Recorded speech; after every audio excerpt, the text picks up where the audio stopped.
allegedly stalked one of the victims. That's false. You knew that was false. For anybody who had never heard that before, that question is now planted into them, unqualified representation that Mr. Kohberger stalked one of the witnesses, and that's false. We do not have evidence that the defendant had direct contact with 1122 or with residents of 1122, but we can put his phone in that area. There are many residences in that area. It's a dense population of mostly college-related occupants. Everything stated in this video is my opinion and my opinion only. And just like everything else in these cases we discuss here on this channel, everything is alleged.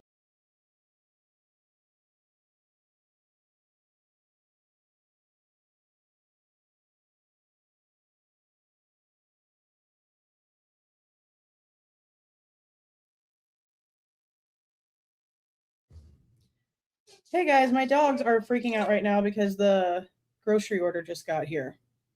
So give me just like, sorry, I wasn't expecting them to show up. They weren't supposed to be here till almost 9 o'clock. So give me just like 2 seconds.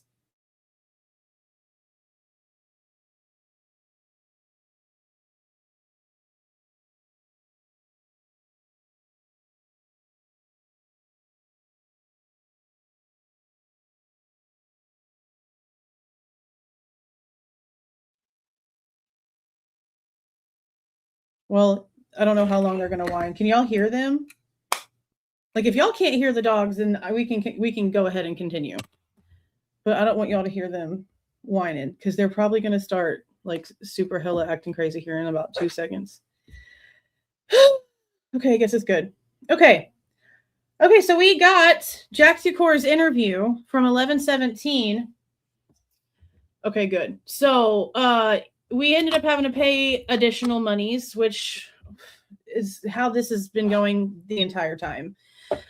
We paid $306 back on like April 30th, I believe it was. And then today we paid, it was like $135, I think, altogether after the little credit card processing fee.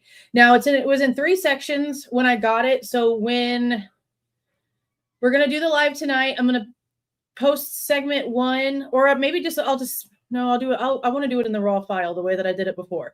Because when we got the 11/12 footage, I uploaded it in the little 5-minute segments when there was 5-minute segments, and I uploaded the rest of it as it originally came in. So tomorrow I'll post part 1, and then I'll do part 2, part 3 the mornings after, and then I will put the raw files on the Google Drive along with the rest of the FOIA stuff. So in this report, the reason why when I got the files, it says part 3, part 4, and part 5 is because they put part 1 and 2, which is the interview they did with him on 11/15, in this exact same segment, I guess, like on the same DVD or whatever that they submitted into evidence.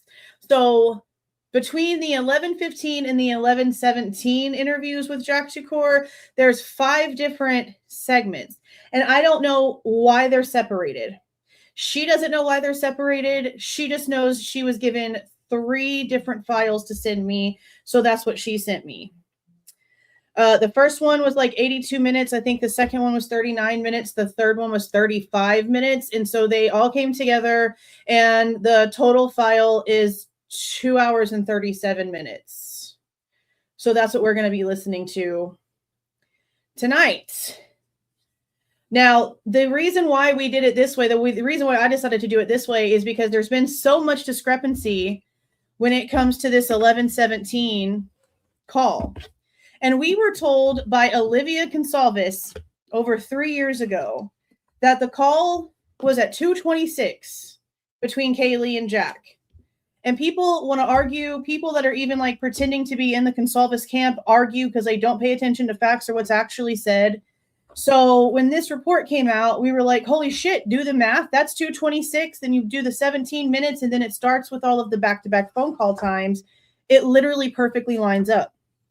Then the book came out, and in the book, Chris Whitcomb claims that starting on page 232 is a timeline that was created by the Moscow Police Department and the Idaho State Police and handed to the Latell County Prosecutor's Office to use in court. And in said timeline, At 2:26 in the morning, Jack DeCour calls Kaylee. They talk for 17 minutes and 4 seconds. And that's not coming from an interview. That's coming from a download of Jack's cell phone data. See that right there? So no, it's not just speculation. It's not just something that's being said. It's not just something that, oh, we're just making up, blah, blah, blah, bullshit, whatever. It's in Jack's forensic download dump of his phone. And that means that the Goncalveses knew about this phone call that night, because Olivia is the one who told us that the contact between them started at 2:26 in the morning. So why did they not tell us that there was a 17-minute phone call? They told us about all the missed calls. They acted like Kaylee calling Jack back to back frantically was so freaking normal, which is odd enough in itself. But why would they not tell us that there was a 17-minute phone call? They would see that. They had her information that night of who she spoke to. That's how they got a hold of Eric Gower that night. That's how they knew about the grub truck that night. That's how they knew about everything. Kaylee's phone data. So we're going to go ahead and get started. The Goncalveses are complicit because they would never answer, even Daniel with Drunk Turkey. After actually, it wasn't even after. I think it was the interviews that were done. I actually don't know if he's spoken to them or even done anything after the plea or whatever. I don't pay attention. I just know that when the Dateline situation happened in May of last year, Steve Goncalves went around and did a little freaking interview tour on like 4 different interviews. And the first one was Daniel with Drunk Turkey. And then he went on News Nation. And then he instantly went on Ashley Banfield's little private one. Then he went on the interview room. And Daniel ended up asking him something about this situation, something about a voicemail. Because I think he asked him if he had heard the voicemail. And Steve just sort of like skirted answering and put it all on like Olivia and Christy because they're the ones who grabbed like Kaylee's phone information. He just didn't even want to answer it, even though he's been asked several times in interviews on mainstream television specifically about these phone calls, the text messages, all these things. And they've said certain things like Kaylee was mentioning how they have a dog together, blah, blah, blah, whatever. Okay, well, you're holding back information. You're not being honest about what's happening here. What is the reasoning? I don't understand the reasoning behind them instantly hiding the 17-minute phone call between Kaylee and Jack. I don't understand that. So we're going to go ahead and start listening to this. I don't understand anything about the G family either, Rochelle. They didn't go to Moscow when they got a phone call from family saying something had happened to Kaylee. They just sat around.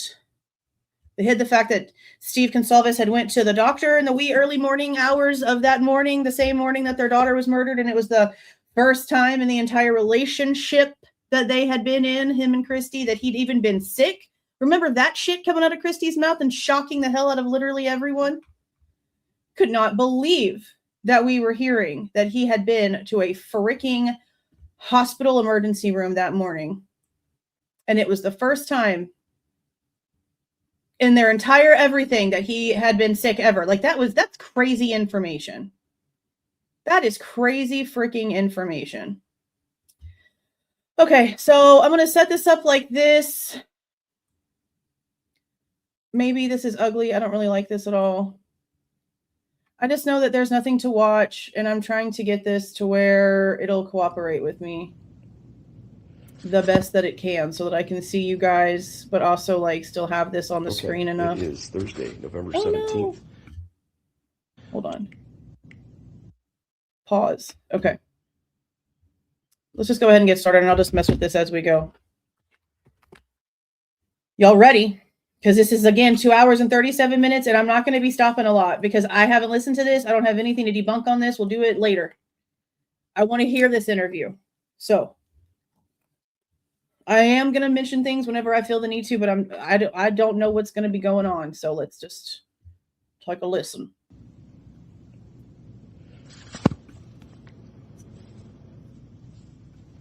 Okay, it is Thursday, November 17th, 2022. It's 10:03 a.m. This is Detective Sergeant Mike Van Leuven with the Idaho State Police. Thank you for the gifted membership, Sarah. I appreciate that. Thank you. With me is Detective Rich Alderson, and we're here interviewing with at the District 1 office. I'd like to start. Yes, that's the timeline I just mentioned. When you get the audiobook, that's when we saw the timeline and started talking about the messages that Ethan was getting from Erica about being cheated on and all that stuff. When we had that conversation, that was because there was that little extra attachment to the audio. So yeah, that's that same thing. I think by just recapping what we talked about already, and if I got anything wrong, then correct me. So this is all accurate. And I know this is a little disjointed, but this is just the way our conversation went in order. So first we sort of talked about your relationship with the other folks that were there in the house. So Kaylee was your girlfriend, and you broke up. Somebody's aggravated. I apologize. Let me put this on mute. Kaylee was your girlfriend, and you broke up approximately 3 months ago. And that you had attended school with Madison. Is that right? Okay. You knew Xana, and you'd worked with. You'd met Ethan, didn't know him very well, exchanged Snapchats. Is that okay? I thought we already had one. You went to. Didn't I put Chapter 9's highlighted section up there? Let me go check. I could have sworn we did that when we checked on it. You went for a year. For a year. For a year. Okay. You went to. It does sound kind of low, doesn't it? I don't know why. You went to. I don't know if you said. Because I sure did the same thing I always do with these. Yeah, these redactions are going to be stupid. That's why I'm mad that it costs so much extra money, because I know that it just means extra redactions. Look how long this one is. How stupid. You started. Yeah, that's crazy. Yeah, I'm going to try to. She was taking a job in Austin. Your breakup was a mutual decision. There was no drama involved.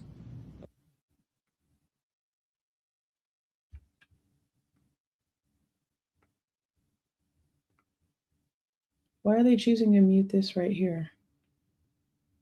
Yeah, I'm going to try to get it louder. That's crazy. I didn't realize how low it was.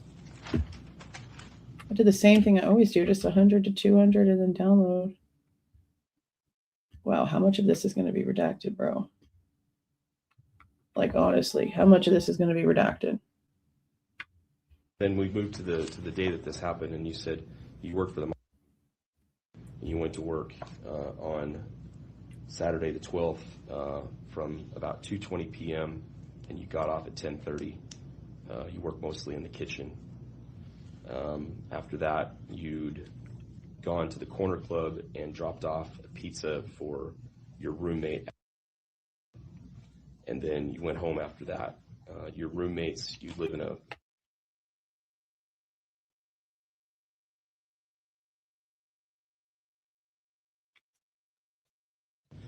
Mostly you communicate using, but you did give me. Yeah, I'm trying to. I'm gonna re-download.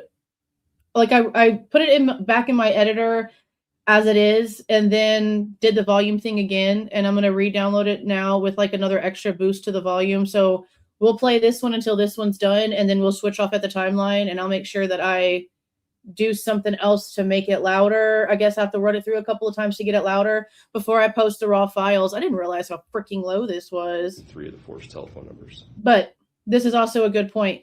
The people that worked at the university did mention that Jack Shakur had came in, or had sent, not came in, but had sent an email about how he had been having like bad mental health.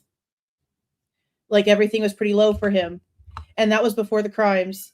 And it was even to the point to where, and you know this if you've been following along, it was even to the point to where there was some paperwork in the Moscow Police Department like supplemental reports that in either March or May, I think it was May.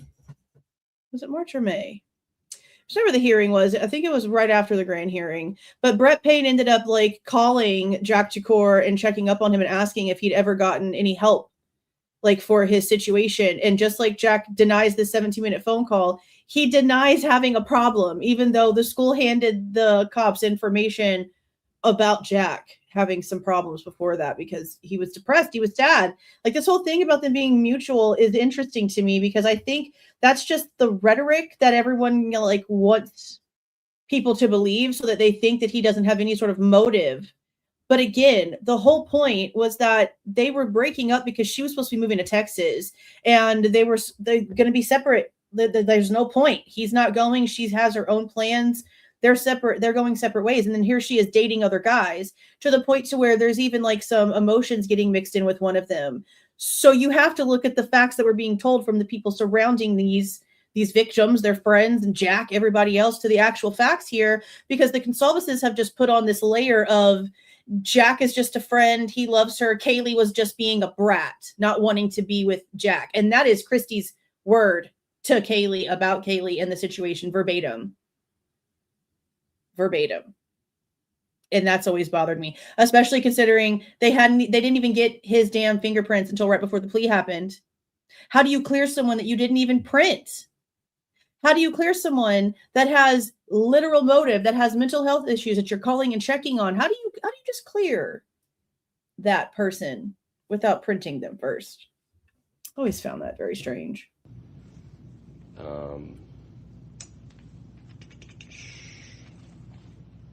Your vehicle is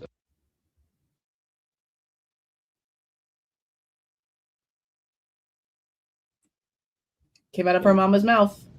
after that, you drove home to the. That was the first interview that we ever saw where Christy came out and was talking on herself. And that was our first impression of Christy. That was when I instantly, I didn't have an issue with Steve until way later on down the line, finding out about Samantha and all the other stuff. I instantly had issues with Christy, the first interview she did, because that's what she said. Welcome, Wellington.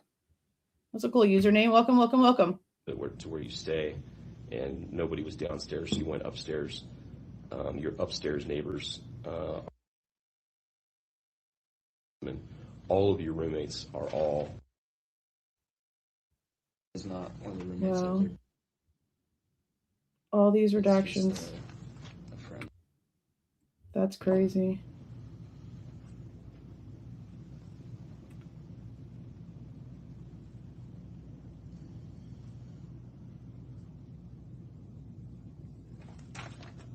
And then that's the next, and then also was there, and that's the next thing I was going to say is that all those guys are all. Is that right?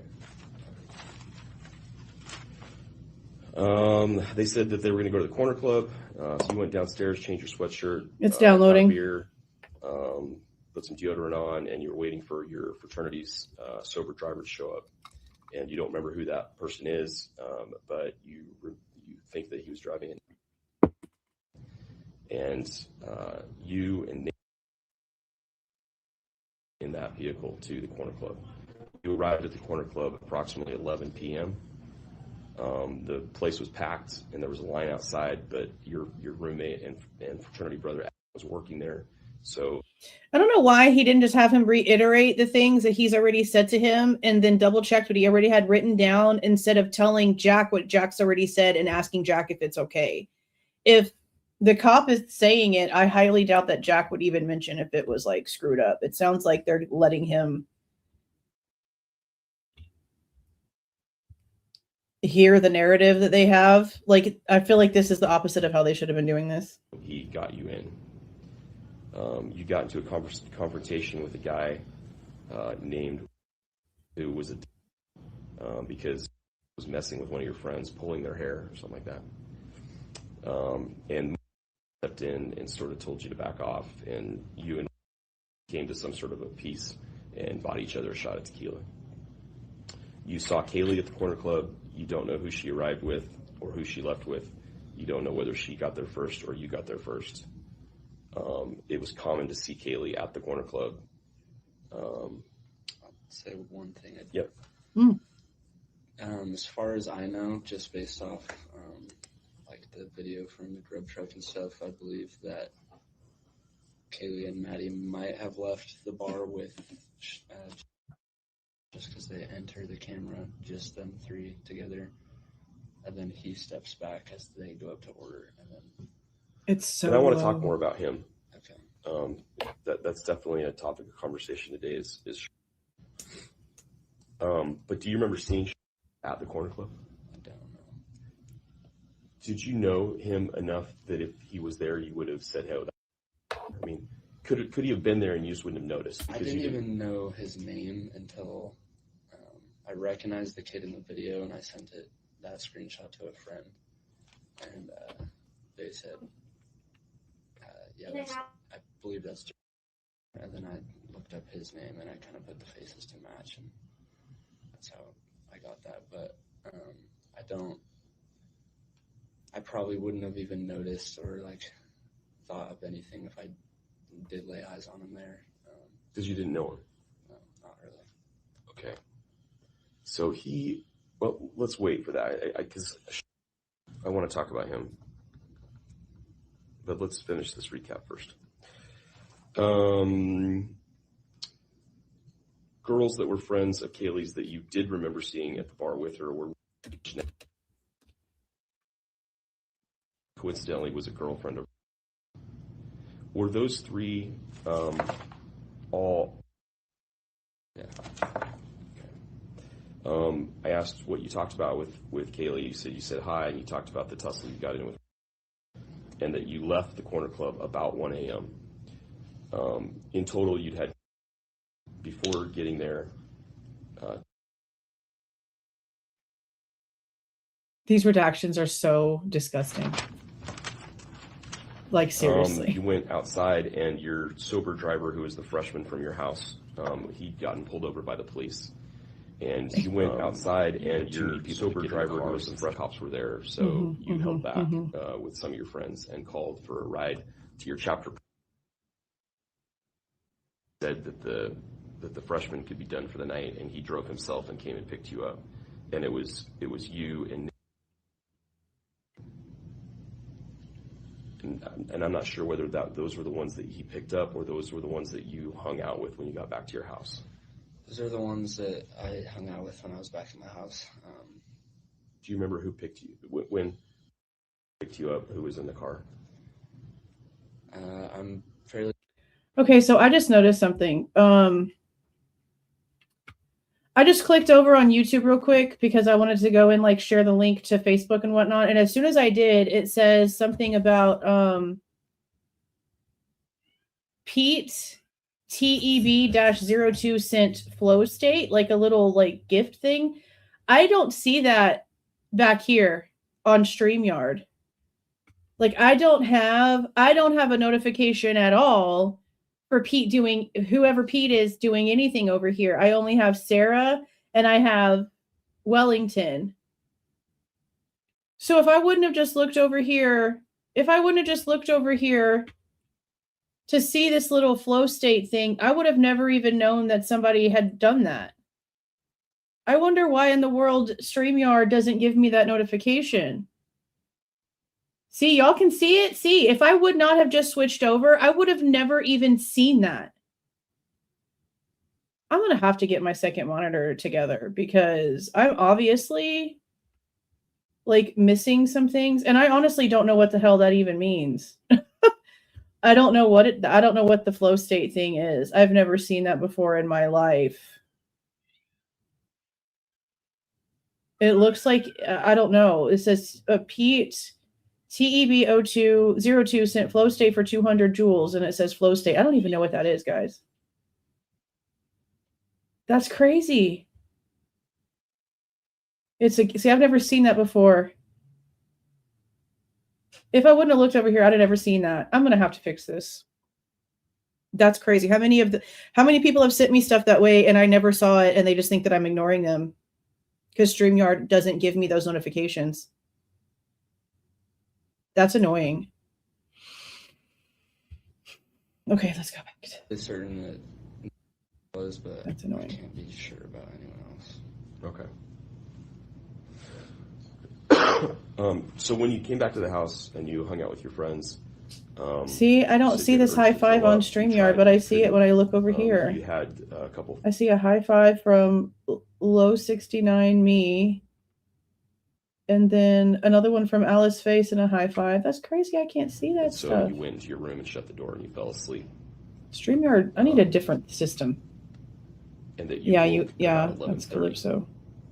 Acting like a crazy person. You were there with and that came in and talked about the cops being outside, and at that point you tried to call Kaylee. That's right after we stepped outside of our house just to kind of see what was going on from. Do you remember anything after until you shut your door and went to bed? Do you remember anything else that happened? These redactions are crazy. In my room, and You don't get to hear anything that he's saying. Okay, let's come back to that.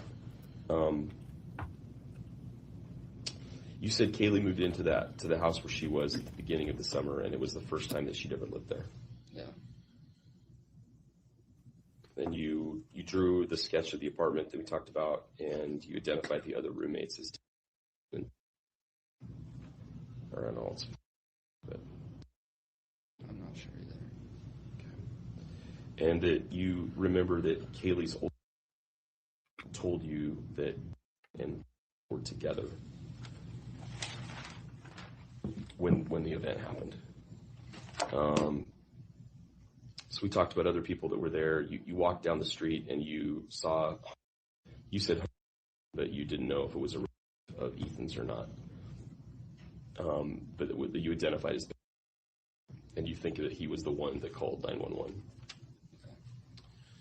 You asked the officers about what happened, and the first couple officers rebuffed you, and the third officer that you encountered, you told him that you were Kaylee's ex, and he put you in the back of a patrol car for about 45 minutes. And then at some point let you out, and you sat on the curb with and Was also there. who? Girlfriend. I thought that was her girlfriend. No. I have been a little bit confused about who it is, but is a good friend of. She's the same pledge class as them in Pi. So when I put Does he say he didn't know who Josie was? boyfriend, that's not true. It's boyfriend. Yeah, correct. And who is? She is one of Xana's best friends. She lived with Xana last year. I'm not super close with her, but I know she's friends with him as well. Where does she live? I know it's close by. Might be the White's apartments there, but I don't know. But she was there with you that The morning. morning after, yeah. Okay, and then you said who lived across the street that she came out to. Mm-hmm. Okay, and also Ethan's. Mm-hmm. And then U of I put out a text announcing that there had been a homicide, and that upset you guys because the cops at that point hadn't even told you that a homicide had occurred. Okay. And then we talked about people that you were concerned that might have done this, and you talked about, and we'll talk about both of them further. I cannot believe all the redactions. This is so gross. So try to remember as much detail as you can. When you got home and you hung out with your friends, what time? You said you left the bar at about 1 a.m. What time do you think you got back to your house? Literally within the same minute that the girls got home. After 1.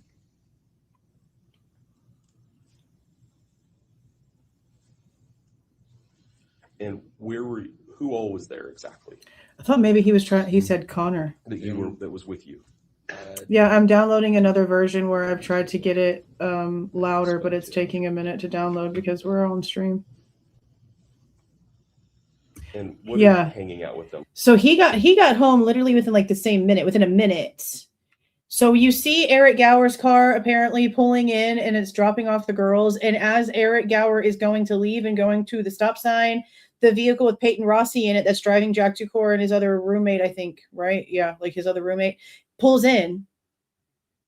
So Kaylee and Maddie are like literally getting up to like the time-wise, if you like can play out normal movements in your mind.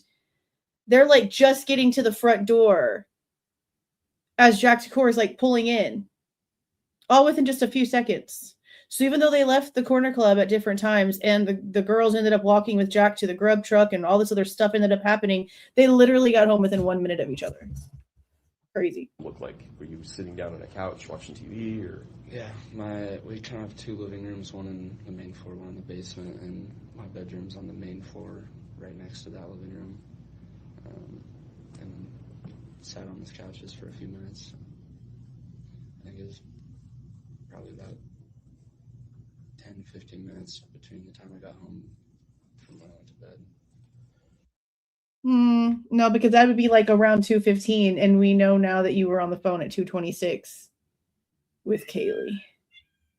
So there is that. Thank you for the $9.99 law check. Is it me or does it look like their tunnel vision was so intense that they could be staring directly at a smoking pew and arrest the nearest bystander for loitering? I mean, yeah, it just seems like they're not really doing a very good job off the bat of double checking. Again, this is a guy they didn't fingerprint. They got his DNA, but his DNA would have been in that house regardless.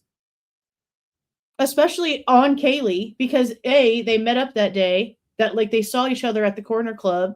He went to that house all the time. They shared a dog, and she had his vape. She must be so mad that Slade has his door shut. He is her favorite person. So all that boo-hooing you're hearing, that's Calypso. So yeah, no, this I don't understand.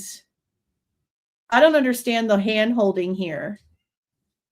Like, I get if they want to try to be sympathetic because this is her ex and like they can see maybe he's like emotional or whatever, I guess. But the fact that they're literally babying everyone in this, and this is not MPD, this is ISP. This is that Van Leuven guy who we've heard over and over again do the majority of these interviews so far.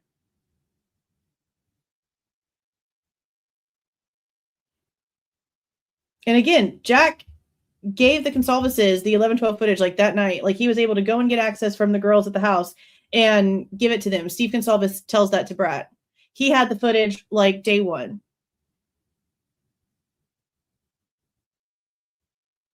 I can't trust people who have their hands in things. I can't trust people who've been dishonest.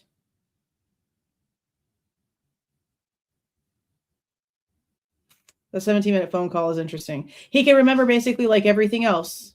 Just like Dylan. Listen to what he's saying. He can remember almost everything else, but that 17-minute phone call, suddenly he has temporary amnesia. That's stupid. Hey, Victorine. 14 months. How you doing? Happy Thursday. I'm so glad it's Thursday. Oh, my gosh. Excuse me.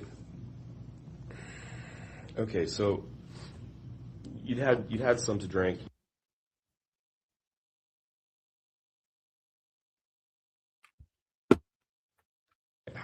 You've had something to drink. Redacted. What the shit is this? Oh my God. Oh my God. This is so stupid. There's no way. There's just no way. I cannot believe these redactions. We paid $303 and then $135, something like that. I cannot believe they charge an extra $135 because that $300 and something that we paid up front, it's still going. It's playing. There it goes. That $305 we paid up front was the full amount. I didn't pay the deposit because I didn't talk to Amber that day. I talked to the Hopkins chick. So when I had Amber split the 15th and the 17th interviews, I said, well, let me just get the 17th one because that's the important one that we really want right now. We'll get the one from the 15th later. And look at this. $135 extra for silence.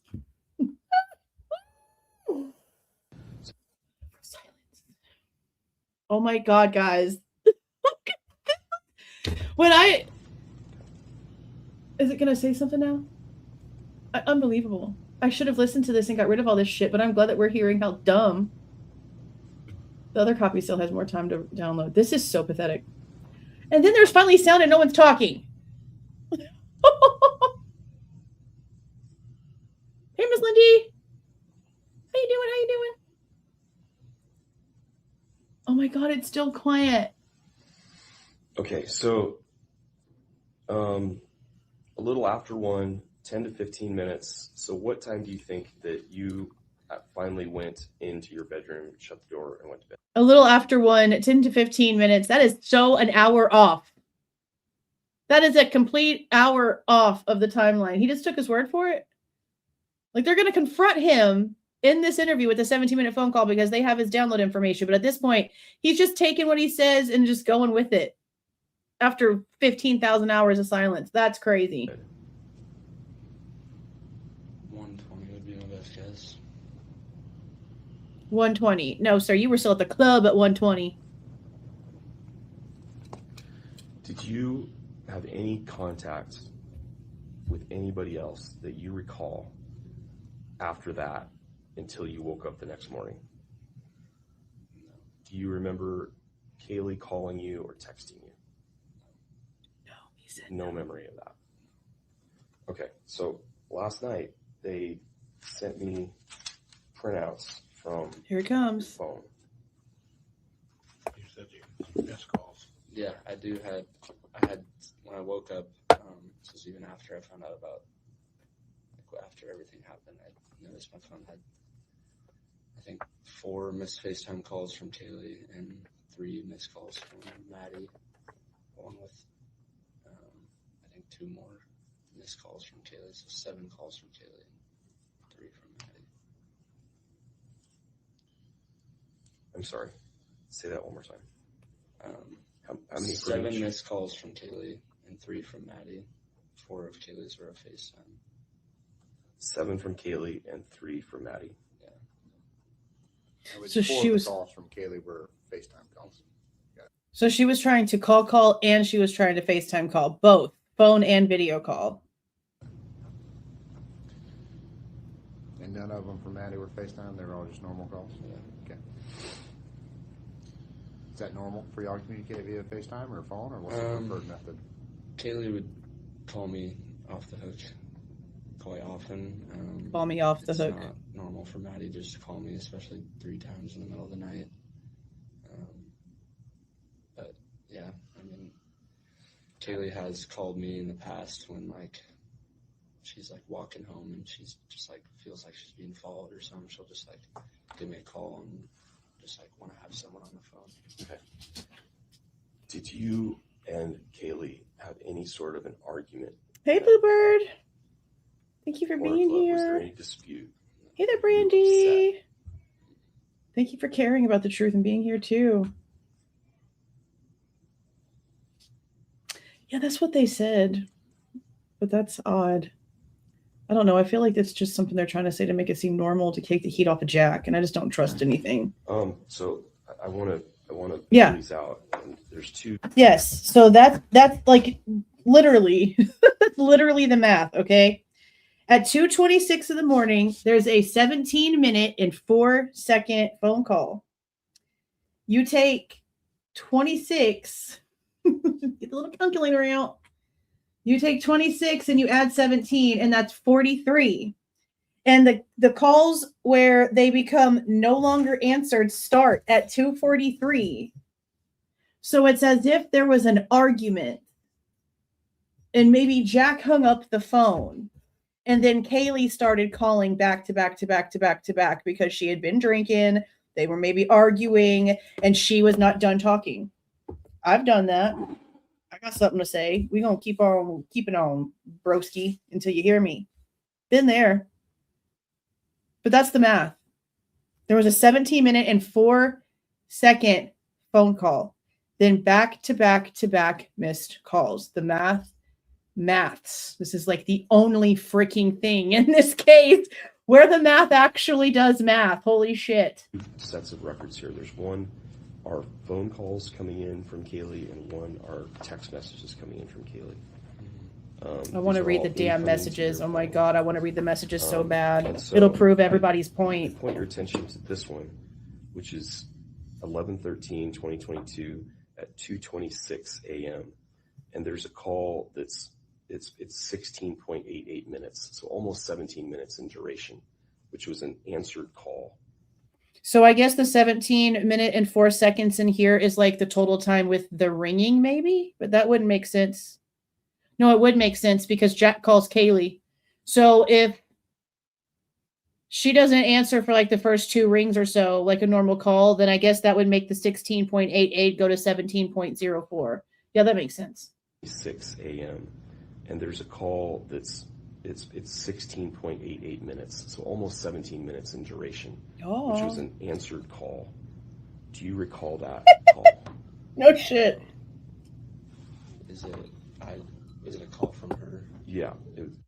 Thank you for the $4.99. Let me go ahead and backtrack one more time.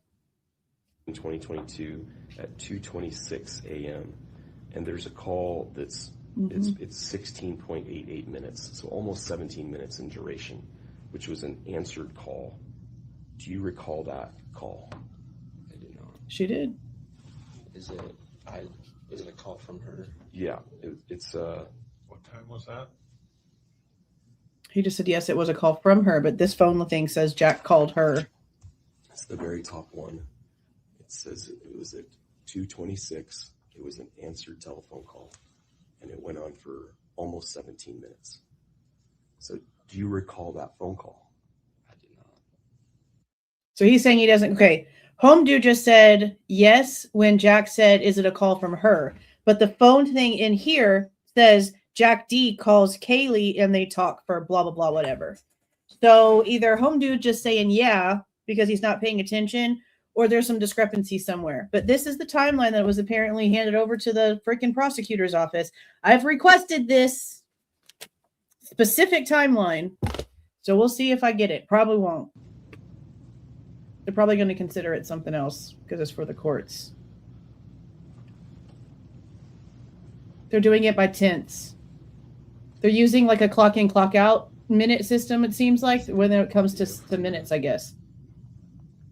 I doubt it, but I don't know. This is just...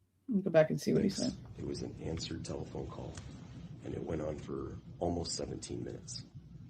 So do you recall that phone call? I do not. I do not. Sound like Bill Clinton.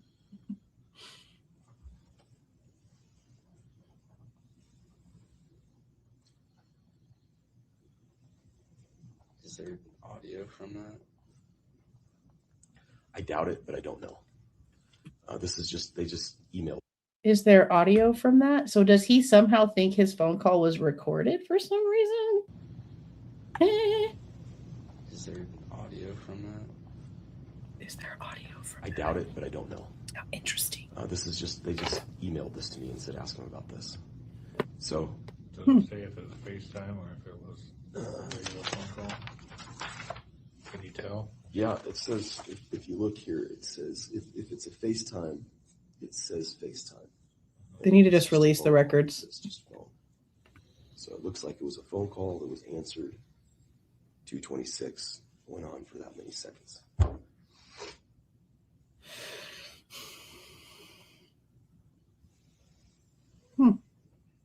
Maybe she's known for doing that, and then maybe that's why he asked that I question. remember seeing that on my phone, but I do not remember answering nor.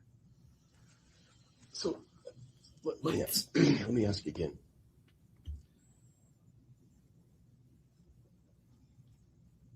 Have you ever had an experience where after drinking you've had a phone call or you've done something or went somewhere and you didn't remember it until the next day, and you realized that this had happened, but you didn't really remember it?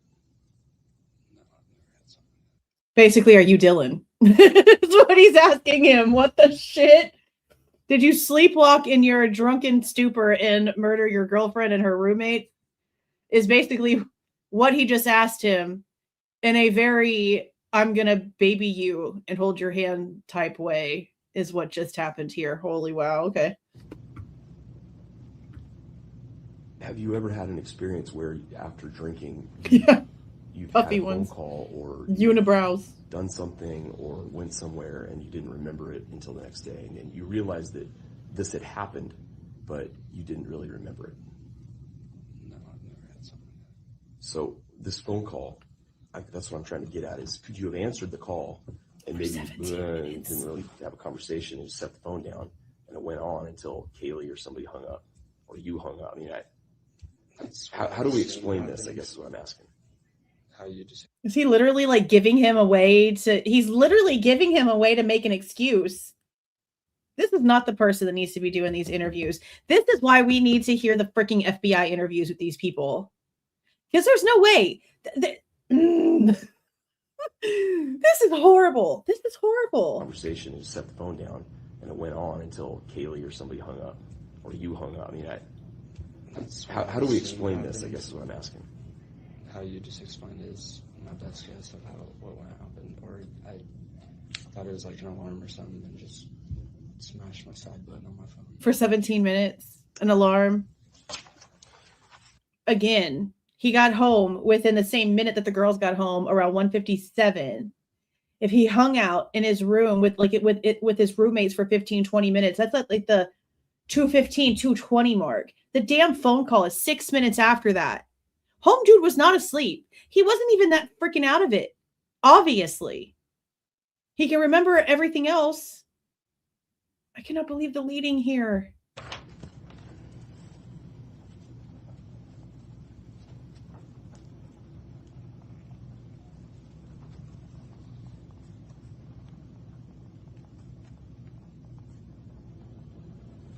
Unbelievable.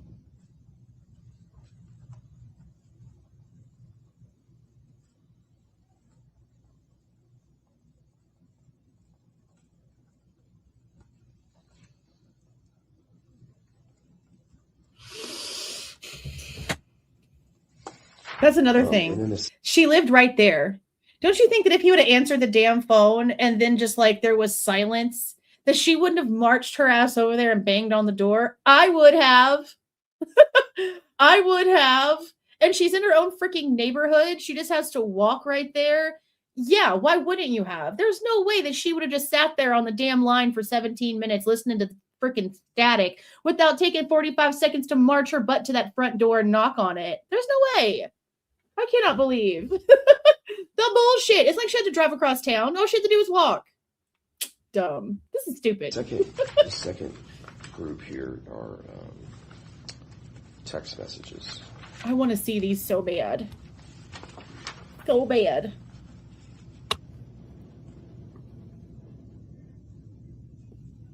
I promise when this loads up, it'll be bigger, louder. So, do you remember receiving a text message from her in the early morning hours of Sunday? What time would that be? I saw the text at the same time I saw the missed calls. What was the next morning? Correct. Is he going to say what it is? Give us a little something, please.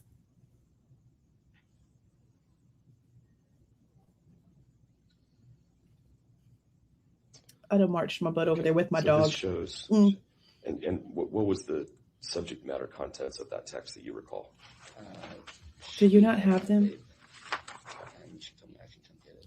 Okay, and I show that she had my vape. That message at 12. She had my vape and told me I could come get it. See, that's what we also heard from the Goncalveses.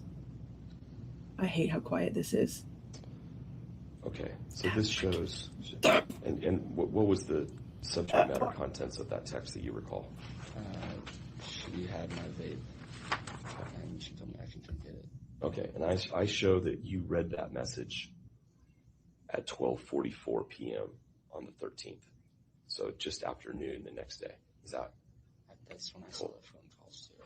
Okay. All right. But what time was it sent? Because they were on the phone at that point.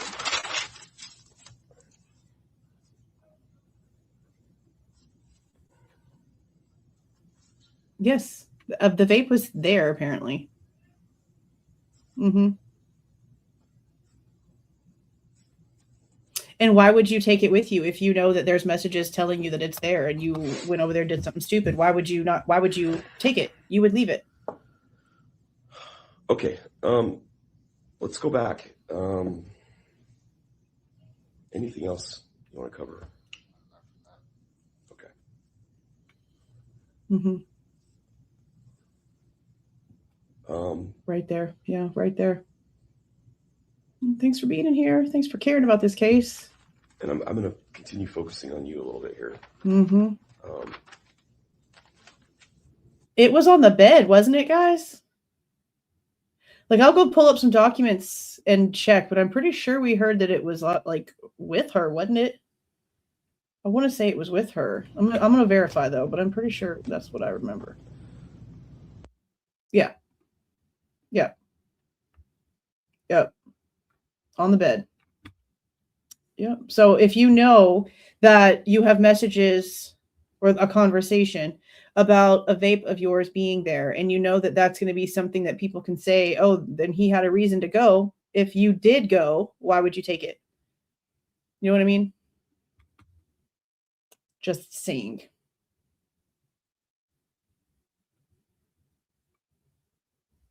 This is redacted. This is not me. It's playing.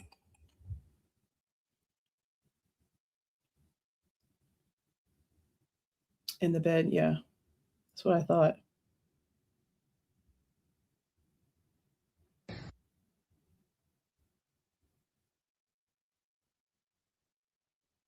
Wow.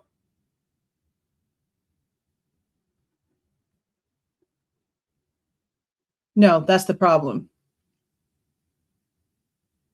He said he read it at 12:44. But he didn't say what time it sent.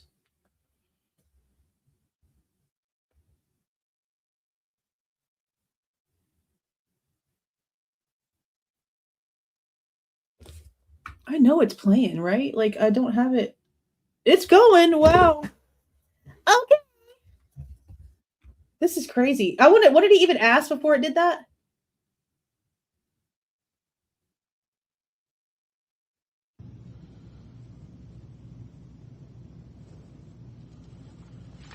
And I'm going to continue focusing on you a little bit here.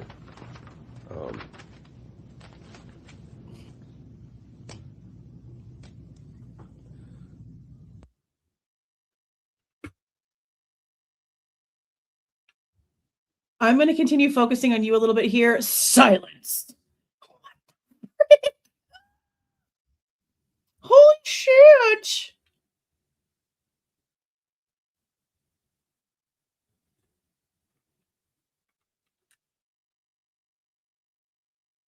This is so crazy. Let's go forward. 30 seconds. Still silence. 30 seconds. Still silence. Oh my God. Oh my God.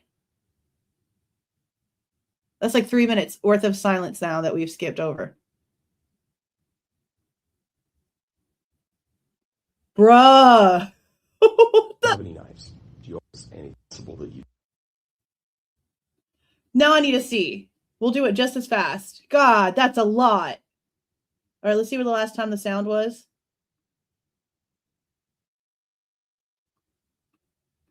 Holy shit.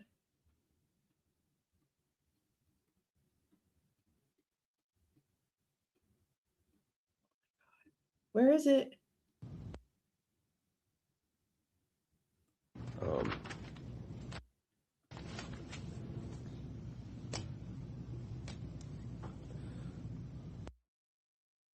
So at like 25 minutes, okay?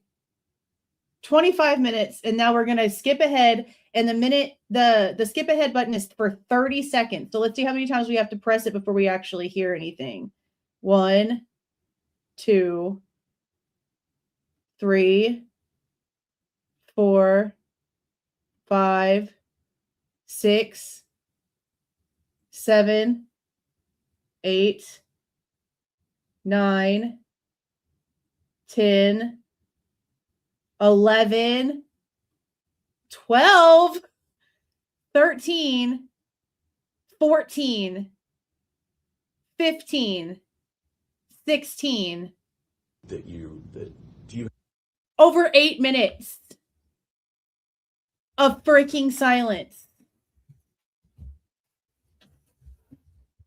8 minutes. Woo! have any knives? Do you own any knives like that? Did this? Holy shit, 8 minutes. Did you do this? No, I did not. You did not do this.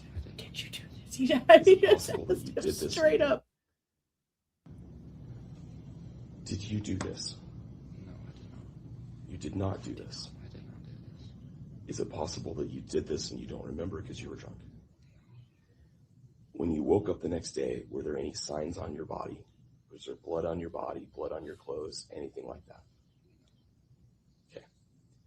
Do you have any weapons or specifically knives do you have any knives? Do you own any knives? Pocket knives. Do you own any hunting knives or fixed blade knives? I'm not sure what that means. A knife that doesn't fold, like a, No. no. Do you not own any hunting knives? No military knives? Okay. Do any of your roommates own any knives like that? Not that I know of, no. Thanks for the So 5, nobody girl. has like a Rambo kind of survival knife in a sheath. No. And when we talk to your roommates, they're not going to say that, oh yeah, he had this knife. We've seen it before.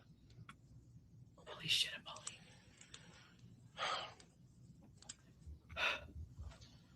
Sergeant's aggravated.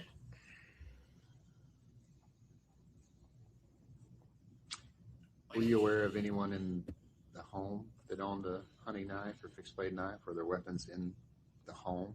The only thing my homies speak of. No, I'm talking the home where the murders occurred, in Kaylee and Madison and Xana's home. No, I mean, none of them are hunters or anything like that. I didn't see anything in there that would be like that.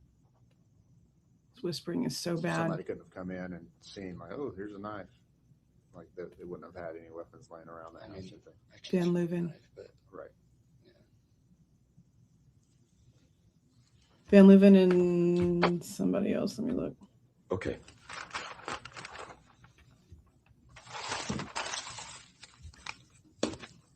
Let's start with Ethan. Start with Ethan. Okay. When did you first become aware that Ethan was in this orbit of people? I knew Xana had a boyfriend last year, What do but you think? I never knew who he was really until he moved in to the house that he lives in, or until Xana did.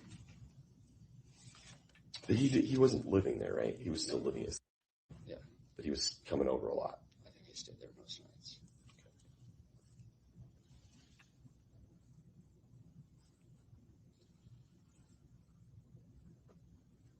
So you said that he parked there commonly as where he left it.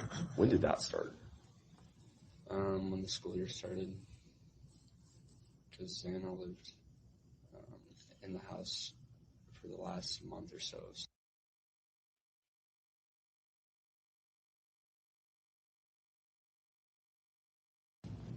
But yeah, I never really even know who Ethan was until the beginning of the school year when I would see him at their house. Okay. So this is Van Leuven and Jacques Ducour's attorney at the time, a guy named Jed Nixon. Because the report is the Idaho State Police Report supplement number 168, and it starts off talking about how Jacques Ducour is being interviewed several times beginning on November 15th, 2022, which is section 1 and section 2 that we haven't gotten yet, but we'll get those two so that we can just hear what he has to say. And in those pieces on the 15th, that took place at the Idaho State Police Department, and it's just Jack and Van Leuven. And then on the 17th, it says, which is this one right here, it says blank returned on November 17th, accompanied by his attorney. So back to the ISP office. They're inside the ISP office. It's Sergeant Van Leuven, Jack Dukor, and then the other voice that you hear is Jack Dukor's attorney, Jed Nixon. Did you have occasion to have a conversation with him? Which means he's probably the one who made sure that there's 8 minutes of redactions, and who knows what else is going to be missing is Mr. Old Nixon over there. Yeah, I would say hi. Yeah, his attorney's with him. But I think our only like real conversation was the time we exchanged Snapchats. What was that about? I don't remember the conversation. I just remember kind of meeting him and chatting it up with him for a minute, and then getting a Snapchat. Somebody getting a Snapchat? Let's go back.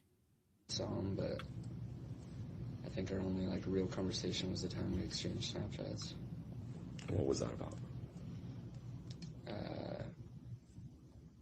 don't remember the conversation. I just remember kind of meeting him and chatting it up with him for a minute, and then getting a Snapchat. Who's getting a Snapchat? One more time. I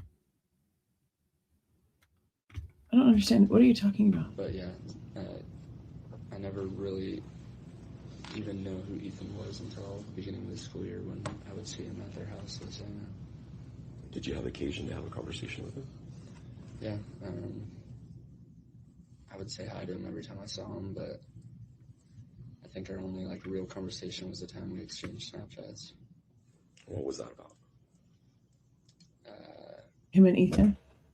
I don't Snapchat? remember the conversation. I just remember kind of meeting him and chatting it up with him for a minute, and then getting a Snapchat.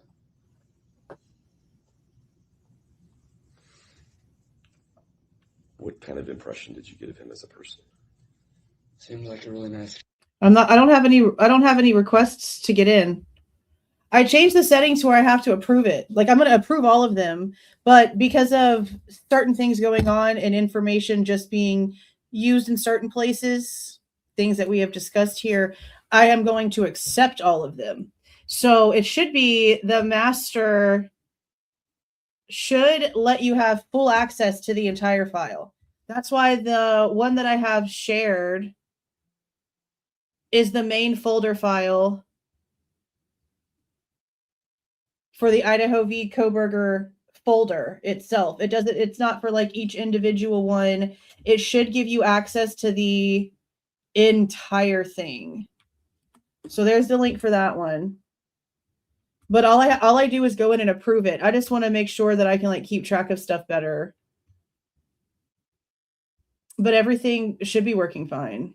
Kid, nice to me right off the bat. Pretty outgoing.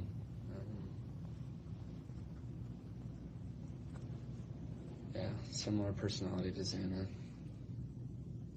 How so? Xana's just very loud, outgoing. Just had probably more friends than anyone else I know. Just could not like her.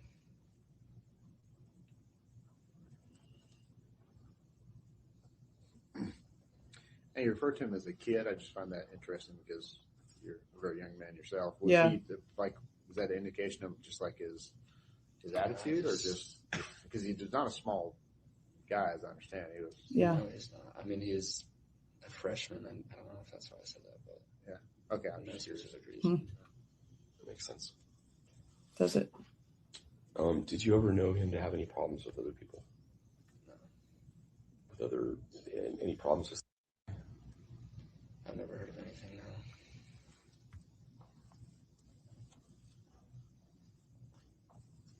Did Xana have any ex-boyfriends that were bothered by him? I don't know if any ex-boyfriend of Xana's. Didn't he just say that he knew that she had a boyfriend last year, but she didn't know who he was? Because last year would have been before, the way that they talk would have been before summertime, which would have been when she was dating that other guy. Because her and Ethan didn't get together until towards the end of springtime. And we have pictures of Xana with another guy, some formal thing, the Mason guy, right? So if he just said that he knew of, I don't know. He's like a little back and forth, I feel like. We'll go back. Did you ever know him to have any problems with other people? No. With any problems with?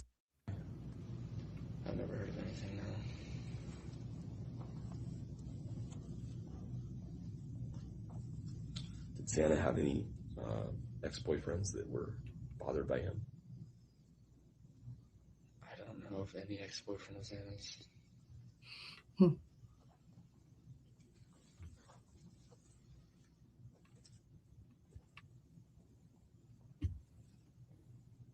I do remember over the summer,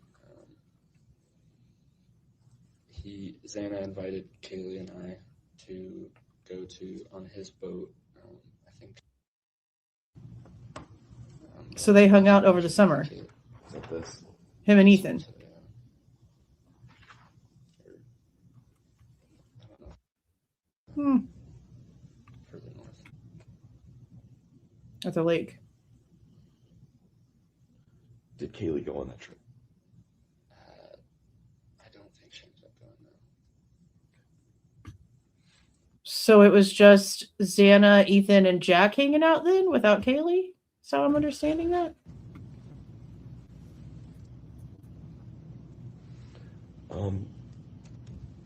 You said that the next morning when you went out that his brother came over. Was his brother also? Oh, thank you, Car. So, just 'cause Thank I'm you, Kay Harmon. somewhat new, Kay Harmon. Thank you. I didn't recognize him. I think he's a part of Greek life, but I don't know. How did you know it was his brother? He kind of looks like him, and He kind of looks like him, and then so why can't we hear how he knows? That's crazy. Thank you for the 699, Patricia. Can't stay to watch. Wanted to say hi from Canada. Hello. Thanks for stopping by. Thank you. I just didn't know him at all.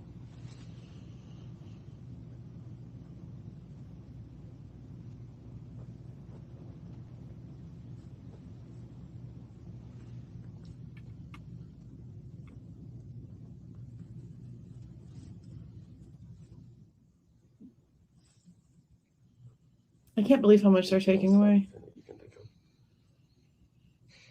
I don't think so. So, no, and of course it's asked, no, anybody you think of or any knowledge, anybody that want to hurt him. Like I said, I wasn't super involved with him or his friends. So no, I didn't really know much about him or anything. Okay. You haven't heard anything after all this because you've been very active trying to work through this yourself.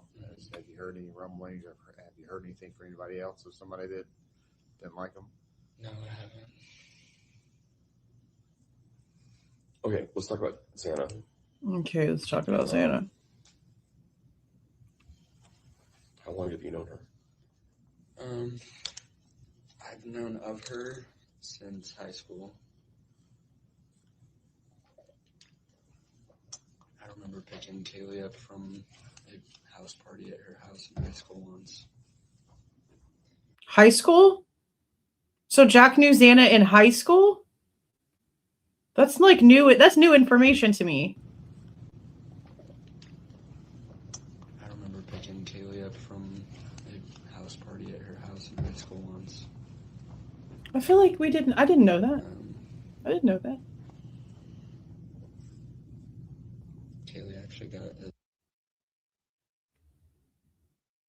Kaylee actually got what?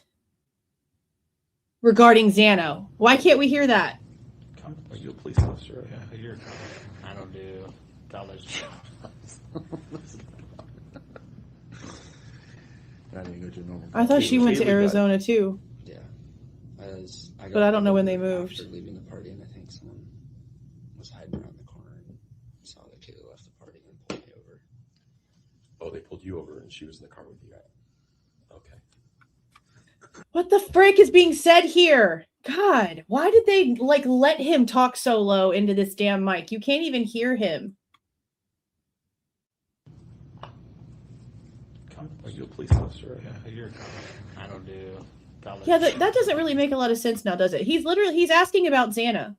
And he's saying that he picked up Kaylee from a party in high school from Xana's house. So was it Jasmine that maybe threw the party? Or who was older? I don't know which one's older.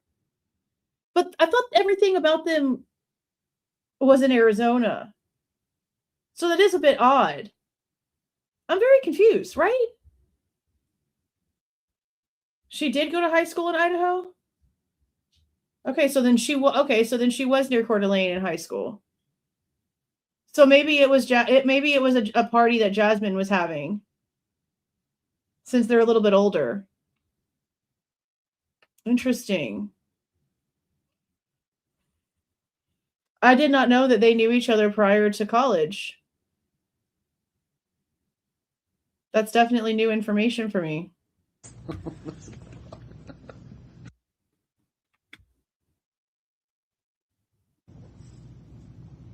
Kaylee actually got it. And then we can't hear this part.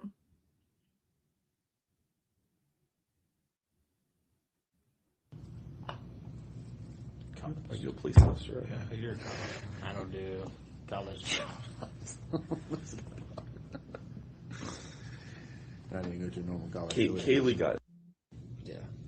As I got pulled over after leaving the party, and I think someone was hiding around the corner and saw that Kaylee left the party and pulled me over.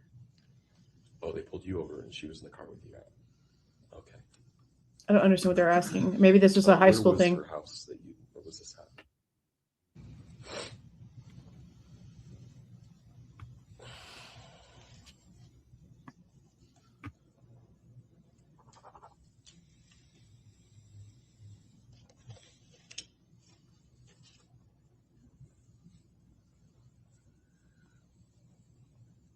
When did you first? Yeah, that was an you odd knew question. of her, or you picked Kaylee up at her house one time.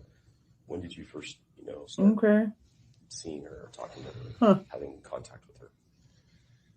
Probably just through like parties, and just knowing Maddie, because I know Maddie was good friends with her.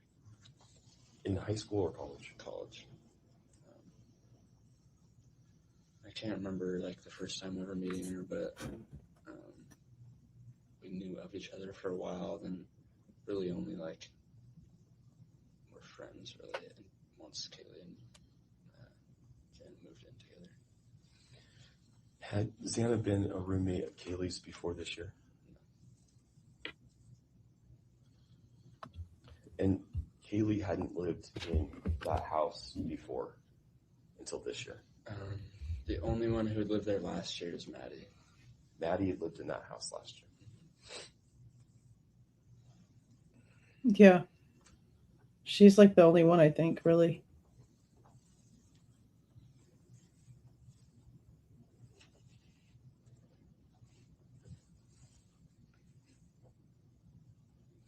And how did that go? I mean, was each room, do you know, if you know, was each room sublet individually, or was it rented out by one person who then collected rent from other people, or how'd that work at that house?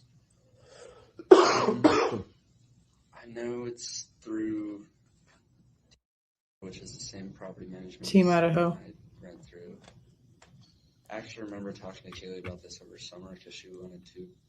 So Team Idaho also manages the house that Jack Secor lived in. Let individually, or was it rented out by one person who then collected rent from other people, or how'd that work at that house? I know it's through, which is the same property management as the one I read through. I actually remember talking to Kaylee about this over summer because she wanted to build her credit. So she was going to try to pay the rent and just have all the bills pay her. Have the rent reported to your credit. That works. Don't believe that ended up happening. I think they all paid rent separately. Interesting. Thank you for the 5 gifted memberships, Joe Mom. I appreciate that. Thank you so much. And yeah, you can actually, I don't know if y'all know that. I did it a long time ago before certain credit building companies would let you do it. There was something, what was it called? Credit something. I can't remember exactly what it was called, but this was like pre-COVID. And you could hook up your bank account and tell them what company on your bank statements is where your rent was being paid from. And they would take that and they would report it to your credit. There's even ways where you can have your like water bill, your phone bill, stuff like that reported to your credit for on-time payments. I had to pay like $7.95 a month for that one. That was a long time ago. I know that now there's a lot of other companies that help offer that. I don't know if Experian and TransUnion and all like Equifax has a way for you to be able to do that, like when they log in or whatever, but you can definitely get your rent and some of your utility bills to reflect on your credit to where it looks like you're making like on-time credit payments on accounts, but it's really just your bills. Just cater to college students? Is that the? I think that's most of their clientele, yeah. So they rent you a room if you're a college student up there off campus? Yeah. I think they actually mostly houses. I think Palouse Properties does mostly apartment complexes. But So, okay, houses. yeah. Yeah, houses. This other rundown of the that should have higher volume is almost finished, and then we'll switch over. Do you know, where did Kaylee live before she lived there? Like last year, where'd she live? She lived in the Whites. In these apartments? When you're facing the front of the building. Okay, and where'd she live before that? In the house.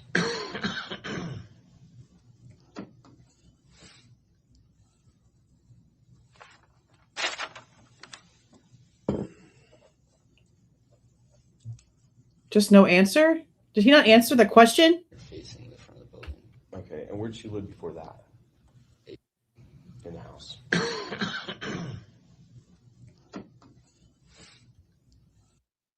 Something that sounded like it started with an A and then what? Where did Kaylee live before she lived there? Like last year, where'd she live? She lived in the Whites. In these apartments? Okay. When you're facing the front of the building. Okay, and where'd she live before that? In the house. In the house.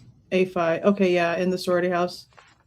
Yeah, she didn't want to live there anymore after how they handled COVID, fees and shit. Okay, where's this at? 46 minutes even. So goodbye. Let me open the new one and see if it sounds any better. Let me get it shared.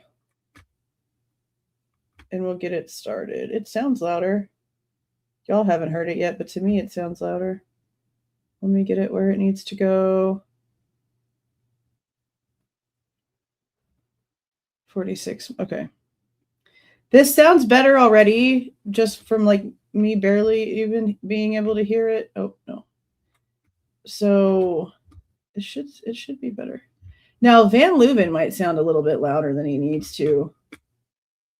But y'all tell me if this sounds better. You know, once there's words.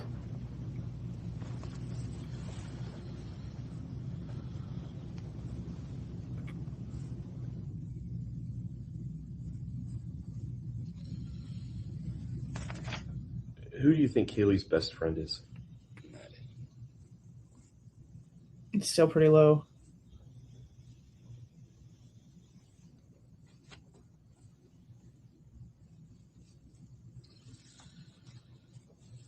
Does she have other friends that were similarly close, or was Maddie head and shoulders her best friend? It's really not even close at all. Not even close. Maddie was like a part of Kaylee's family.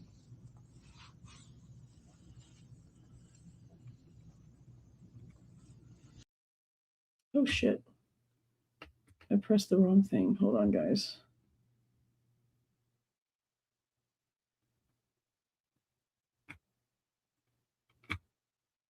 Go back. Yeah, I don't really know what else I can do with it, with the way that there's that horrible static in the background.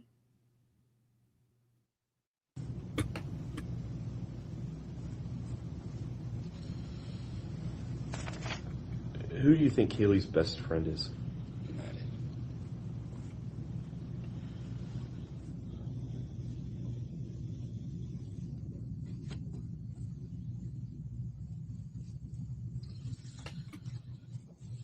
Does she have other friends that were similarly close, or was Maddie head and shoulders her best friend? It's really not even close at all. Not even close. Maddie was like a part of Kaylee's family.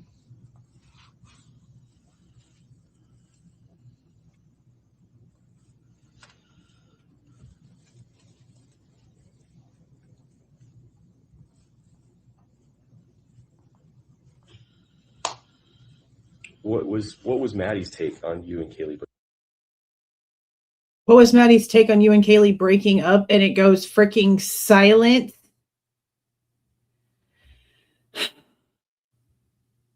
This is beyond ignorant. They realized that all these questions would have been asked on the stand, right? And we would have heard all of this like live.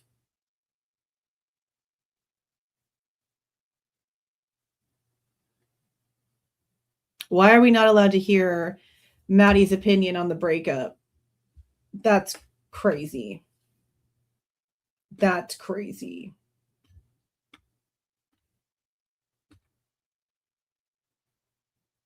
I don't understand why. Yeah, I don't. That's my point, Ample. I don't understand.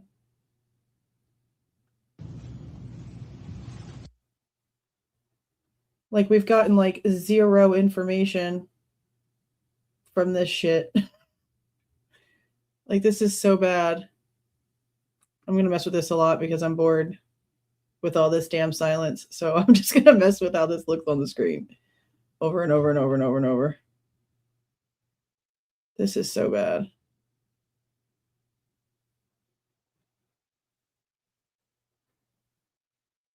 Oh my God. Bruh. What the hell? All these minutes and bullshit. I mean, the problem is that I don't have as many rights when it comes to FOIA stuff in Idaho as somebody that's a resident does. So they basically are just going to use the fact that I'm out of state.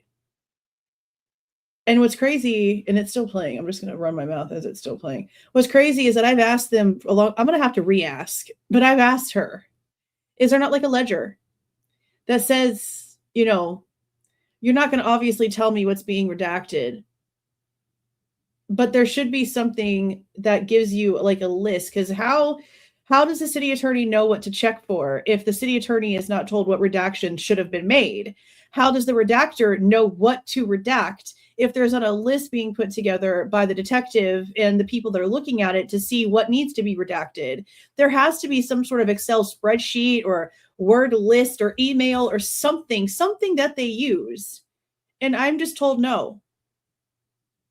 But I don't see how they can get away with having redactions like this and them not have to give us a ledger. If the documents that get like posted to court that have redactions have a ledger and a table on the back end of it that says, this is the code that caused this redaction, and here's the timestamp for it, or here's the page number for it, then why don't we have that here?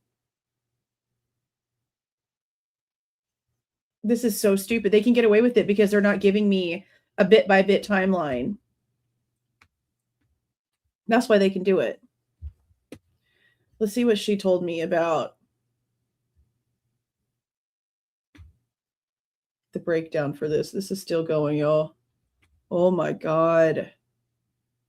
See, when I do the raw files, I'm going to have to like take this and remove it completely because y'all aren't going to sit there on the raw file playing and just listen to silence. So I'm going to have to take it out and be like X amount of time of silence removed or some shit so that this isn't sitting in there. Because y'all know there's no way that I'm going to let like that just sit there like that. It's still going. Hold on, let me see.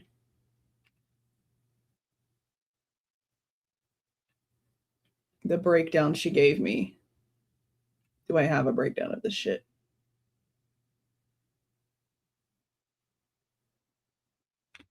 No, this isn't it.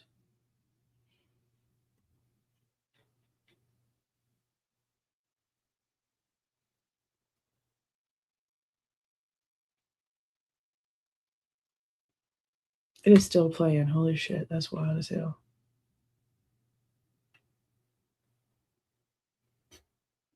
Oh my God.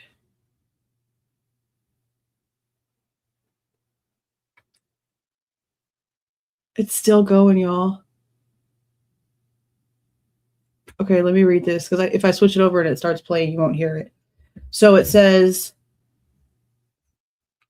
we've now completed the review and redaction of the requested records and have an exact calculation of the charge, which is $437.91 for 284 minutes of work. The itemization, this is how they count their itemization. I'm just going to pause this bullshit so I can show you all this page real quick. How they broke this dumb shit down. Hold on.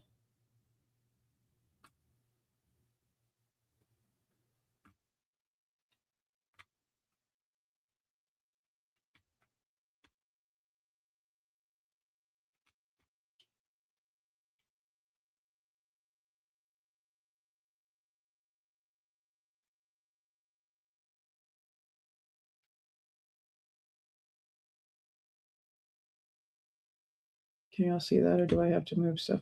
Ooh, that's horrible. Hold on.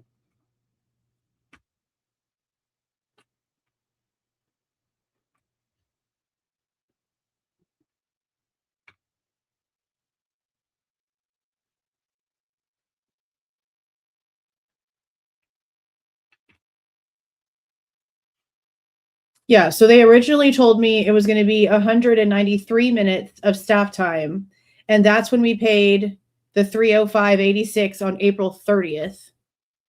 So then, after they did everything, it ended up being a 284 minutes of staff time. And so the charge went from $305.86 to $437.91, which is why I paid the $132.05 before they could send this. And this is how much shit that they take, that they removed from it. Okay. So this is the only breakdown that we get. We don't get a code that caused it or nothing like that. They only give us like your generic ass codes up here. Property records coordinator for the Moscow Police Records Department spent 5 minutes at $43.97 searching for and gathering for the requested records for a total of $3.66. Paralegal spent a total of 43 minutes at $39.20 per hour for administrative tasks to process your request for a total of $28.09. This is where the most of the money goes. Y'all remember the EWU hearing, the little loser at the bottom of the screen that didn't say a word the entire time, but everybody had to literally reschedule around her dumbass, Mia, the city freaking dumbass attorney who doesn't know anything about protocol and can't answer any questions about what actually happens in a FOIA request and was just flabbergasted because I said how freaking disgustingly disorganized their office was. She's where the majority of our freaking money goes, okay? City attorney spent 236 minutes on this request at $103.26 a freaking hour. For everything that she did, the majority is coming from her. It's $406. $406 for that crackhead who doesn't do her job. And again, that's just me being sarcastic because I'm angry. I'm not saying that she's an actual crackhead, for the record, all right? For that idiot to do her job, $400.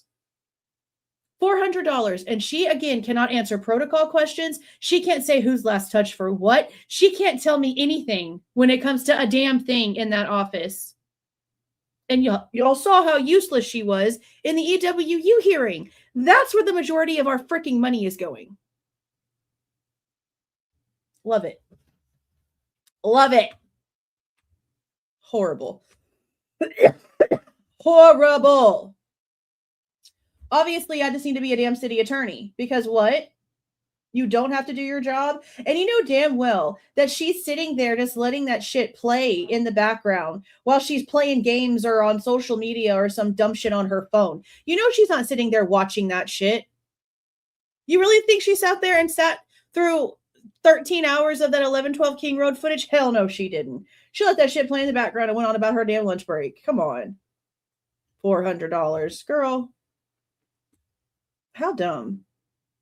You don't even like, like, you don't even know shit.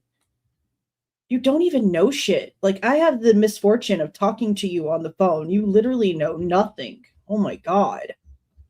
That just makes me even more mad, bro. And then all of this is redacted. That is so stupid.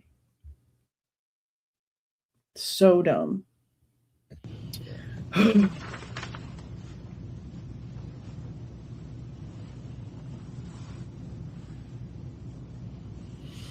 This is so dumb.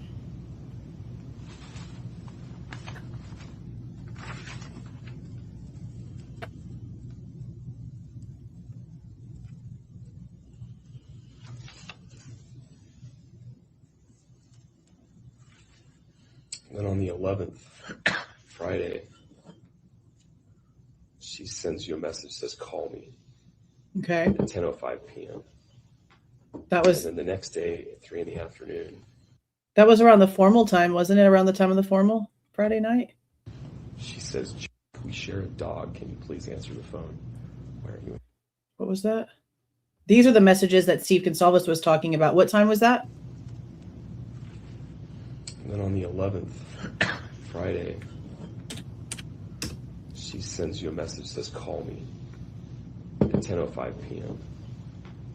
And then the next day at 3 in the afternoon, she says, we share a dog. Can you please answer the phone? Why aren't you answering the phone? I'm not sure. Was I at work at that time? I don't know.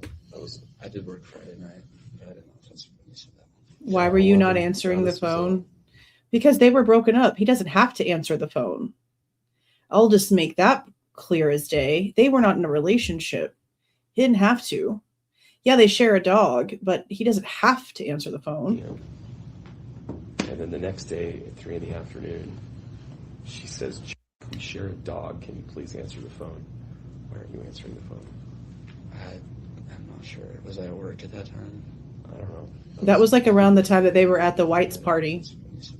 Yeah, 11. No, this was the day before. It's Friday. Did you work on Friday too? Yeah, see, yeah. This right here about Jack, we share a dog, answer the phone, blah, blah, blah, whatever. That's what Steve Goncalves in a mainstream interview. Like, I can see it in my head right here. I just don't know, like, what date it was. But it's him and her sitting in chairs. They're sort of like catty-cornered, and there's like a darker colored, like, wall behind them. And I think it's a man interviewing them, sitting in a chair across from them. And he's asking this, and this is the answer that he was getting. About, come on, we share a dog, blah, blah, blah. That apparently happened 12 hours before the crime. So why is Steve Goncalves sitting there answering it to the mainstream as if this is the conversation going on at the time of all the missed calls at 2-something in the morning when this is a conversation that was had at 3:00 p.m.? See what I mean? Like, every time we hear anything, it just proves that Goncalves' lie even more. I don't understand. I work Friday, Saturday. Usually Thursday, Friday, Saturdays. Okay. We're going to have to go back through all of their You sent damn her a interviews. message later that night, 11:35. Can I come over? On Friday. Did you go over there on Friday? I didn't. I remember she called me while I was at work.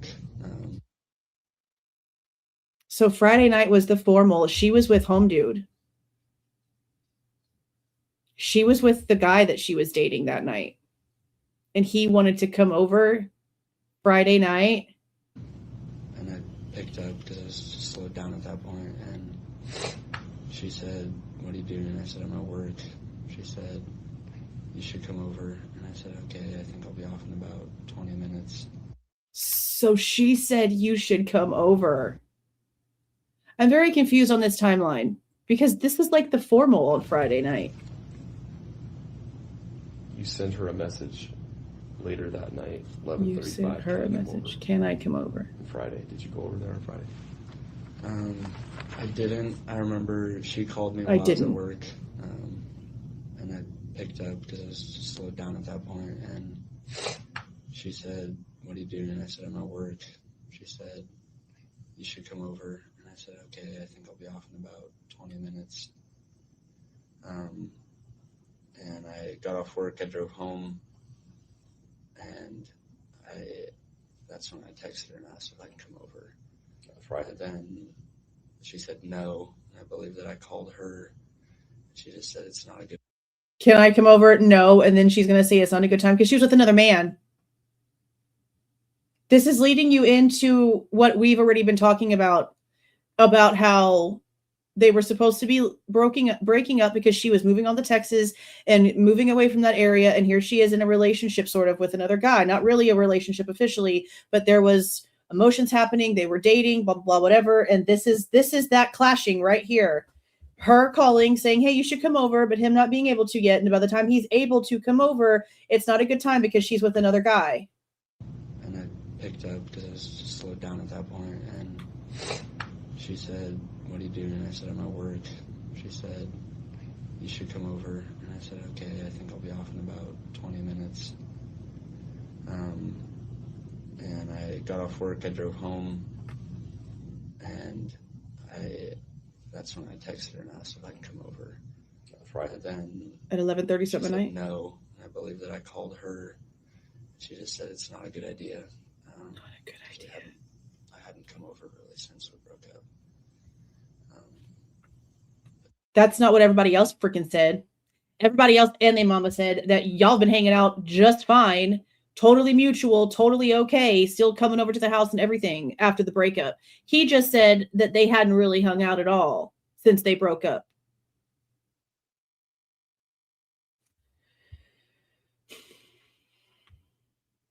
She said, you should come over. And I said, okay, I think I'll be off in about 20 minutes. And I got off work, I drove home, and that's when I texted her and asked if I can come over. That's right. And then she said no, and I believe that I called her, and she just said it's not a good idea, because I hadn't come over really since we broke up.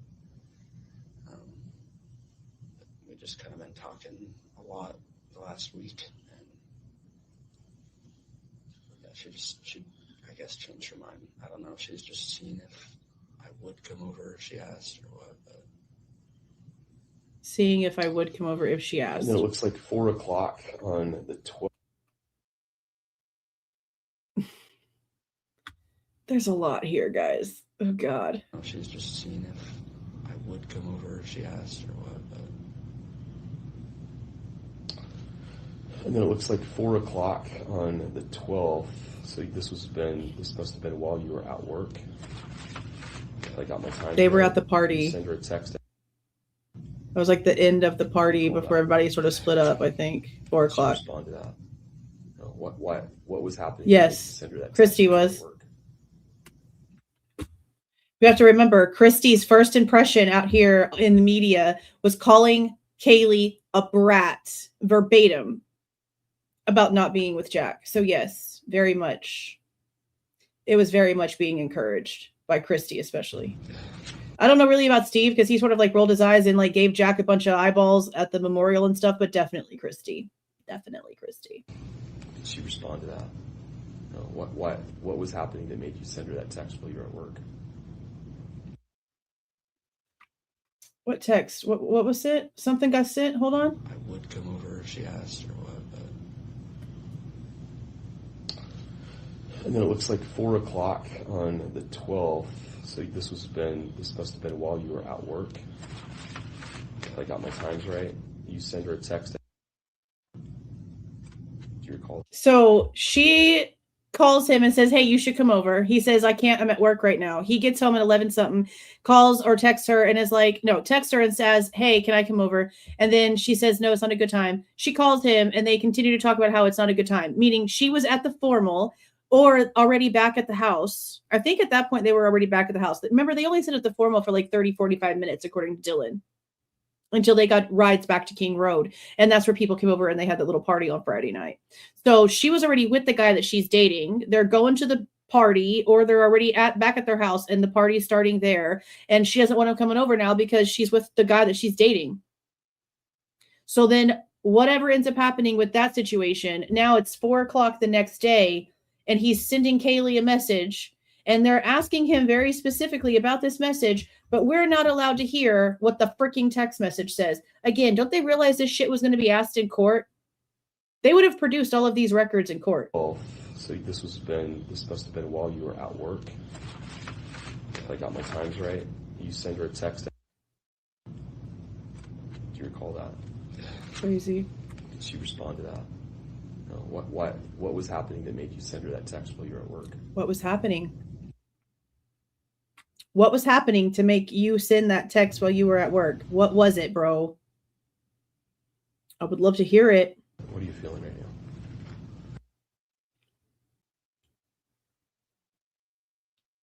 Crazy. No, we don't have these texts. And then they just asked him, what is he feeling right now? And it went back to silent. I would come over if she asked or what. But And then it looks like 4 o'clock on the 12th. So this must have been while you were at work. If I got my times right. You send her a text. Do you recall that? Did she respond to that? No. What was happening that made you send her that text while you were at work?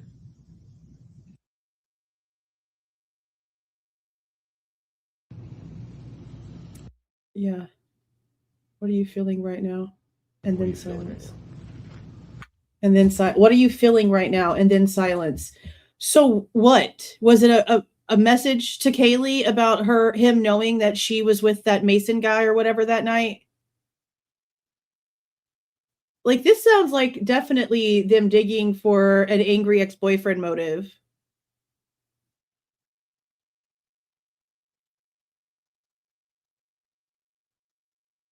No, but once I load it into YouTube, it'll automatically do the transcripts or whatever. I just don't know if it's gonna. I don't know if YouTube is gonna grab it because he talks so freaking low. And like mine, like I need to find a different system just to use. I'm sorry.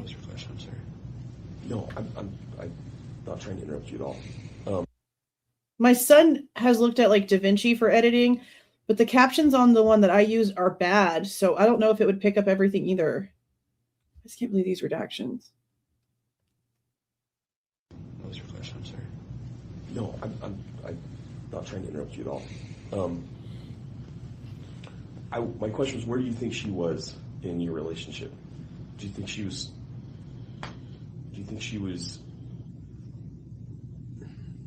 she had firmly decided that this is going to end, or do you think that she had opened this up to where you were going to get back together, or she just was undecided? I can tell by the way she like acted around me and just talked to me on the phone and over text that there's obviously still something there, and that she had at least curiosity about getting back together. But when he's not around, she refers to him as a child to other people, according to police reports. I feel like that's important to note here.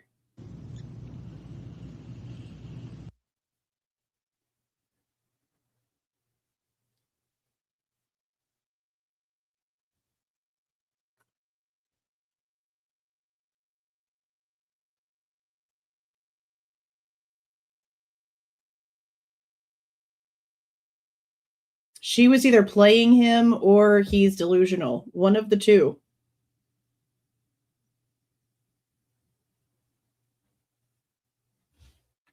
And then 1,000 redactions. What was said right before the silence here? Just that? Curiosity about getting back together.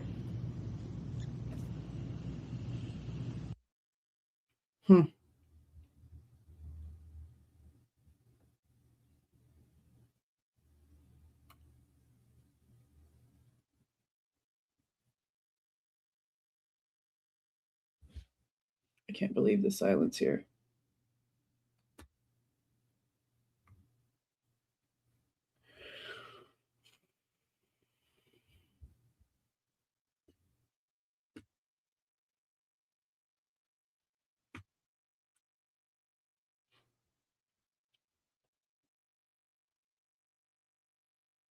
I mean, she was seeing more than one other guy. There was just only the one that was like becoming a little bit more than casual.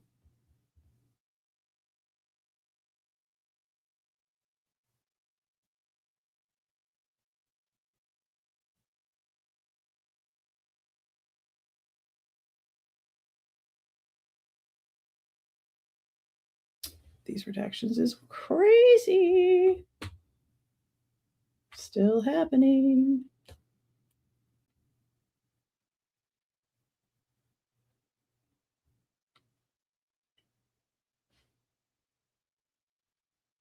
My goodness.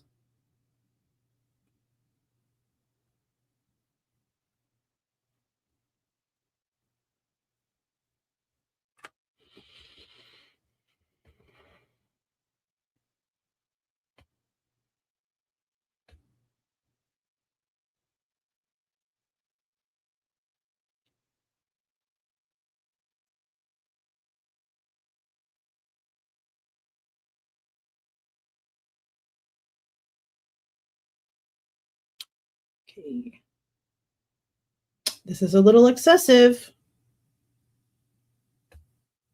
This is a little muchos.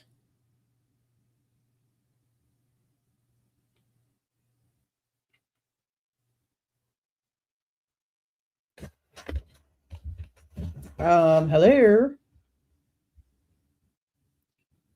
That goes on for a long time. Okay, here it's about to start back up.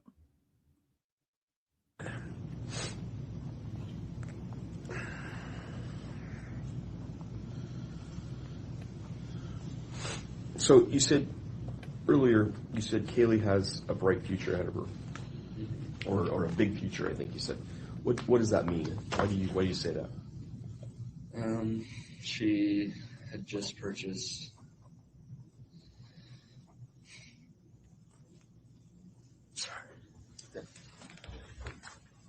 He's crying. She obviously just got her new car.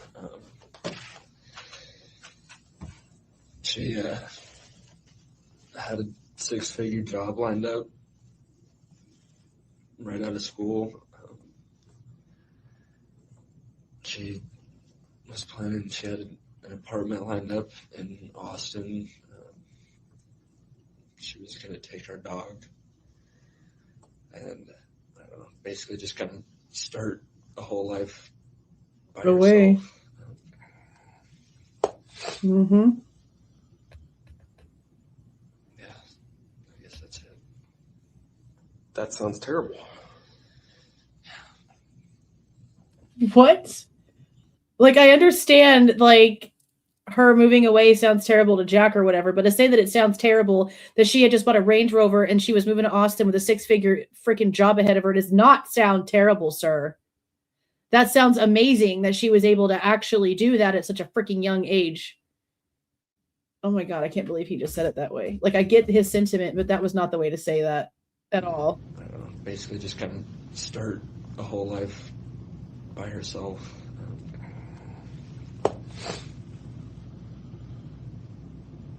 Yeah, I guess that's it. That sounds terrible.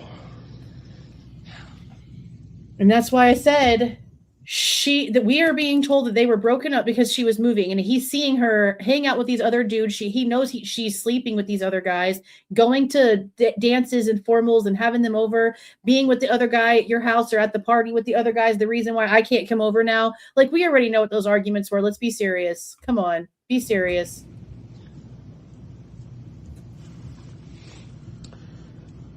The new car, how is she paying for that? A job. She makes good money because she's currently interning with the company that she is going to work for. And that's Extreme something or other? Extreme Networks. And she was a really good student. I think she had higher than a 4.0, so she had a lot of financial aid that higher than a 4.0. Holy shit. Her to use the money that she got from working as kind of spending money or investing money. So yeah, she had wanted a new car for a while. Hers had been giving her problems. And she went home for a week.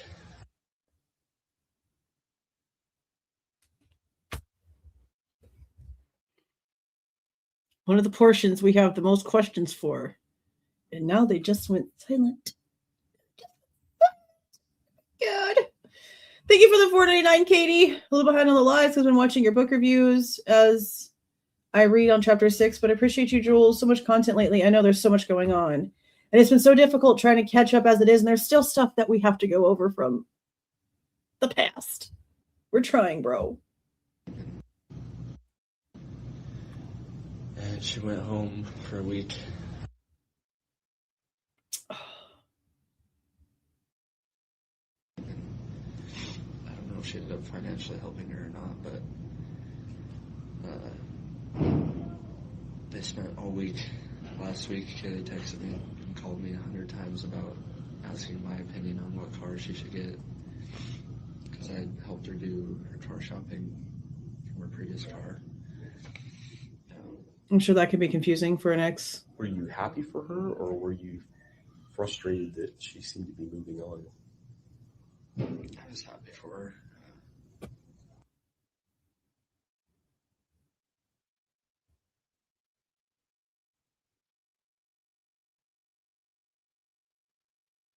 Happy for her, but we can't hear what he has to say. This is really frustrating. Super frustrating.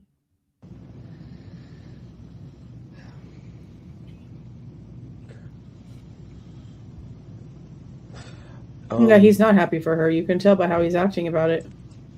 And let me tell you something. Okay? I don't know what their relationship was like. I'm only going to tell you based on my own experiences with narcissists, all right? Anytime I tried to do anything, anytime I was doing something better than what he wanted me to be doing, he would do everything he could to sabotage it. I tried to be a notary and start that. I couldn't take the time to learn. I couldn't go out to notary calls without nothing but stress and dumb shit.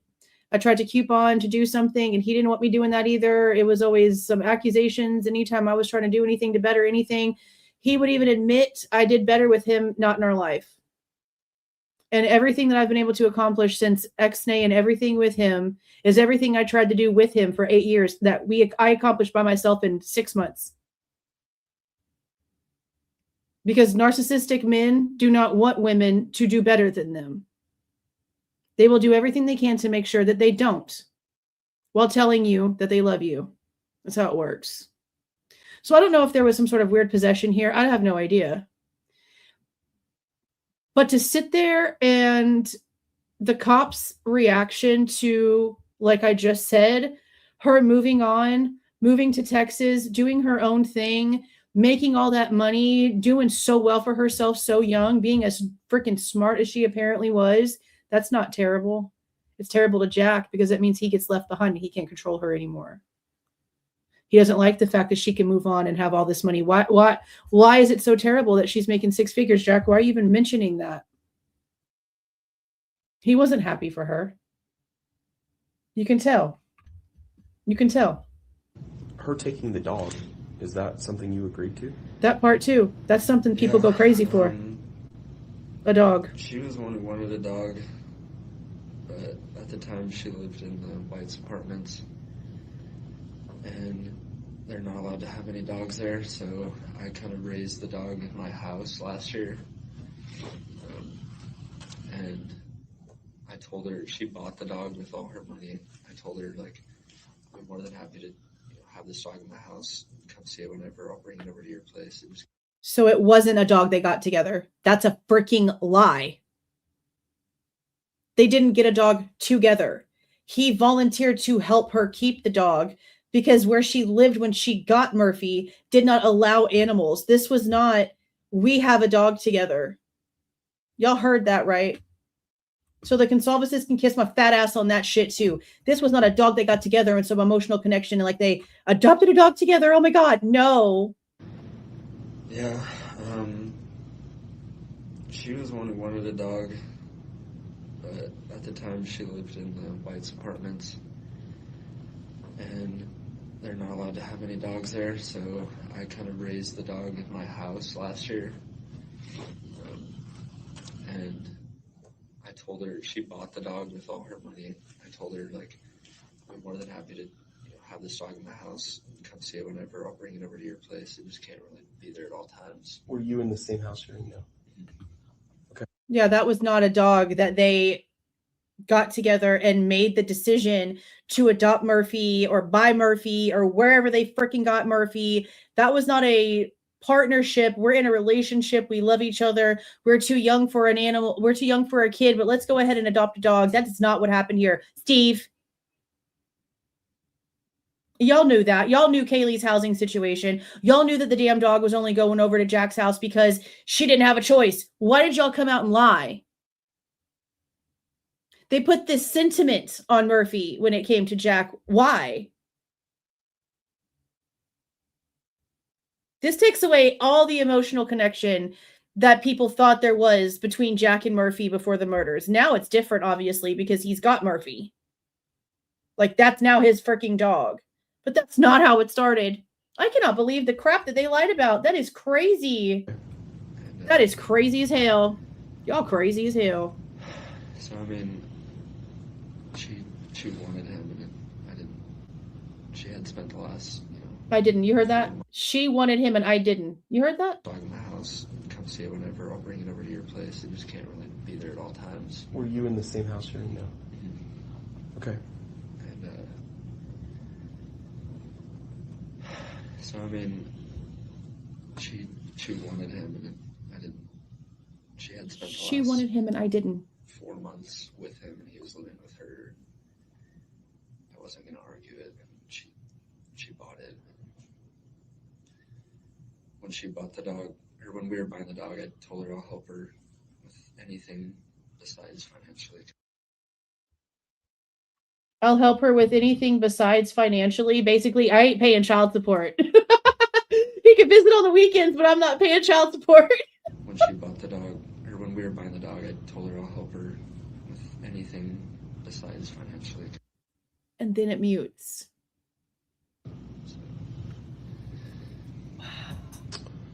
Okay. That's a transaction. Yeah. That's cray cray, bro. The truth will set you free. On the 13th Oh my God. at 2:15 a.m., she sent you a text. I have your vape. You can come pick it up at my house. 2:15 in the And morning. you didn't see that till the next day. So you didn't go over to her house to pick the vape up because you didn't see the message. Is that correct? They were on the I phone. still think it's at the house, yeah.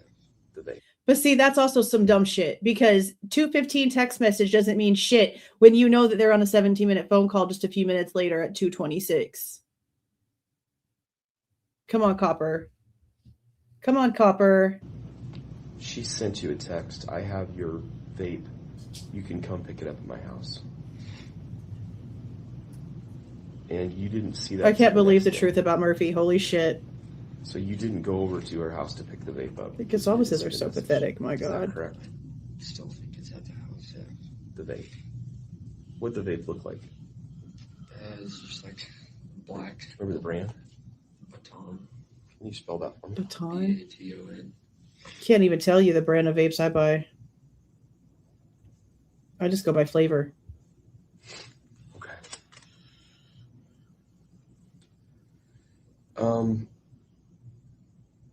I think Rich asked you this earlier, but I'm going to ask you again because it just came to my mind again. Do you remember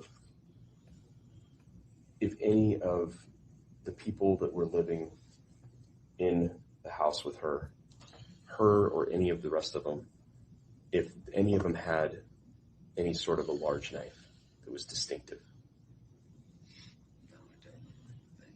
Do you think you would have known that? No, probably not. Probably not, no. But I know that like Maddie and Kaylee would never have anything like that. I didn't know the other girls that well. Okay. Is it Maddie the one that's holding the big machete? I don't remember. All I know is that Xana's holding a watermelon and they're walking out onto the porch and then somebody's holding a big machete. I thought it was Maddie. I could be mistaken. Back to Xana. Do you know any of her family members? We can't know that he knows any of the family members.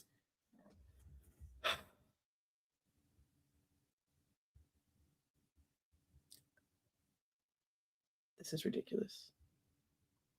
Usually anything that's strawberry watermelon, happy hounds, strawberry watermelon. But don't make the mistake of getting the damn strawberry watermelon refresher from McDonald's because that shit's sour and nasty. Sour and nasty. Don't do it. Ugh. Cannot believe they ruined strawberry and watermelon together. Only McDonald's could do that dumb shit. For real, for real. I'm not sure if she's still going to school there or not. So she was Xana's sister was a. So he knows Xana's I don't know sister? how she was in, but I know she was in a sorority over there.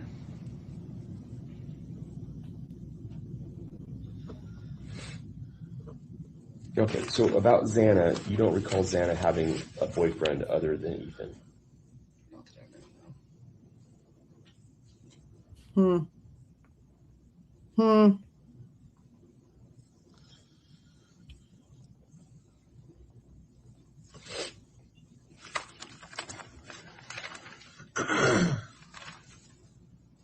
And she's the one with the boy.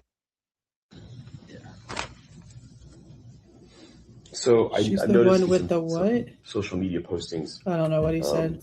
and I can't even tell you who they're from exactly, but Xana is described as somebody who's sort of a defender and a strong person that sort of protects people. And you earlier sort of described her as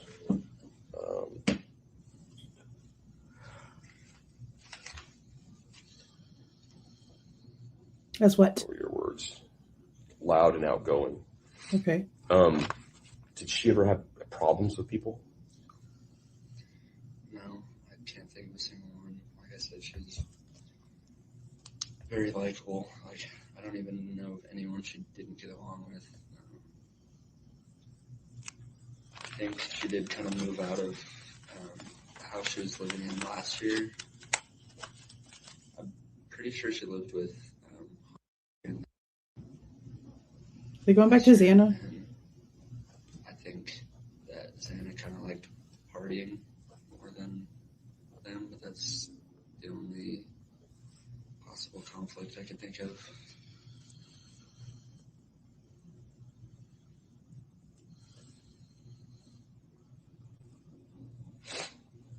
So the house that they lived in has been described by some people as a party house. That there were often large parties there and people coming and going. Is that true? Olivia said it. First interview. More so at the beginning of the Camel school year, skin I feel turtleneck. like, but yeah, it's definitely is. When would the beginning of the school year have been? Kind of when everyone came up from like their hometowns, and everyone's kind of excited to see each other. It kind of seemed like a central hotspot every weekend. Now, I didn't have a civilian or Greek experience college, so can you just explain to me, like, are these exclusive parties? Could just anybody from the street wander in? Was there an element where if you're not part of a certain house, you were kicked out? Like, particularly with regards to this home. It's a little tough to say, especially in this situation, because Kaylee wasn't. Kaylee has friends that are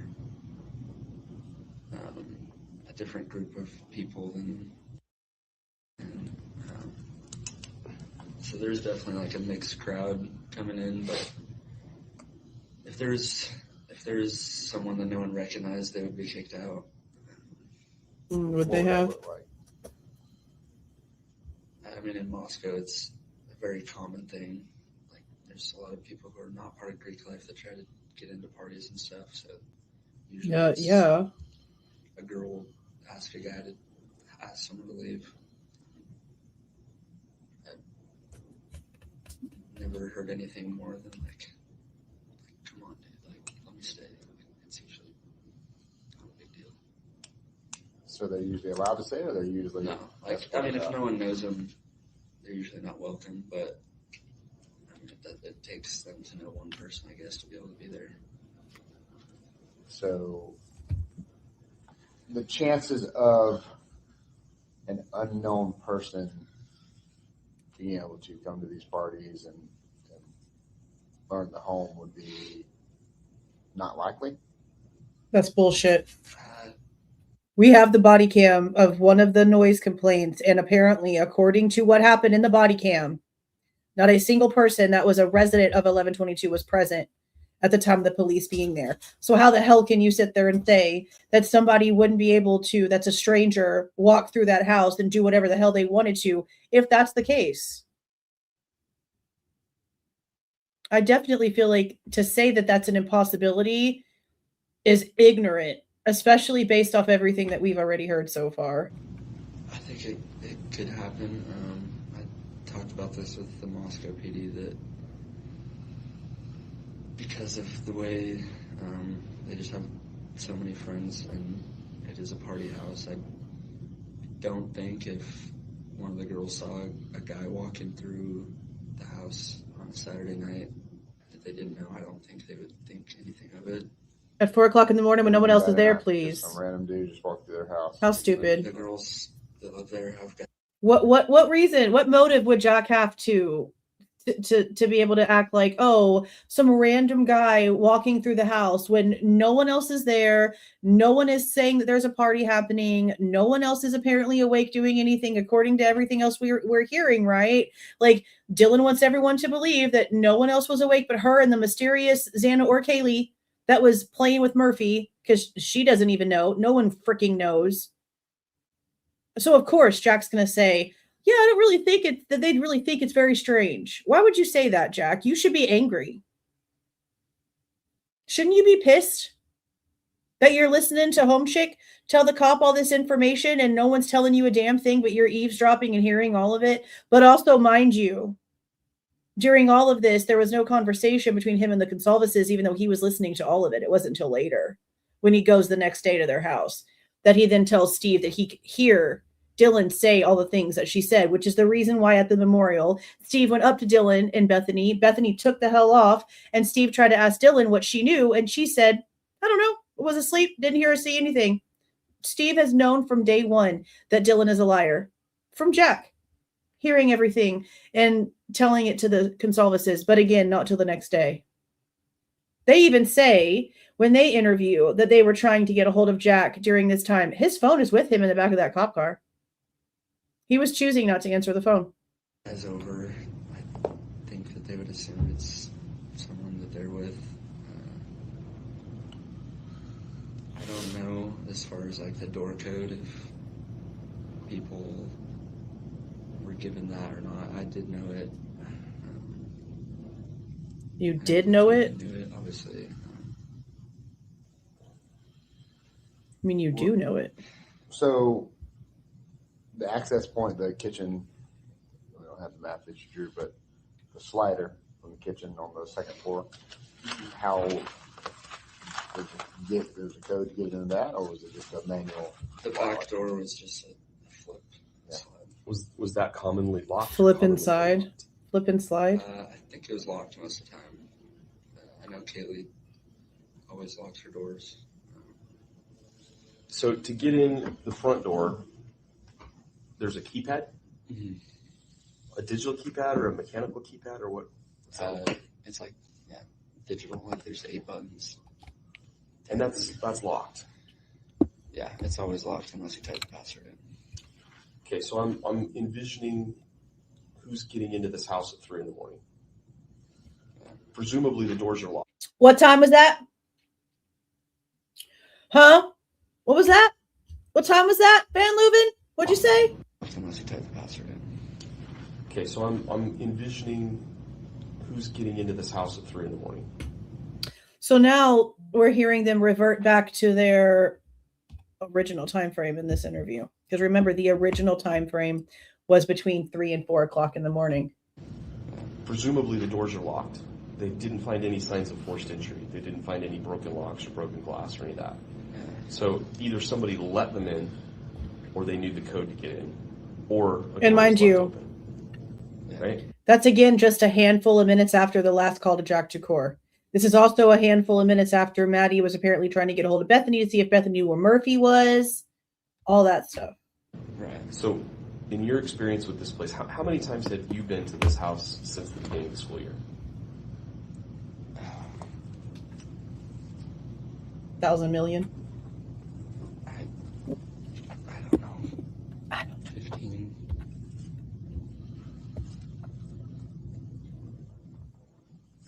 None of which, like, the last month, though, probably only 3 or 4 times.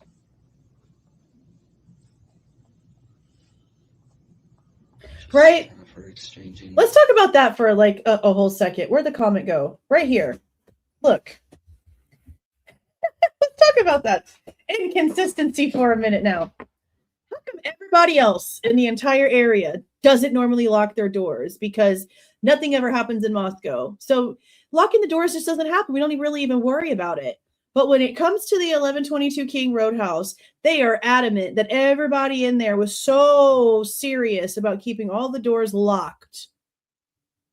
So they're the one house in the entire neighborhood that just didn't give a shit about how lax everybody else was. And they were making sure all of the locks were locked in their house. While again, everyone else says that it's Moscow. You don't have to.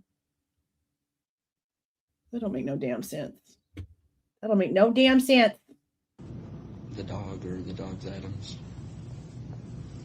I'm sorry, so Dylan's last dad month, did how not many change things any did locks. Probably 3 or 4. I don't know where that came from. Dylan's dad did not do anything to the locks. None of which, like, the last month, though, probably only 3 or 4 times.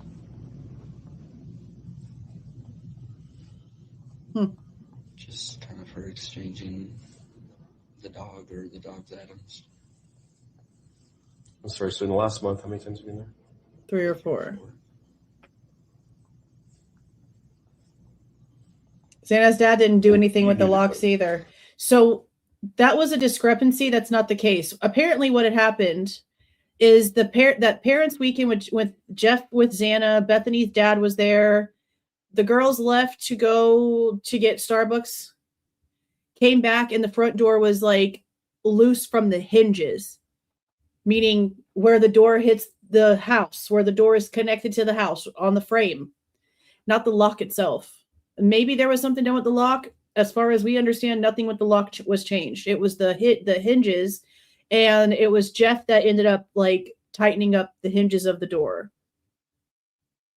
What he said in that interview that everyone gets confused about was not anything about a lock. It was she changed a lot because of getting with Ethan, and that's what everyone already had said, that she had like calmed down, was trying to really plan for the future a lot more. His grades were getting, better. Everything was like, it was different.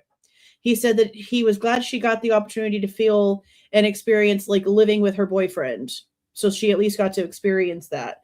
But it wasn't anything about a lock. It was she changed a lot. And then according to the girls, it was the door off the hinges. It didn't have anything to do with the lock. Just more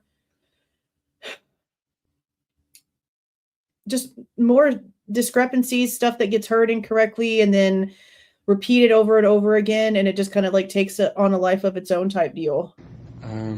Yeah, I remember Moscow PD calling me a few days ago.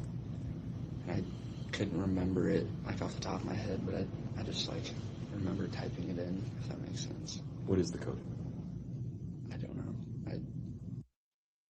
That's what I told Moscow PD, but then they called me back and said that wasn't it. So I called the property management company and not Maddie's dad, Catherine. Moscow PD.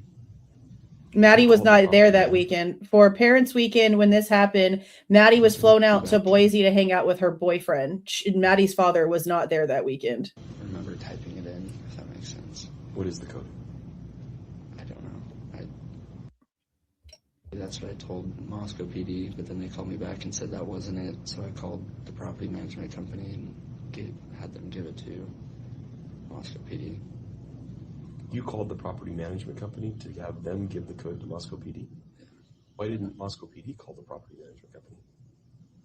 Weird. I just said if it's helpful, I can give my property manager a call. How does Jack not know the code? Oh, okay, so same property manager you know. So he was there 15 times at average since Kaylee moved in.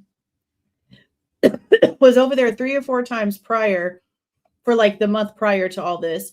And magically, after saying that he knows the code, and now that the officer is asking him what the code is, he magically doesn't remember the code.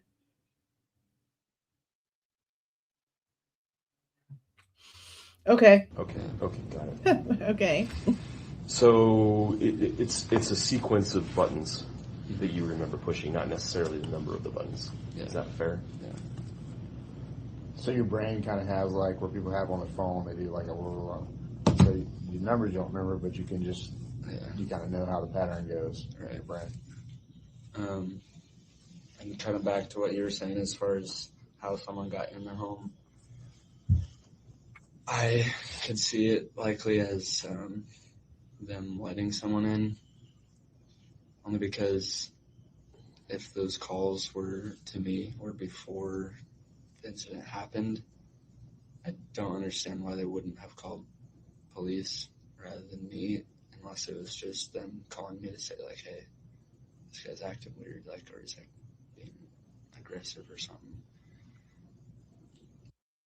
Is this like another Carly Rodney situation where people are giving information to the ex-boyfriend instead of the police? What the frick did he just say? Remember, but you can just, you kind of know how the pattern goes in your brain. And kind of back to what you were saying as far as how someone got in their home, I could see it likely as them letting someone in, only because if those calls were to me or before the incident happened, I don't understand why they wouldn't have called police. Okay, I get it now. Unless it was just them calling me to say, like, hey, this guy's acting weird, like, or he's like being aggressive or something.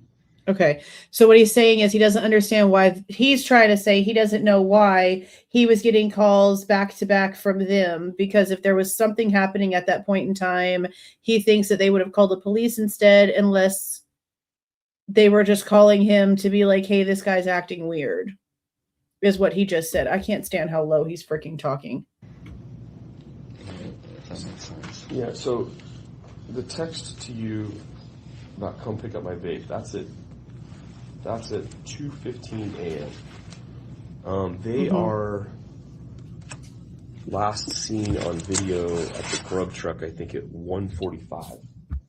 So we don't know where she was when she sent that. She could have still been on her way home, or she could have been home. Not sure. 2:15 is when Xana made the DoorDash order, and that's 5 minutes after Dylan asked Eric Gower if he was out driving because they were going to go get food, and also around the same time that that Maddie and Bethany go to take Murphy out to the bathroom. So what would stop Kaylee from taking Murphy out to go to the bathroom unless she was on the phone with this guy? Because that's where the time adds up. I don't know. Other officers may know the answer to this question. I don't know how she got from the grub truck back to the house, whether they walked. I do know. Okay. It's another name that could be worth looking into. His name is... He's calling out Eric.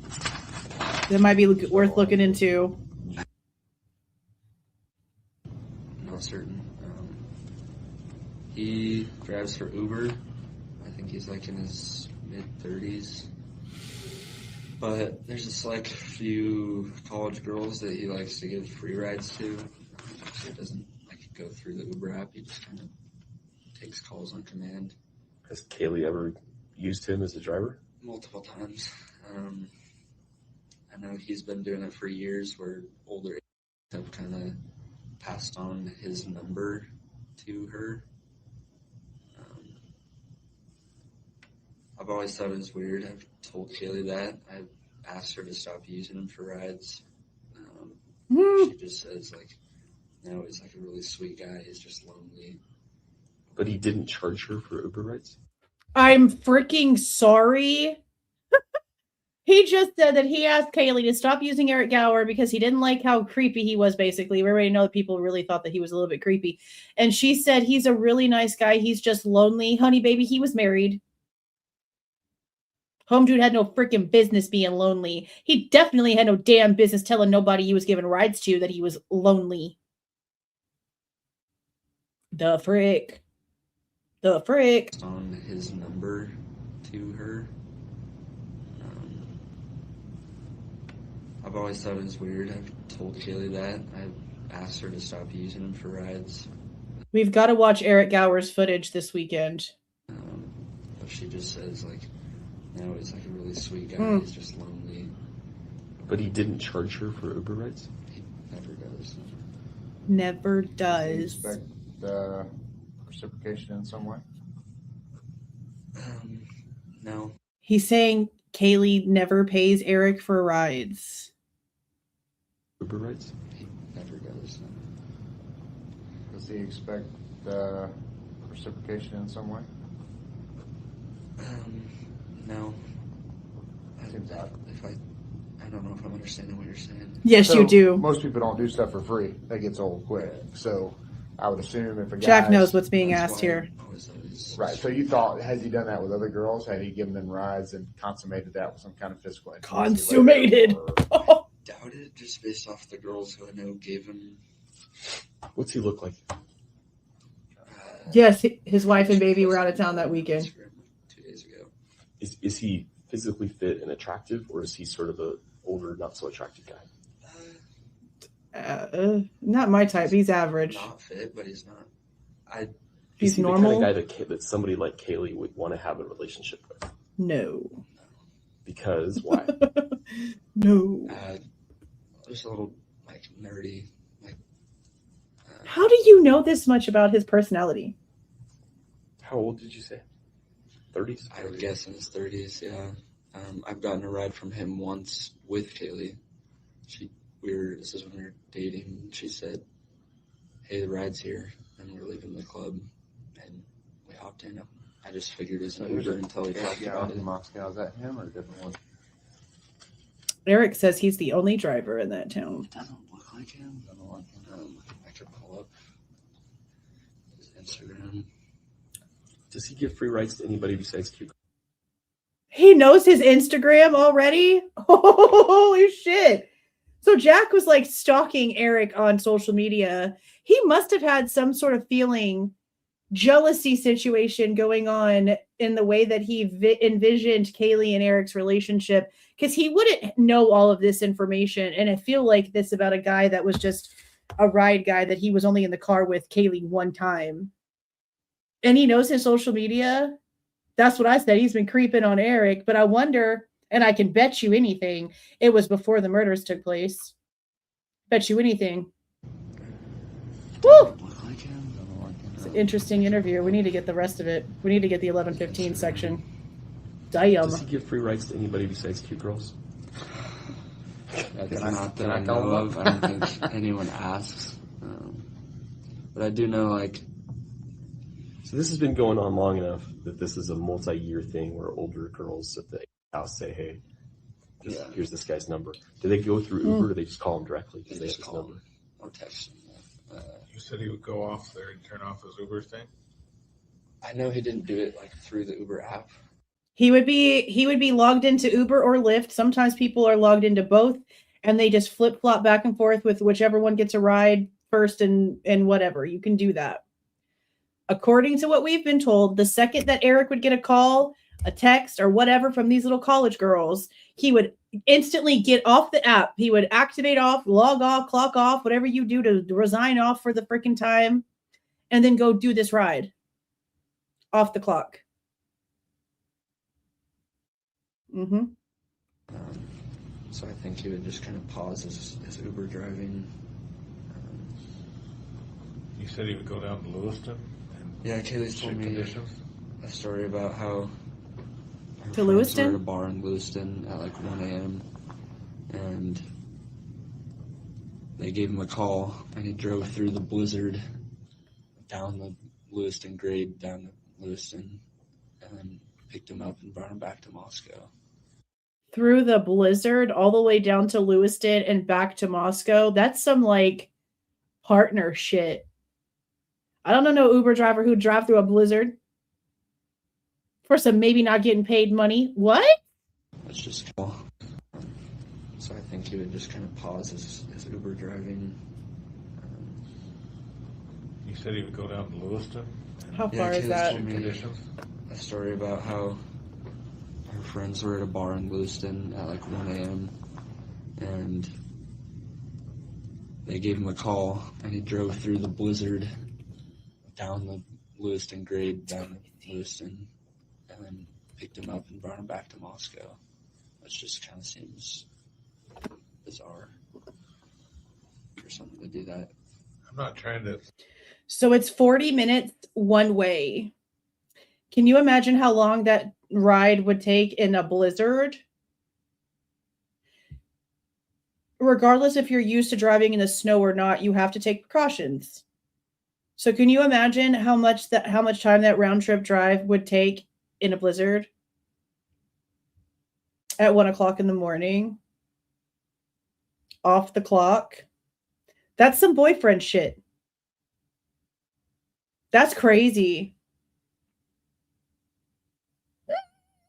That's wild. That's Lead the conversation, but you mentioned something about the fact that you thought they had gotten an Uber that night. Ew, did he just like, I had no idea how suck they up all got them to snots? and from Sounds until, nasty. He actually did reach out to police and told them that he gave them a ride I hope to the so. bar and back. I hope so. Grub truck to their house. How do you know that? Kaylee's sister told me that he Olivia. had talked to the police and has been cooperative. And I also got footage from a neighbor's doorbell camera, searched through that, and based off the time he left at What I Grub said. Truck, The night of, Steve Goncalves told Brett Norton, Jack Shakur got the footage the night of. So the night of the 13th, they had 11/12. The night of the 13th, Kaylee's family had the 11/12 footage, meaning they had the login access.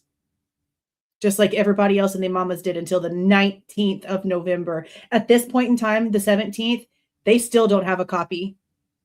The Moscow police will not have their own copy of the 11/12 footage for 2 more days after this damn interview. Kaylee's sister told me that he had talked to the police and has been cooperative. And I also got footage from a neighbor's doorbell camera, searched through that, and based off the time he Search left through at that Grub and saw Truck, SV1, huh? based off the time the girls left Grub Truck, at least leaving the camera, it does match up from when he drives by the house to drop them off. Ow. And he turns around and 51 seconds later he drives back the other way. What kind of car? Damn, so he really did look at it. He's given timestamps. And has been cooperative. And I also got footage from a neighbor's doorbell camera, searched through that, and based off the time he left at Grub Truck, based off the time the girls left Grub Truck, at least leaving the camera, it does match up from when he drives by the house to drop them The off. family lied. They didn't know Eric. Turns around and 51 seconds later he drives back the other way. What kind of car? I know that he drives, so it was a little tough to tell on the video. Where's the footage? Does someone have it? I have it Where? on my phone, but I have no service. The girls who live there at that neighbor house, Where did it come from? they have a doorbell camera. Ring or something? I can show you which house on that map. Do you know who Can you not get into our I Wi-Fi? think we drew on this yesterday. I think that's the camera you're talking about. And the faces. Yeah, there's a trick to it. So try to get into it. Sometimes it'll be We up. did do that a minute. You want to take a break? Do Yourself to the you want to take a break? bathroom. Yeah, let's take a break for All a right, second. let- Why does that? That's Let's why take there's break. a break. We've been at this for an hour and 22 minutes. Okay, so this is the end of uh, part 1. It's 11:26 a.m. We're going to take a break. This should be the next Okay. section. Okay. We're resuming on November 17th, 2022. It is 11:36 a.m. Continuing our interview with Mr. Yeah, it's on his phone because we were he talking had all he had to do was download the app. The same thing that Mallory was supposed to have done. They couldn't get anything off the SD card that Gunderson got from the girl that day that we have the footage of. So he was given the name of the app, what to download, the username and the password, and his dumbass never used it until the 19th. This is my biggest complaint with this dumbass. He's not a freaking expert. An expert wouldn't have done all the dumb shit that he did. A real expert wouldn't have thought that he needed to take all the equipment from 1112 and transfer it to NPD and set it all back up and blah, blah, blah. No, you freaking don't. No, you don't, you big dumbass. No, you didn't. That's why you broke the camera and everything else because you're stupid. He had access to all of this on the 13th, messed around, tried to be technical, tried to act like he knew shit, didn't know shit, didn't have access till the 19th. And this is why everybody was remote viewing it. And not just remote viewing it, they were logging in with the username and password, giving them administrative access that the owner would have for 6 days, y'all.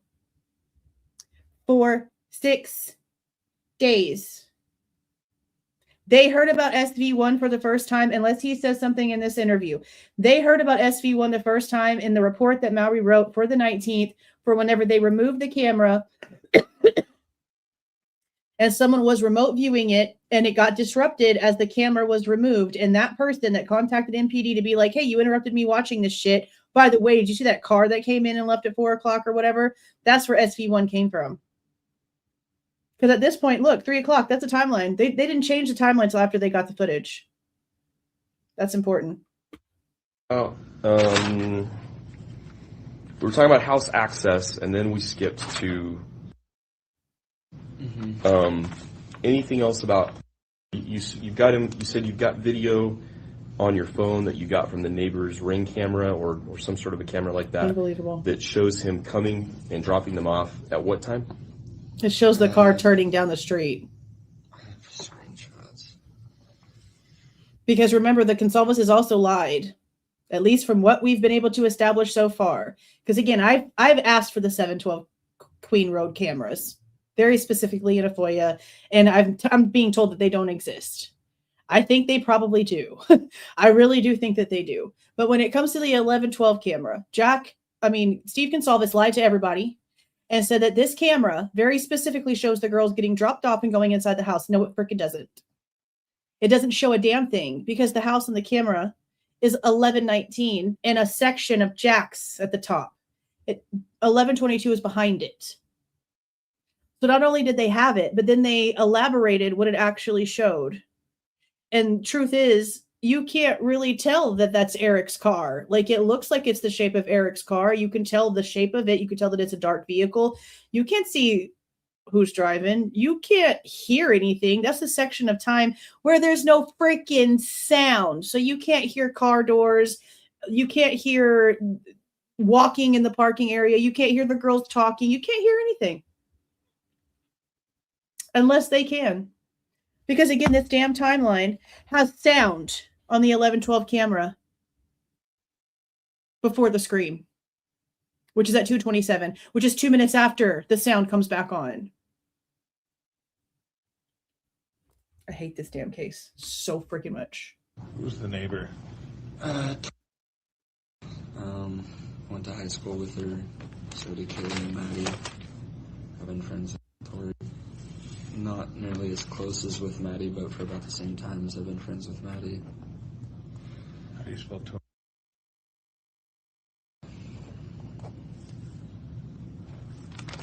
Where does she reside?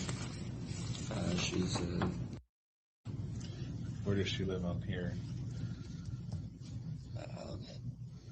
Their doorbell camera faces this way, so the only access by car, as far as I know, would be to drive by that camera.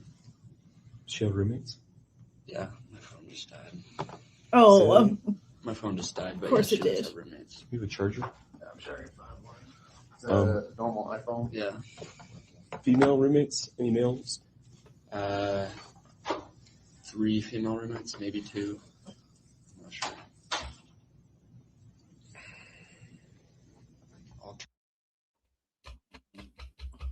why is this redacted?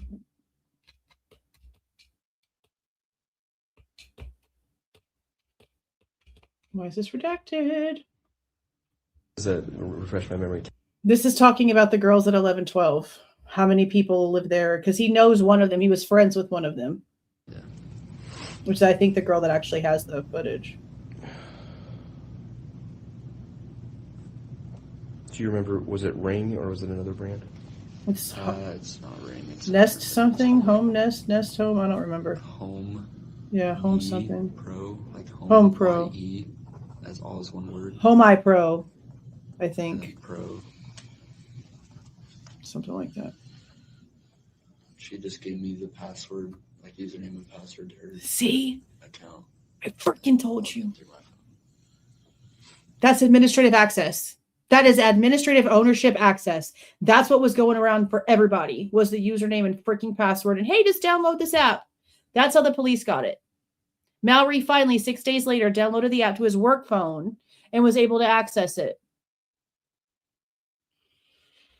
I believe Moscow PD also has that video as well. Okay. They have the video? As far as I know. One of the detectives asked if I knew the house address so that they can go get it, and I didn't know the number, but I showed it. That's what I said. That's what I said. I said, why didn't they instantly file a search warrant? When Mallory found out that guy had remote access and that he had gotten it from his sister, who was the roommate, whatever, like who, it doesn't even matter. When they realized that people had log-in administrative access and multiple people were logging in and looking at this footage, they should have filed a search warrant. They should have gotten IPs for everyone that logged in. They should have interviewed everyone that logged in. They should have backtracked everyone's movements that logged in. Just this should have been an entirely separate department on its own to go in and see who for 6 freaking days had administrative access to this footage. Because I don't know what it shows on an app, but you know that you can like also put that stuff on a computer and you can do all kinds of shit to it. That's my point right there. I don't know why they didn't take this more seriously. This should have ended up with so much paperwork behind it once they found out people were in it for almost a week. I just can't believe that they didn't even bother.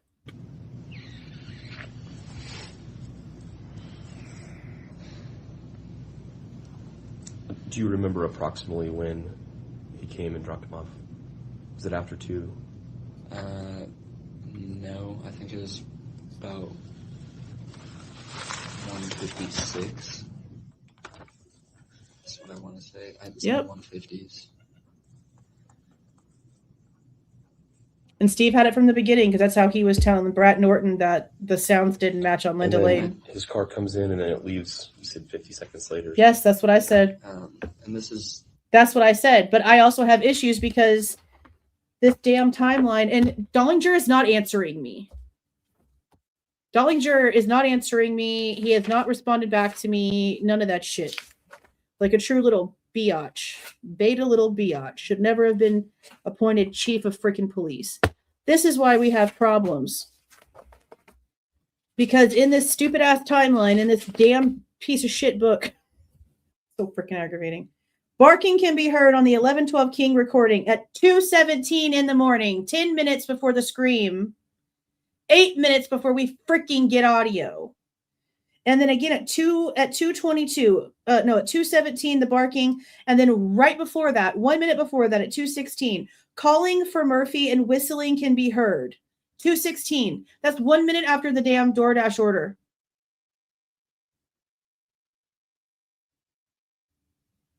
So at 2:16, Maddie and Bethany have already gone outside. Bethany's already back in the house, and Maddie's done lost the dog, according to this. So how are they hearing this, but we don't get to hear it? And Dollinger doesn't want to answer the damn question. And we paid an extra $200-something for muted footage. It's a freaking scam. Biggest freaking scam ever. I don't know for sure that that's his car. It looks like and it lines up with the times that they were supposed to be getting home, and it comes and goes as if. See, now he's being honest. Now he's being honest that you can just kind of tell and the timing adds up, but no, you cannot actually see what's happening here at all. You said 50 seconds later or something like that. Yeah. And this is, I don't know for sure that that's his car. It looks like and it lines up with the times that they were supposed to be getting home, and it comes and goes as if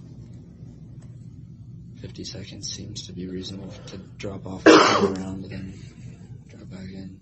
Yes, I agree. And you got this information that he's the one that picked them up and dropped them off from Kaylee's sister. Olivia. Yeah. How do you think she knew that? She's been... They had access to very Kaylee's involved phone. with police and kind of trying to investigate with me. They were on the same phone account. That's how. Okay. She's the one who's been talking to any like news sources as well. Okay. Okay. Let's go back to house access. How many people do you think, besides the people that lived in the house, knew the code to get in the door?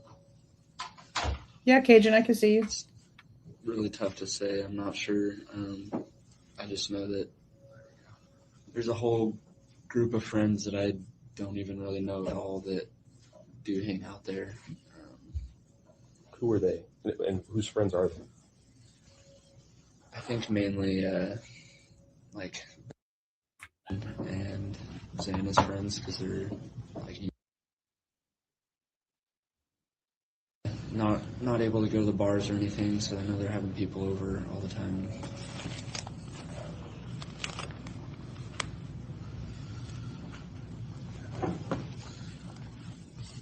That's just true. Probably. You know? Because what did he have to, what did he have to do? Walk out of his door and walk up the hill a little bit on Willinta and sort of just like walk towards the parking area, and he could stand back there. I mean, very possible. And maybe that's why they came out so like adamant that she didn't have a stalker, because the stalker was Jack. I wonder if that's it.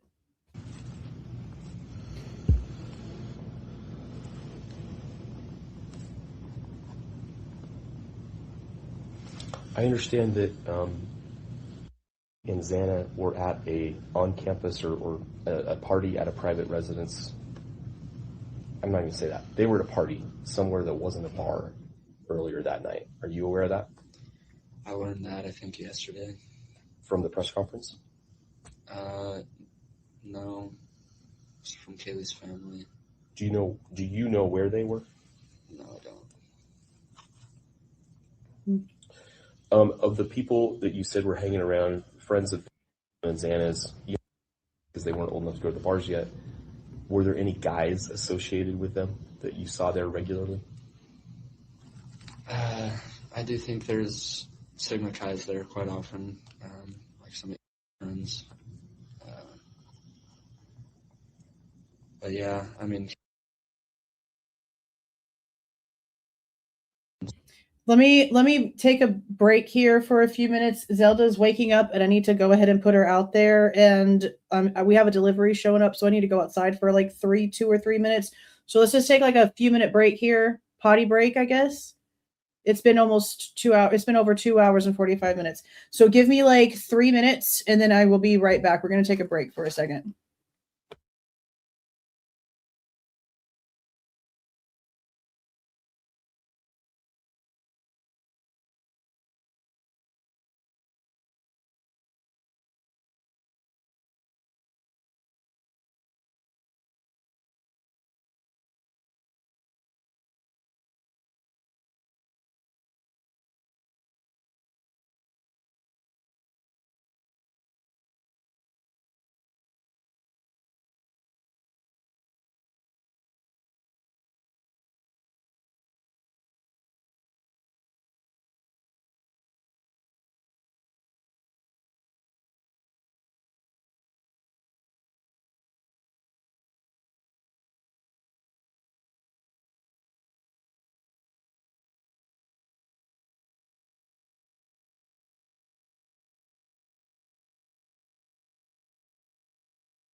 Okay. Well, Zelda didn't want to leave, but the ice cream's not going to melt, though. Let's just go ahead and continue. And I'm going to go ahead and fix the banner. I wasn't over there too much at the same time as them. I just knew that. Back for a second. Yeah, I think he's talking about. I think there's. I think he's talking about Emily and Josie right here because he was asking about Xana's other friends. I think that's who he's talking about. No, I don't. Of the people that you said were hanging around, friends of Xana's, See? because they weren't old enough to go to the bars yet, were there any think maybe guys Emily. associated with them that you saw there regularly? Maybe not. They said guys. I do think there's Sigma guys there quite often. Delts. Friends. Lots of delts. But yeah, I mean, so I wasn't over there too much at the same time as them. I just knew that there's groups of people that went over there. Can you imagine any of these guys that had access to this house being capable of doing this or having a motive for doing this? I would never think so, but I mean, I don't know them. Or there wasn't any drama, fights, yelling, anger that you remember? Not that I recall, no.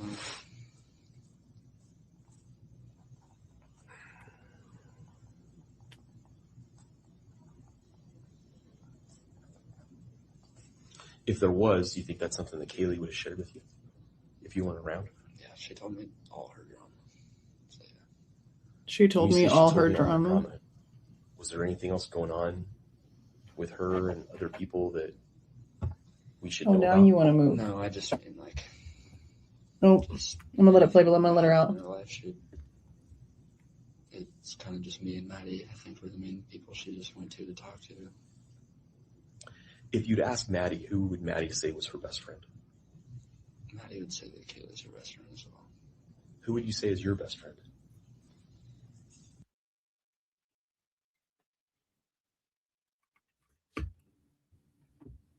Oh my God, it's muted. I think we're the main people. This whole part.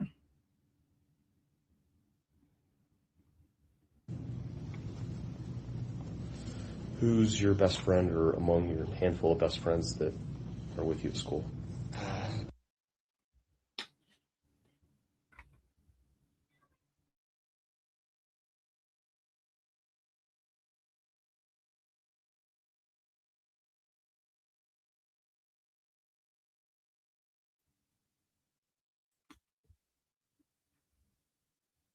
That's crazy. How long is this redaction? It's your Minutes. So about access to the house, it's You your redacted so much. belief that, or I don't want to put words in your mouth. You indicated to me that it was a regular thing for those doors to be locked, both the slider and the front door. Only that house, Is apparently. that correct? Yeah. At nighttime, is that more so at night when they go to bed? Do they check the locks before they go to bed, that sort of thing? I think Kaylee usually at least tried to check the locks. I know she always took the dog out to pee before she went to bed, so I think she just locked it behind her. Do you know if the lock code was changed since Kaylee's moved in? As far as I know, it hasn't been.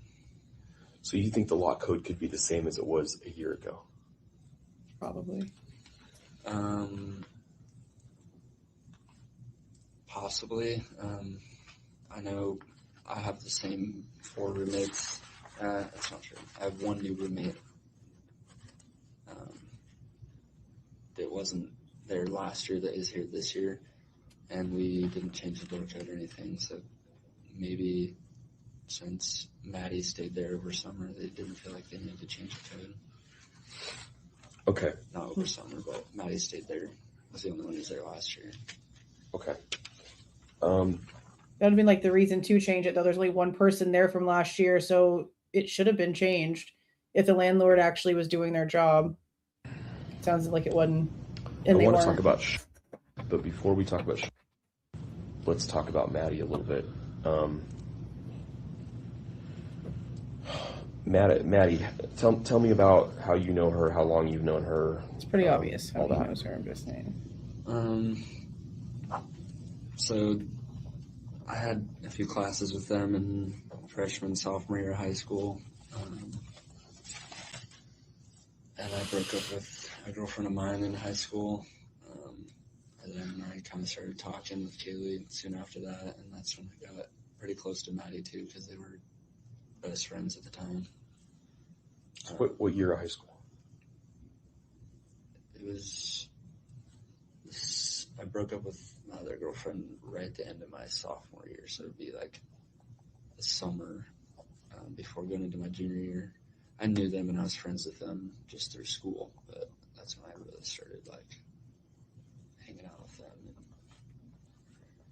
Have you spent time at Maddie's house? A few times, yeah. Where does she live? She lives off. At her parents' house.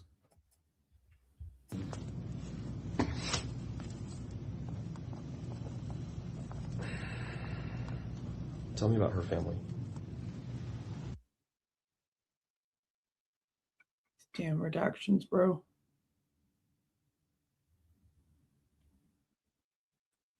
Unbelievable.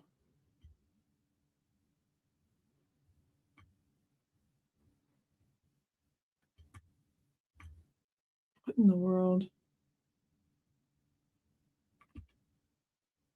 About Maddie's family.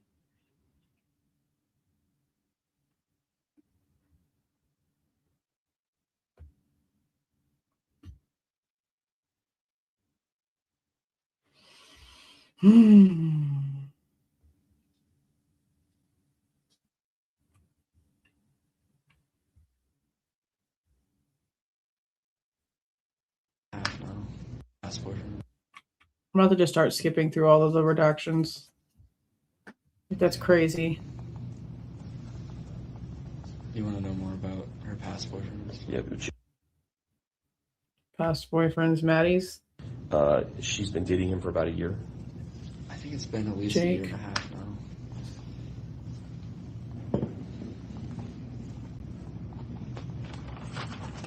And before I think the last real boyfriend before G was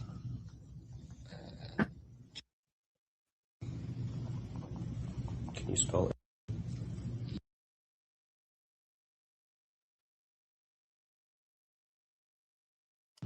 Megan's, not Megan's, about him. Maddie's ex-boyfriend before Jake.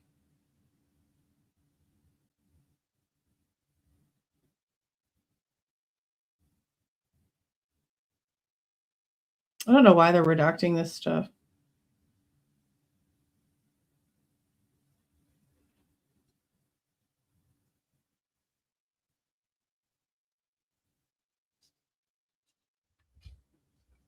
I'm not listening to silence.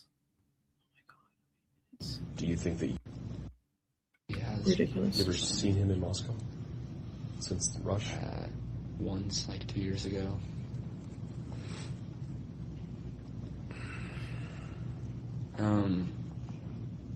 If he was pestering Maddie about getting back together, and this had been an ongoing thing, The do you ex? think that you would have known about that through Kaylee? Yeah. If he was contacting her a lot, do you think she was felt threatened by it or just annoyed by it? Probably just annoyed. He's always been kind of like a player. Like he just loves girls, and I think he kind of hits up a lot of girls. So Maddie's ex? I don't know if he has hit up Maddie, but I do think Maddie would have kind of just ignored it. Do you think he still lives here? As far as I know, it is. Yeah. Is this the Last I heard, ex he's working. that she shared with Maddie Moye? Madison Moye? Same ex? Leads me to remember. I actually completely forgot about this, but this is probably 2 months ago. I got a message on Instagram that said, "Hey, are you still with Kaylee?" It was like a random account. And How long the ago name was like this? or something. And, Hold on, I want to hear. Leads me to remember. I actually completely forgot about this, but this is probably 2 months ago. I got a message on Instagram that said, "Hey, are you still with Kaylee?" It was like September. a random account. And the name was like or something, and he said, I went to high school with you. You probably don't remember me. It was like, it seemed just like a fake account. And he said, I had a huge crush on Kaylee. I was just wondering if you're still with her, and I didn't respond. And then September.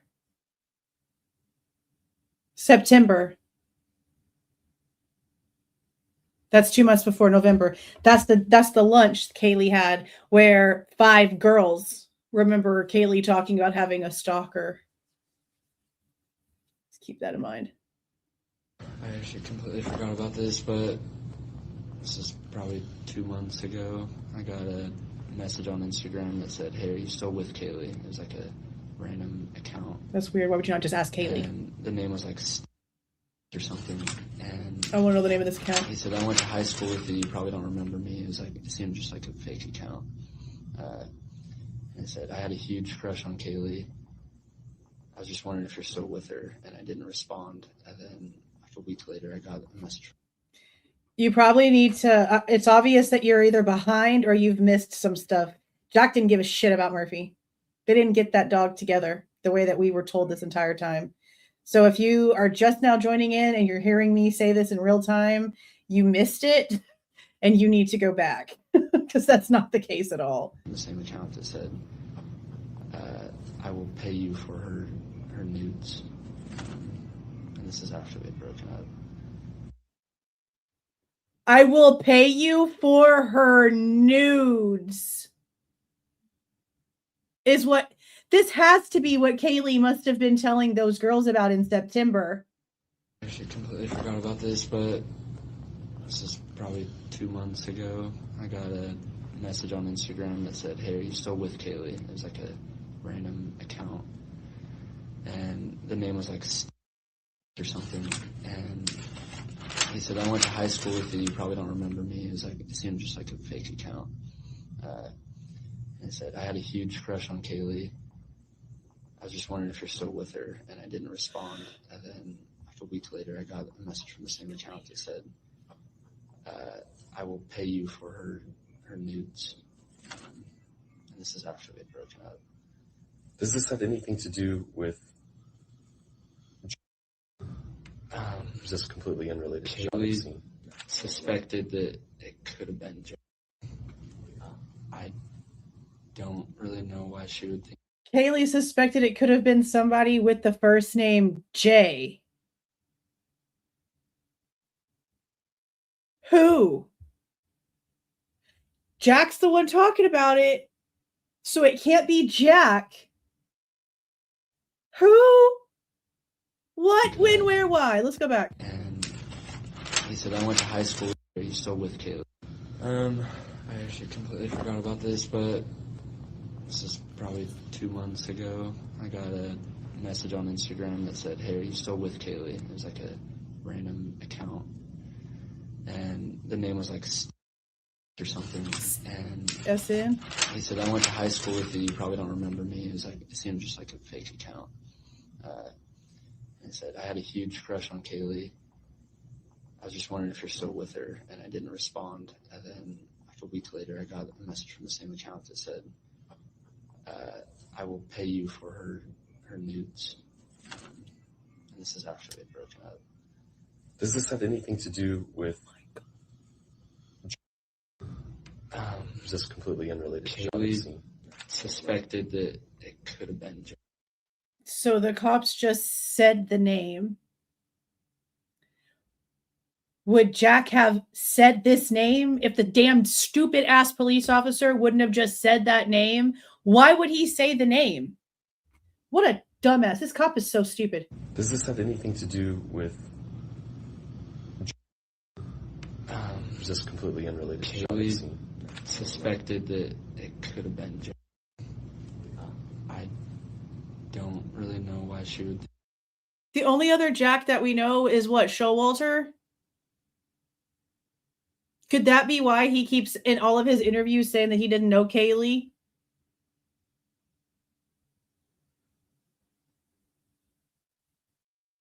What the freaking shit right now, bro?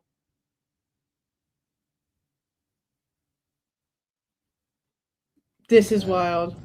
Her nudes.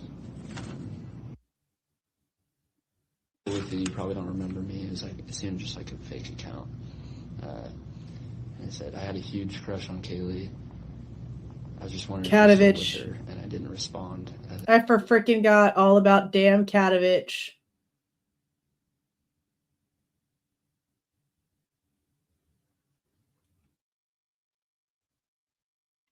We don't know if he's lying, Lafayette guy.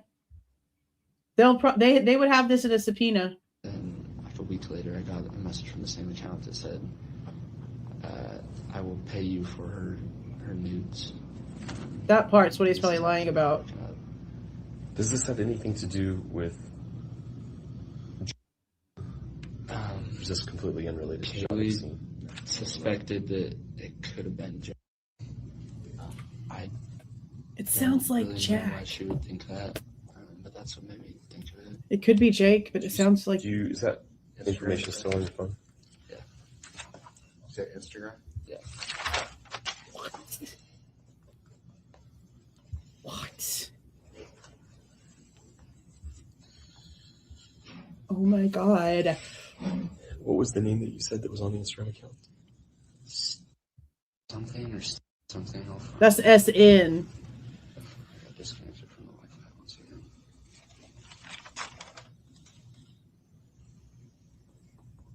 This was around September. So that must have been what Kaylee told to the girls. It must have been what Kaylee told to those girls. That September 11th lunch. Had to have been. The timing adds up perfect.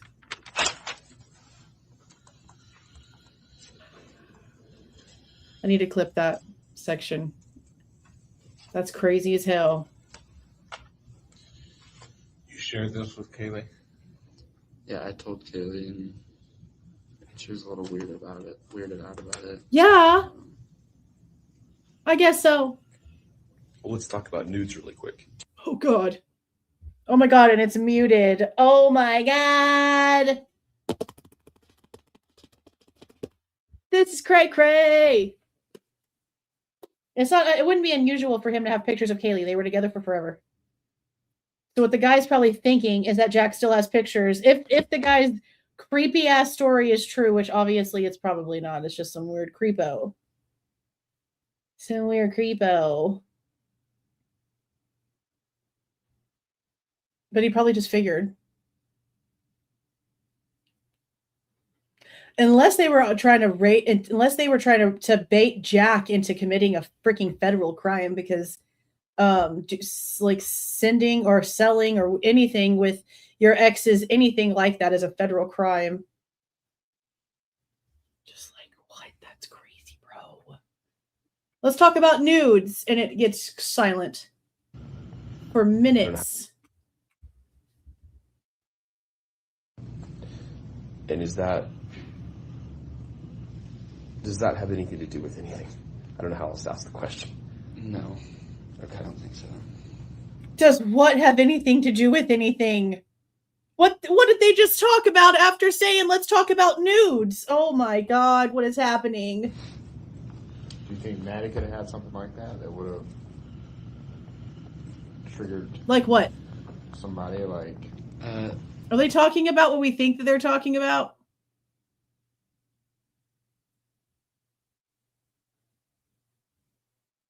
Because it sounds like they might be. Would Maddie have anything like that? Like what? Officer? Like what? And does that have anything to do with anything? I don't know how else to ask the question. And then he's like exasperated. So. Do you think Maddie could have had something like that would have That question. triggered somebody like?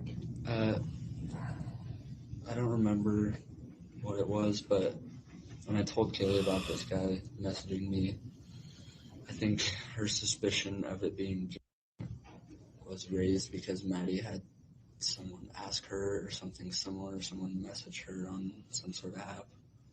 It was kind of around the same time. So I don't know if that's what. So somebody was going around and trying to access Maddie and Kaylee's nude photos just right before they were both brutally murdered in her bed. Is that what I'm hearing? When I told Kaylee about I think the they're guy saying Jake. messaging me, I think her suspicion of it being Jake was raised because Maddie had someone ask her or something similar, someone message her on some sort of app. It was kind of around the same time. So I don't know if that's what sparked Kaylee's idea of it being Jake or... The person that messaged Maddie around the same time, were they asking for Maddie's nudes or for Kaylee's nudes? I think Maddie's, but I'm not sure. Trying to get stuff from I both don't of even know them. if they're asking for nudes or if it was just like some random account that had messaged her. But they had to have some knowledge of you because they asked specifically about Kaylee. Right. But, I mean, Kaylee's been all over my Instagram and then wasn't.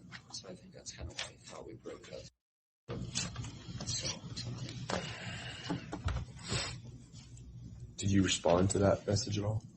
I said, "Who is this?" And then Carla, she had a job. 3 other times asking. That's how she was getting money. But I never said anything besides, "Who is this?"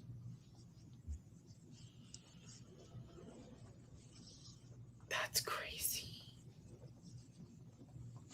Yeah, I don't know what he said about broke up. I think he's saying after they broke up. Right.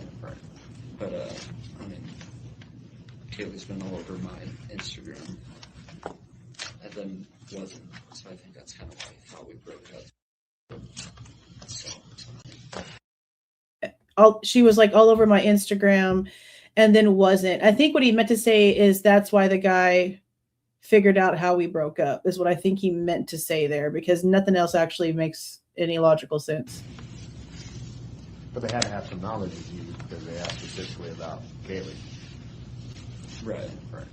But, I mean, Kaylee's been all over my Instagram and then wasn't. So I think that's kind of how we broke up. So, Yeah, he is saying kind of like how we broke up, but I'm trying to pay attention to the context here, and it sounds like he's trying to say this is like how the guy or whoever was behind the account like realized that we must have broken up because Kaylee went from being everywhere on my social media to being 0 on my social media. From 60 to 0 is how it sounds to me. That's just how it sounds to me. To that message at all? I said, "Who is this?" And then he responded like 3 other times asking like question marks, like, "Will you?" But I never said anything besides, "Who is this?" Wow. Just kept asking instead of answering any questions. I want to see the search warrants for this shit.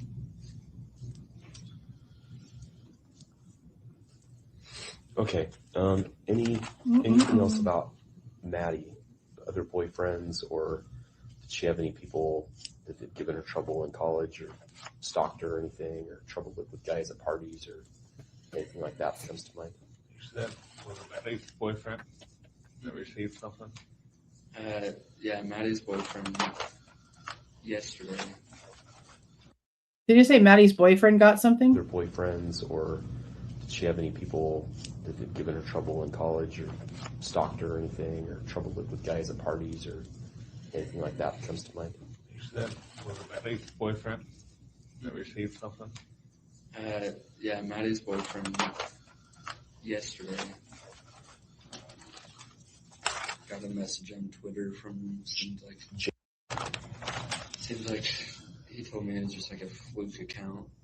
Another fake account. He said that the message said that they're coming for you, and he just called me yesterday to let me know that. So Maddie's boyfriend Jake got a message on the 16th saying they're coming for you from a fake account on Twitter. Okay. Did you already reach out to Moscow with this, or? He told Moscow PD, and I gave him the FBI's lead detective's number, and I think he told him too.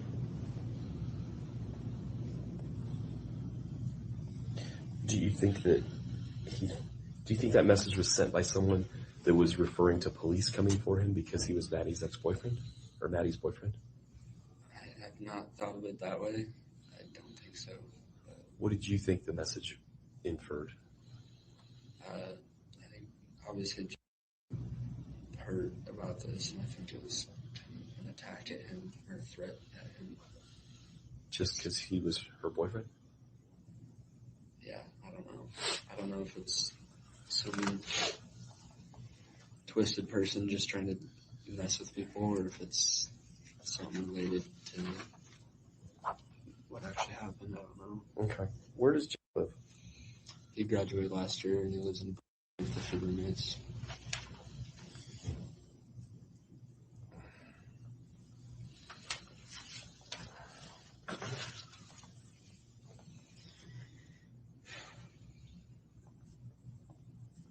You say he lives with roommates? Yeah. What's he do? He works is like a career that he just started with his degree. I don't know what it is, to be honest. I think it's something with like business or marketing. Okay.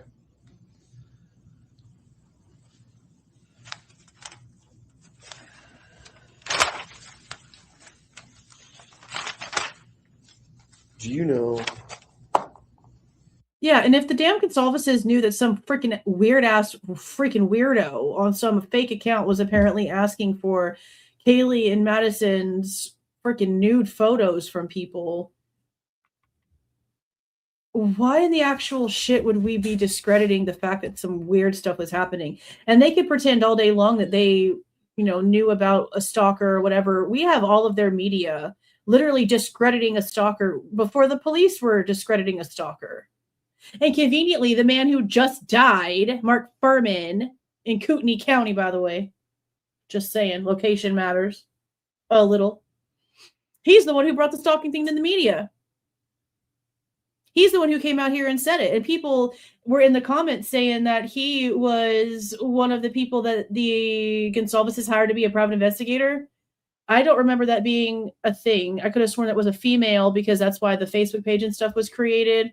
And there was like a whole tiff between them, like that was very public, and we all heard about it for a while. And he also came out here and said Kaylee was being stalked the second that the Goncalveses started saying that she wasn't. So I don't remember that being official, him being their investigator. I don't know where that came from. I think he just started talking on the case because he definitely came out giving a different story than what the Goncalveses were. But even Olivia, the interview is Steve Jr. and pregnant Olivia sitting right here. And they're both just like, no, she'd have told us about that. No, we would have heard about that. Kaylee would have told us. She was so comfortable telling us everything.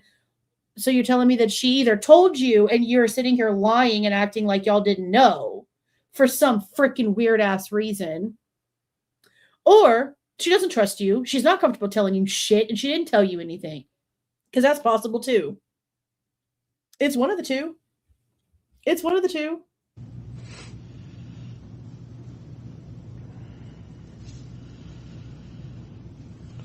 Do you know? Yeah. Yeah, but I have a bunch of bank How do you know accounts. She worked. I have like she 7 was living at the bank house. accounts, and So I have Kaylee credit cards. And I both decided to live in Moscow for the summer, partially because neither of our parents wanted a puppy at their houses. So we stayed in summer. I had graduated.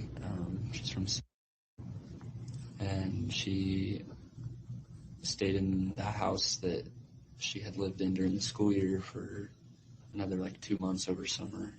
That doesn't matter. I had like 5 bank accounts when I was in my low 20s. Same age as Kaylee. It's called budgeting and having separate accounts. It's not unusual to have multiple accounts. Even though she wasn't on the lease. So it was Kaylee and were the only two living in there for the first month and a half of summer until Xana got there. Now remember, so he must be talking about the other girl, because we also heard that during the summertime that Kaylee had like another girl basically like in the same room with her over the summer. So I think that's what he's talking about right here. She had lived in during the school year for another like 2 months over summer, even though she wasn't on the lease. So it was Kaylee and were the only two living in there for the first month and a half of summer until Xana got there. And then they left shortly after Xana got there. So as I go through this list of names, I want you to be thinking in your mind any guys associated with these girls that could be problems. Okay? Yeah, I know. Did have a boyfriend. I Very hung out with secretive. him a few times. I don't have any concern about him or anything, but Yeah, I did have a boyfriend. takes balance, yeah. He was a WSU student. Wazoo student, go back. Go through this list of names. I want you to be thinking in your mind any guys associated with these girls that could be problems. Okay? And he says a Wazoo student is a problem? Let's listen. Did have a boyfriend. I hung out with him a few times. Who is I the... don't have any who's- concern about him or anything, but she did have a boyfriend. He was a WSU student. Who is this? Wazoo student. That's a problem. Could be a problem. Who is this? That's interesting. I'll throw another name out there.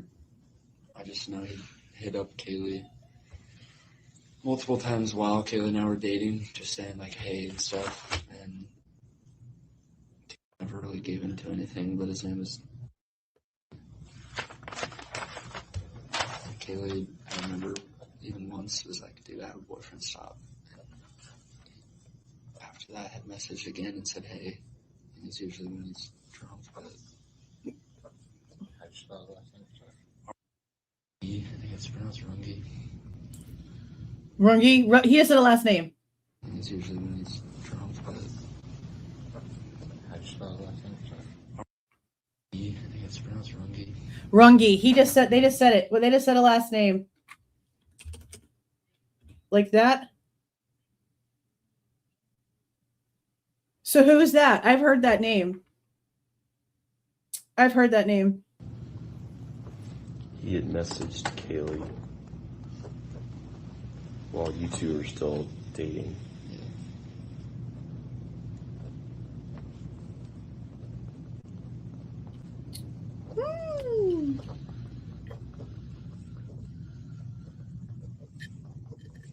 What was the message? Ethan? I mean, Kaylee would show me, I think, Interesting. what happened, which is probably, I've heard that name, I think. but Who was persistent. he's a as well. Adult. You heard that? He went to say adult. I don't know what it is with these delts. I don't know what it is with these delts. I don't Wow. know if I remember what your question was. What were the nature of the messages? I think they were all just, hey, just trying to get her to talk back to him, I guess.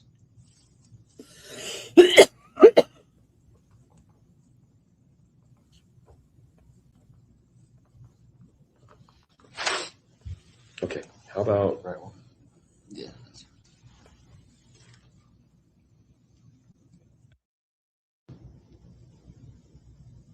The name rings a bell. Hmm. I can't put a face to it, though. Interesting. Is that a guy or a girl? I don't know. Is it a guy or a girl? I don't know. What's that name?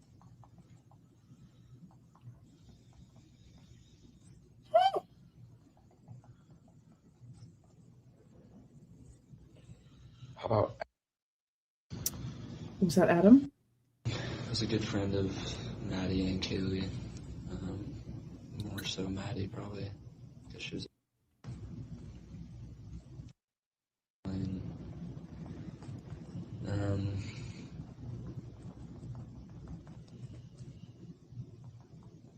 She graduated. Oh, maybe last year as Allie. well with him. No. And I think she lives down now.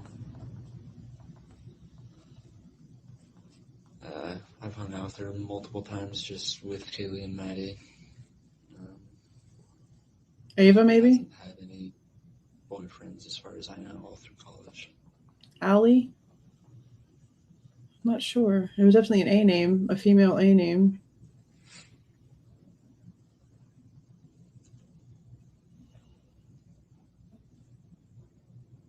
How about Who's the W name? I That sounded hardly like know her, but I believe she was one of the roommates that lived in that house last year as well. Would that be Woods, Ava? That one might be. I really don't know her at all. I don't even know if I've officially met her. I've just Yeah, Ashlyn was the one in the house, but he went to say like a whoop. Maybe I just heard it wrong.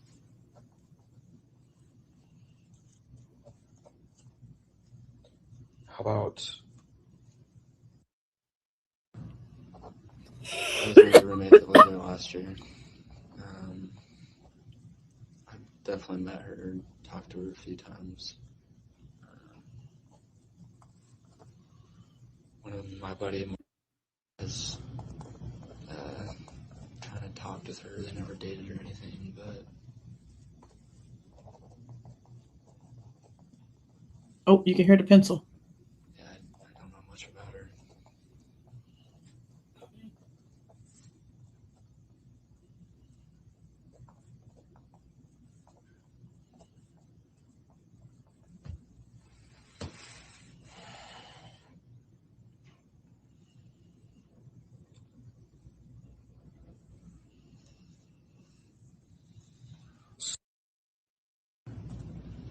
There's another roommate.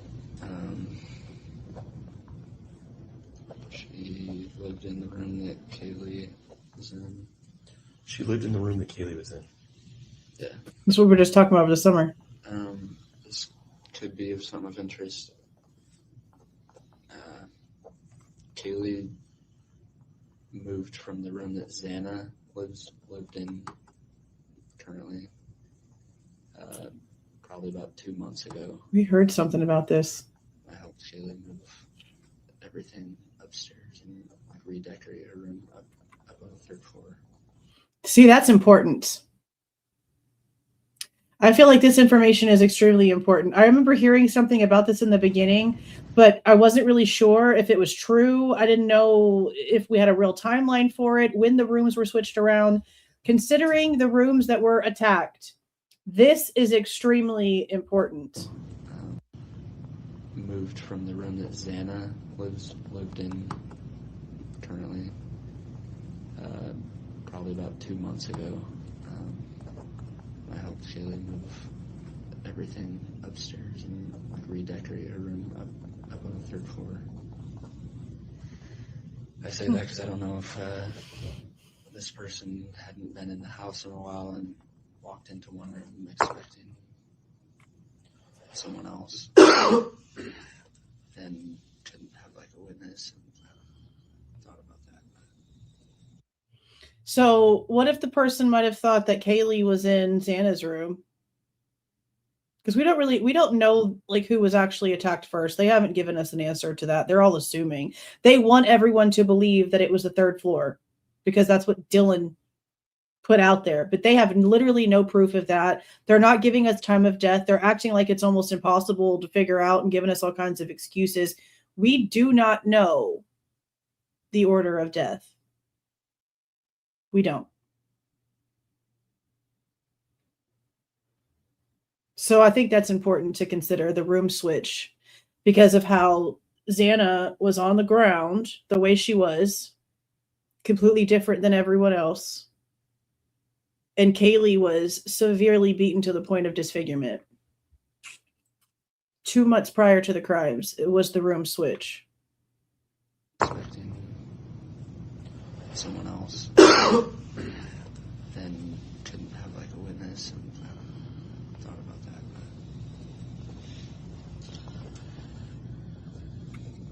Okay, tell me more about. Did she live there at the same time that Kaylee's lived there? No, they never overlapped living there. She, I think, is still dating a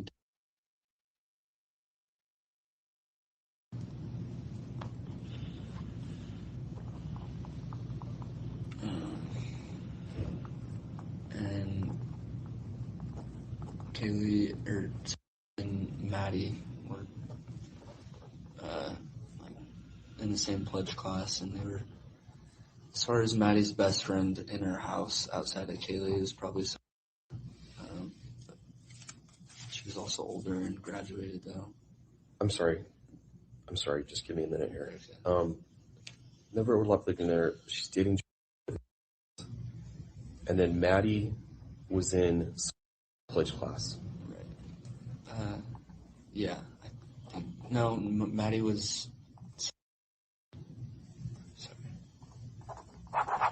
And that's how they were tight.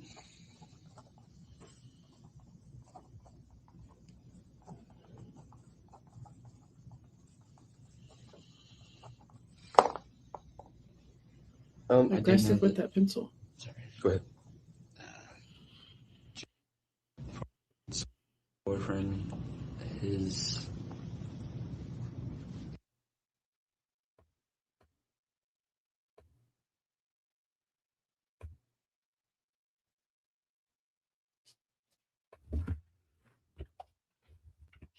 Somebody's boyfriend something.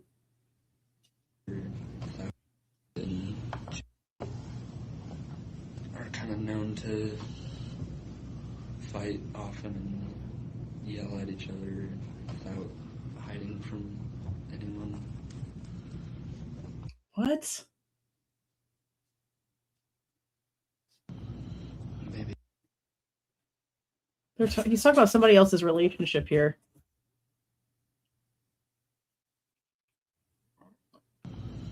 maybe Joe, but I think Joe? Yeah. So who are they talking about right here? I'm confused. And that's how they were tight. I need to go back again. Something happened here. But she was also older and graduated though. Okay, tell me more about. Did she live there at the same time that Kaylee's lived there? Tell me more about who? Someone else. Then couldn't have like a witness and thought about that. A witness to what? What? I feel like we're missing something here with these redactions. Kaylee moved from the room that Xana lived in currently. Okay. Probably about 2 months ago. Okay. I helped Kaylee move everything upstairs and like redecorate her room up on the 3rd floor. I say that because I don't know if this person hadn't been in the house in a while and walked into one room expecting someone else. Then That was in my ear, bro. thought about that.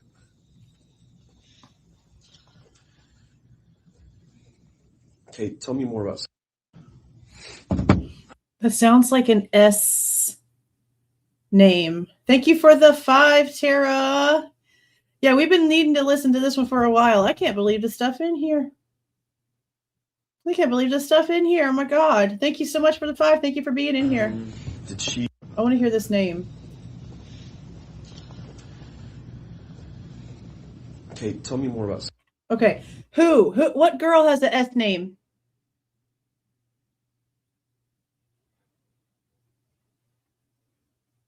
I don't know. I don't know of any of them with an S. Sophie. Okay. Sophie. Yeah. Oh, that's like the only one. All right. Sophie. They're not blocking out Xana's names. No, I mean like girls that we've heard of. Do we know a Sarah or a Sadie? I know for a fact we've heard of a Sophie. Thought about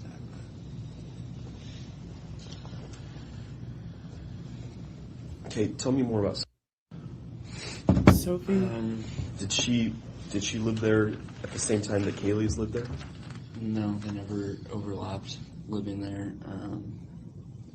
Sophie lived there? She, I think, is still dating a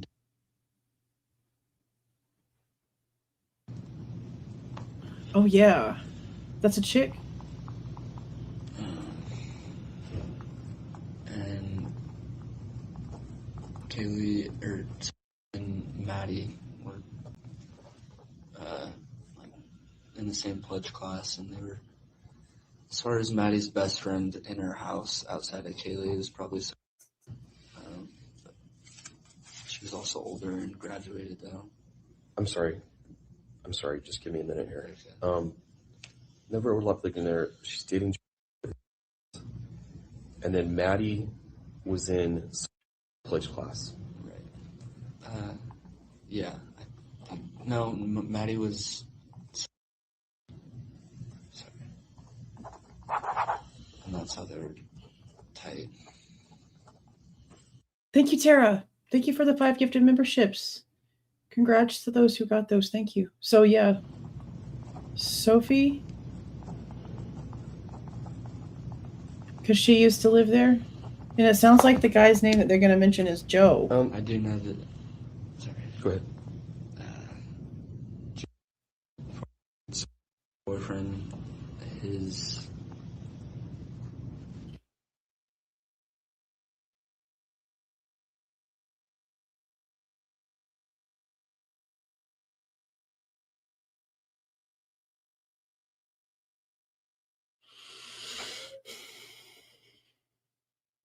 I don't want to go forward because we yeah, the name has got to be Joe. Joe. Yeah, see? A lot of people call him Joe. Yeah. Interesting. They suck at redacting, bro. See, that's another thing. I wonder if I can file something against them regardless because they're redacting shit they shouldn't. They're leaving people's names in there that they're not supposed to be because of the way that they're doing redactions. And all for the city attorney to be the last touch at $100 and something an hour, and there'd be mistakes that we know are mistakes. Ugh. And I know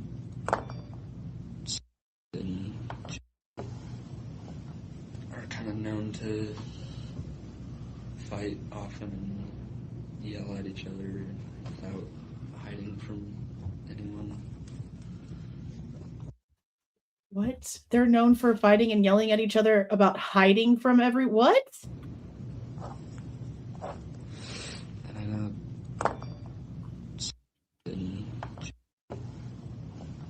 are kind of known to fight often and yell at each other without hiding from anyone. Hiding from anyone? So they yell at each other without hiding it from anyone. They're very open about their arguments is how it sounds. Yeah. What?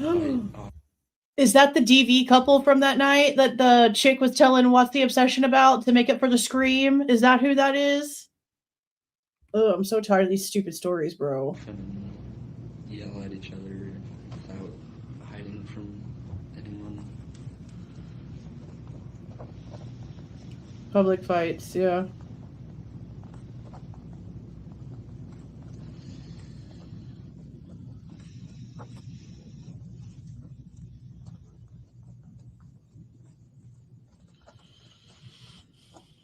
I'm running out of paper, Rich. Let me reach out. Yeah, I'm gonna need one. This is crazy. A lot of information in here. So I never touched on this. Why didn't Kaylee and Maddie go to the same house since they're such close friends? Because that's what Greek life does. Maddie was trying to be in as well, but didn't get a bid from him. That's how it works. They separate you on purpose. But they never really distanced them. Well, always been sort of close. Yeah, they're mutual. Did Kaylee consider staying with Maddie and going? I don't think so. Kaylee wanted to be in since her junior year of high school, and Maddie did too. But yeah, she Is shit upside down? I don't know what's happening.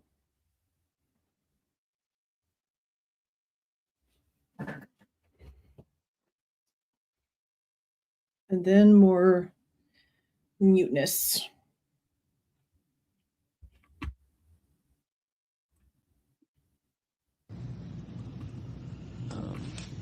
I can't ask you any more questions because I don't have any more room to write.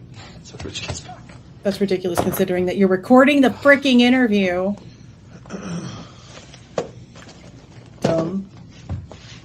It's going to cut off here in a second. So this second piece was 39 minutes. The third piece is 35 minutes. We're at 36 minutes left. This is about to switch to part 3.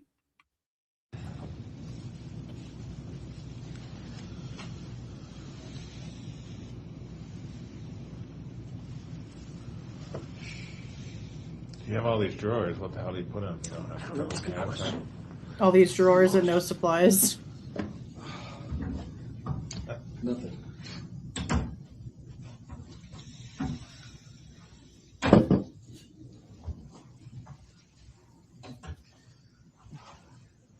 My ear is like getting sore from wearing this damn thing. My earring.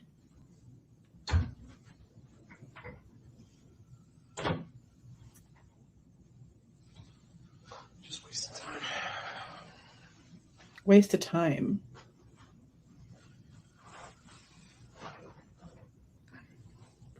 They can't even find paper, so they have to cut off the interview and then start it over because they can't find paper while they're recording an interview. I'm gonna stop this at 12:15. Take a brief break. And now they come back. Okay, back on the record, 12:16 p.m. 1 minute, guys. Did y'all hear that? They cut it off for 30 seconds. Listen. I'm gonna stop this at 12:15. 12:15. Brief break. Okay, back on the record, 12:16 p.m. Okay, we were talking about No, baby. Kaylee. No, baby. This is the Idaho State Police.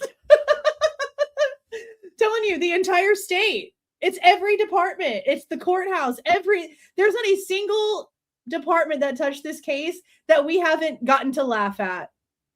Maddie This not is being Idaho the same State Police. sorority because Maddie didn't get a bid, an offer to pledge, 1 minute. and that sometime afterwards, Kaylee had said, That's crazy as hell. I cannot believe they redacted this part. It's literally about Greek life. Come on now. We know why they didn't live together, because that's what Greek life does. They saw best friends and didn't want them counting on each other. They wanted them separated. That's how they do that.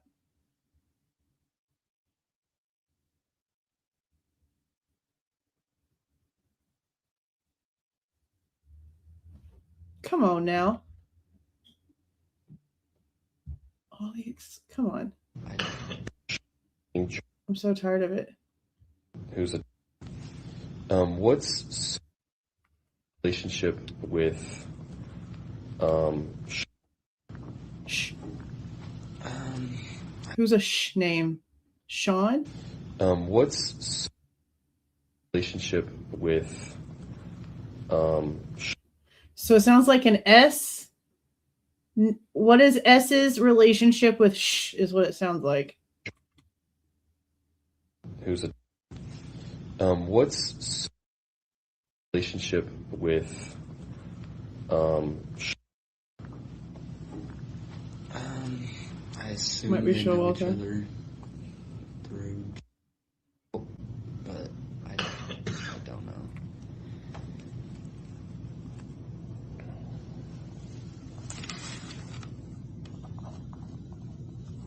know. Do you have knowledge of going over to this house in the past? Gotta be Showalter, but why are they Wouldn't surprise freaking me blocking at it? Just because there are a lot of people go over there, but I don't know if it ever has.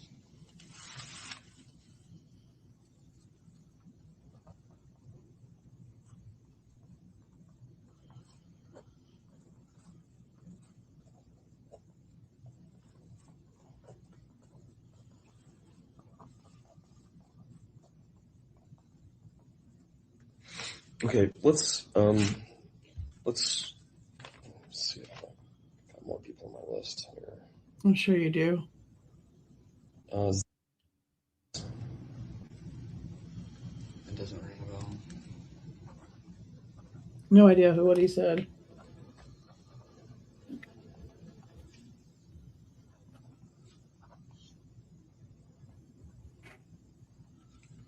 And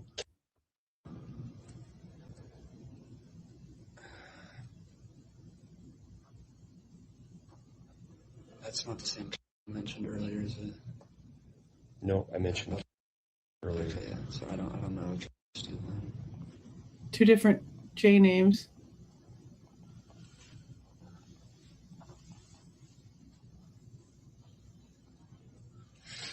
Okay, let's talk about. Is what it's like. Sure. Do you know? Not really show, but sure is what it sounds like. Okay, let's talk about. See, sure. Do you know why he seemed to be with the two of them at the It's Showalter. truck on the video? Showalter. It seemed Because he as though was. They walked over together from Corner Club. I don't know. I mentioned it, but I think Maddie was somewhat friends with him. Yeah. And last I knew, Kaylee probably didn't even know him. But I mean, I know she made a lot of friends. Last I knew, Kaylee didn't even know him, but she makes a lot of friends. He's talking low again.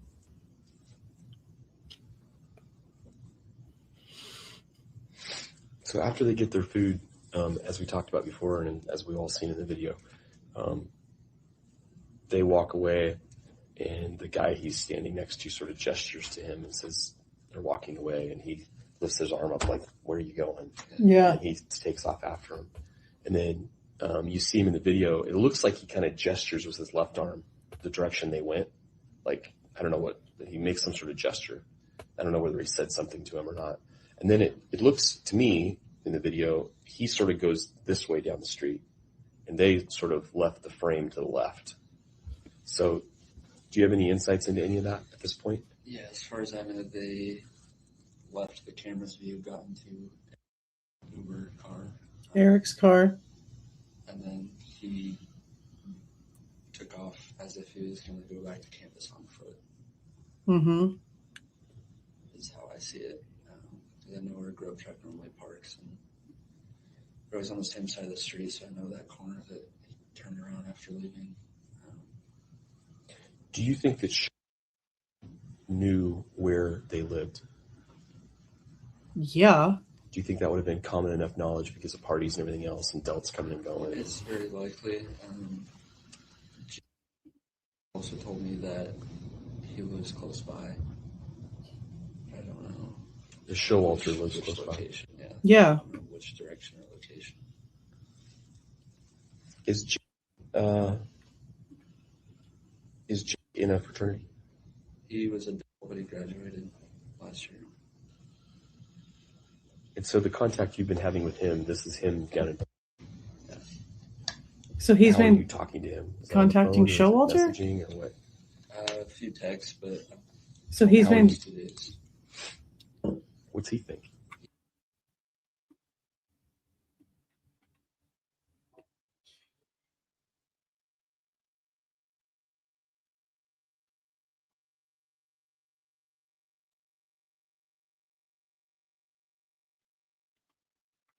How long is this going to be redacted?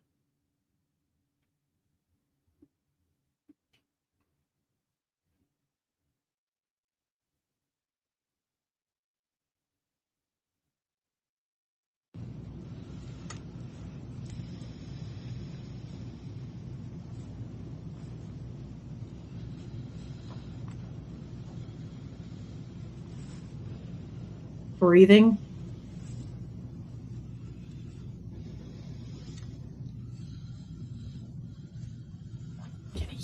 You can hear somebody's mouth breathing.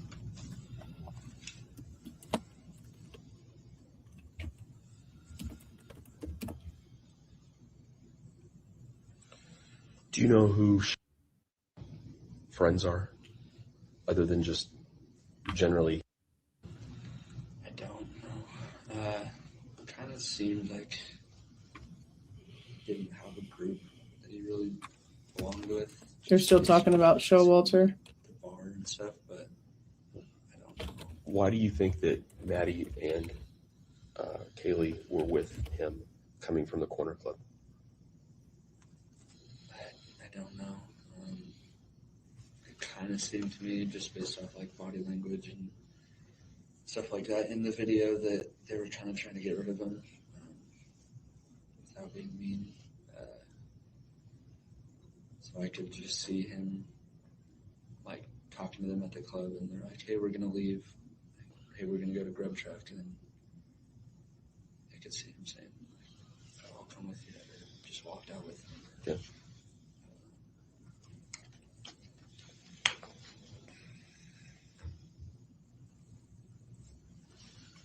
I still would like to know if the clubs, the corner clubs video shows them leaving together, because I know that was there, and then they show up on camera at the Grub Truck together, so I'm making those assumptions that they left the club and arrived at Grub Truck together.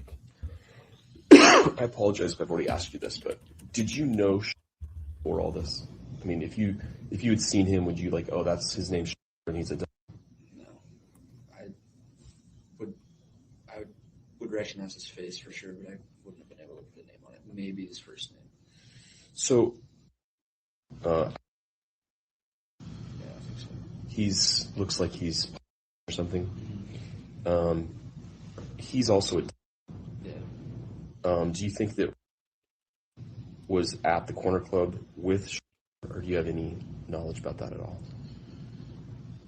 I never saw them together. I don't remember seeing at the club at all. Interesting. So I'm not sure. He doesn't remember seeing Showalter at the club at all, but he knows that Kaylee was there. He watches everything that Kaylee freaking does, apparently. So what do you mean you never even noticed that Showalter was at the club? I don't believe you, Jack. I don't believe that at all. Yeah. Do you think that was at the corner club with, or do you have any knowledge about that at all? I never saw them together. I don't remember seeing at the club at all. That's bullshit, bro. So I don't believe that. I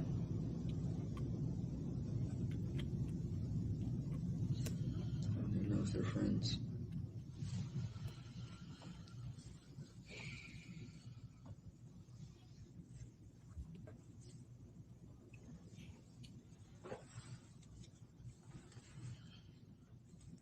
Well, they're in the same fraternity. They gotta be. Yeah, I'm sure they're at least mutually friends, but I don't know if they hang out. Have you had any contact with, or since that night? Yeah. So many names. Have they talked about or whether he was there? Or? I saw, because of what Kaylee said. Did he say something about the guy that got kicked out? I didn't hear that part. That would be Cole. And it showed that Kaylee called me, or vice versa, at like 1:07 when Kaylee was still at the club. So I called them and asked if she knew anything. She's the one who told me about, and she said she knows, and at first she didn't think the picture from him at the club and the guy at the food truck was the same person. But everyone else thinks it is. Other than that, it's just been like, she's asked me if I'm like okay and stuff. But that's it. Okay. Who called him at 107? Yeah. Did Question. it say it in here? Yes, sir. You said there's another dude at the club, older guy. That'd be Cole. The army guy. Yeah. I think I've given you that guy. Yeah. Army guy, is that Cole, right?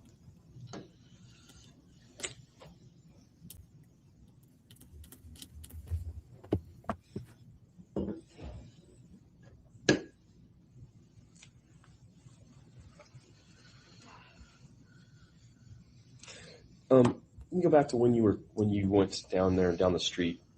Why did the police officer put you in the back of the patrol car for 45 minutes? I don't know. That's a good question. I don't know. I think. Was that optional on your part, or were you being detained? That was optional. I wasn't in cuffs or anything, but he put me back there and he closed it. I didn't try to like open the door and get out or anything, but he came and checked on me like a few times. Once. After Dude forgot all about you, bro. A half hour. I was in like shorts and so it was cold out. After a half hour, he came and opened it, and then he said, "Hey man, you can come out here if you want to stay warm in here. You can." I was cold, so I stayed in there, and he like pulled the door shut, but like didn't latch it. So if I wanted to get out, I could. Did he tell you why he was putting you in the back of his car? Not really. It was kind of just right after I told him I'm the ex-boyfriend, and the dog that's in there, and I was like emotional at the time, and I was being a little angry just because I wanted to know what was going on. I don't know why he did it. I wasn't really even thinking about that. My mind was just racing.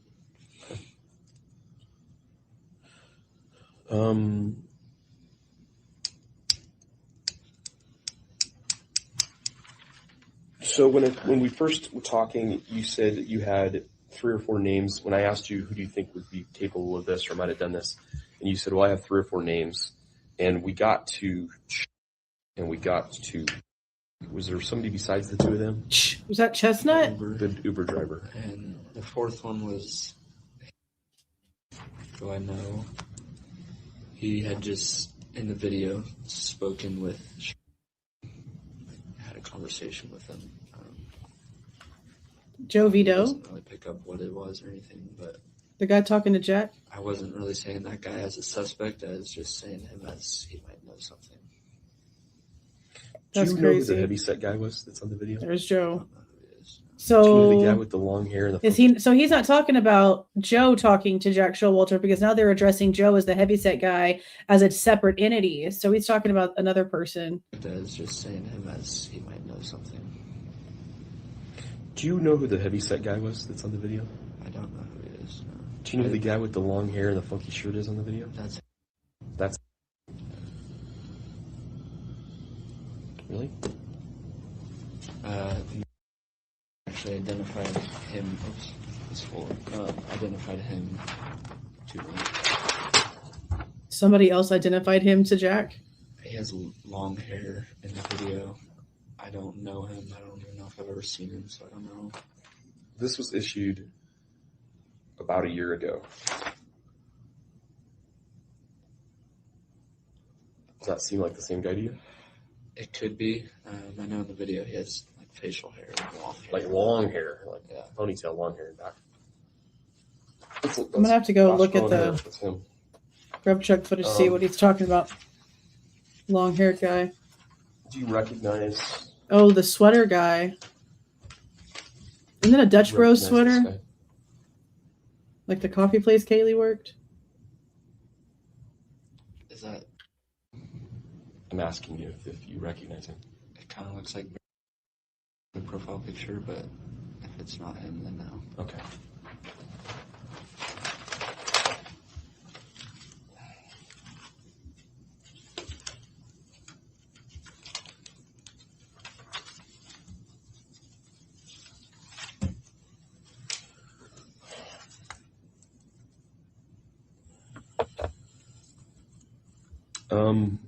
Anybody, do you or any of your roommates or anybody peripherally connected to this have military service? I heard that was in like the Army service of some sort. But other than that, none of my roommates. Anybody in ROTC? There's a big is in ROTC his freshman year, but he stopped and now he's a senior. I don't know if anyone else. Okay. Matt Moyer said he was.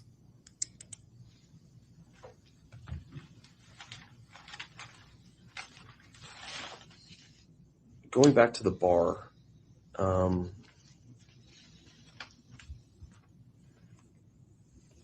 Do you remember anything more significant that happened at the corner club while you were there? Either between you and Kaylee, or between you and somebody else, or between somebody else and the girls? I mean, anything else happened there that you could think of we haven't talked about? No, I mean, it was a pretty normal night. I was kind of somewhat located with my friends on one side of the bar. She was kind of with her friends on the other.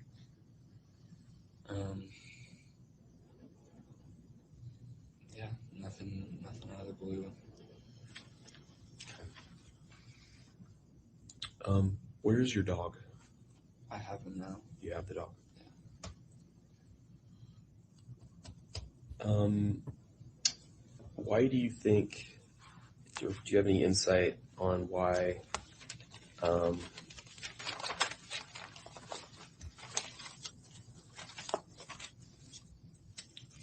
Why? In how do I ask this without leading me too much? So, like you've why bothered don't you to describe care what you this know whole about- time. How's that? Describe about what? That was fast.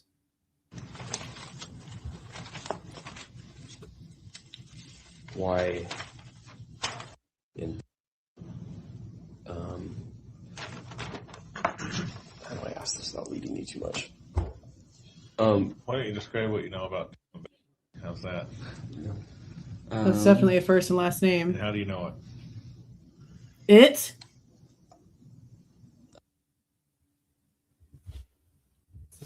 What are they talking about right now?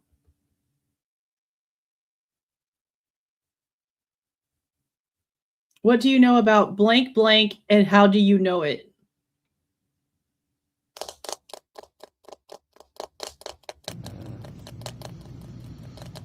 Not super close with either of them. Who, bro? Who you talking about?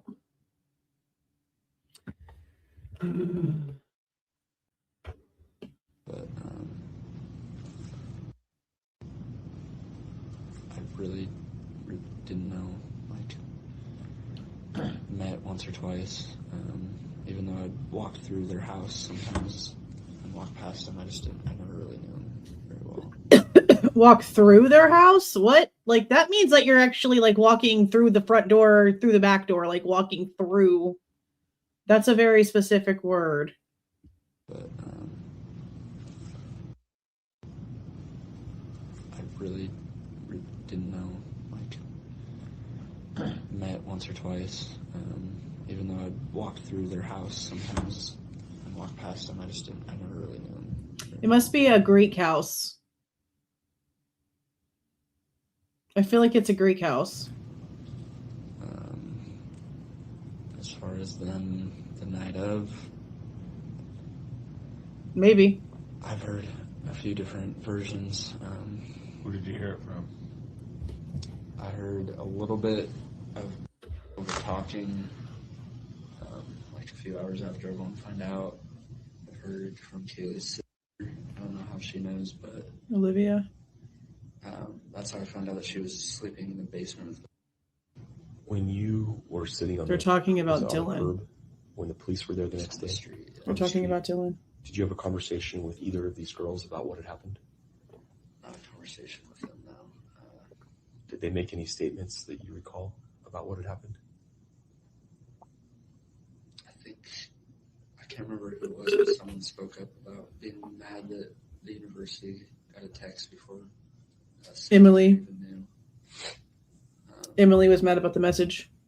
Did either one of them make any statement about seeing the guy in the house? I remember saying Dylan? that she made eye contact with this guy and was scared and ran downstairs. Did she describe him at all? She said she could only see his eyes and nose. And I've asked her since then if she remembers. Eyes and nose, but she told Mallory on the 13th straight up no about eyebrows and then said, I don't remember his eyes either. And again, there's no way that you're going to see the nose that Kohberger has, the way that it's set on his face, the deep set eyebrows, the brow bone that protrudes out. You would recognize that nose. When he's arrested and you're seeing his freaking face, you would recognize it. Side profile, straight away, it doesn't matter. You would know.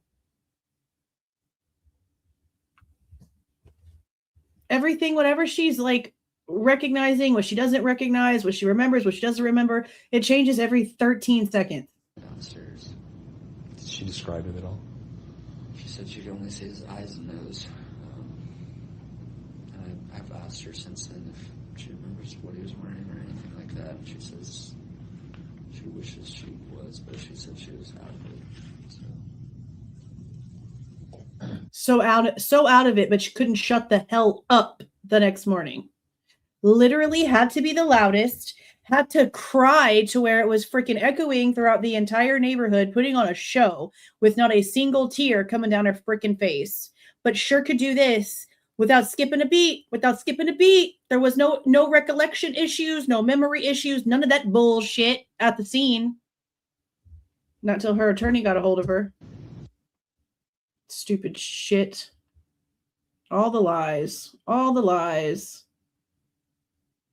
This is redacted. That's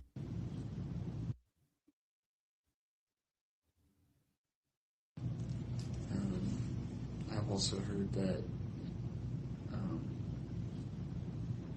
when he saw this guy, he got scared and like ran down to the basement into the room, and he was like, and she.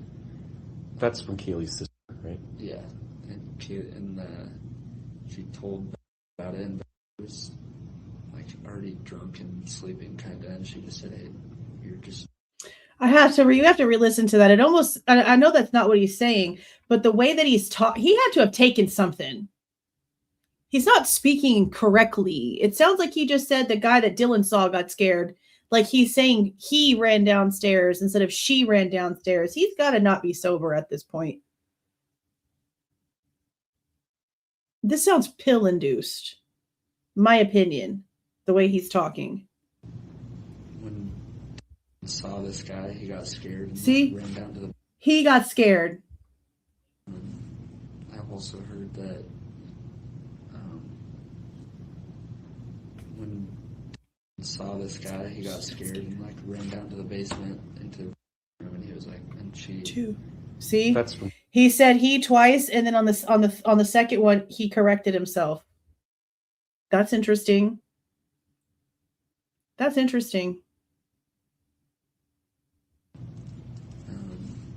I've also heard that when he saw this guy, he got scared and like ran down to the basement into the room, and he was like, and she. That's from Kaylee's sister, right? Yeah, and she told about it, and it was like already drunk and sleeping kind of, and she just said, "Hey, you're just being drunk, and stop worrying about it. Go to bed." So they both slept down there, and then apparently Except woke up. there was no sleeping by Dylan. Knowing For sure. that something had happened. How did they know something had happened? I don't know. Okay. But they were too scared to walk upstairs, so that's what they called. Until the timeline says that that's not true. That they were definitely not too scared to do shit. Maybe Bethany didn't leave her room. At least not that we've seen so far. But Dylan sure did, and she damn sure went up 2 flights of stairs an hour before the 911 call or more. That's another thing. Like Jack too. If Jack really is like innocent of anything, how do you feel about Dylan lying to your face about the situation? How do y'all feel about being lied to? I mean, maybe you don't give a shit since y'all seem to all lie. Jack lies, the Goncalves lies, Dylan lies, everybody lies. So I guess because everyone's a liar, no one cares that they're getting lied to. Because the nonchalantness here is crazy. Crazy. Knowing that something had happened. How did they know something had happened? I don't know. Okay. But they were too scared to walk upstairs, so that's what they called. You must have called to come check it out. So, or called it, and then had call. That's what I thought. They're talking about Emily and Hunter. They're both. Yeah. Bye. Yeah. And lives where? I think at the Whites, somewhere close by. I'm not sure. Over here. Yeah.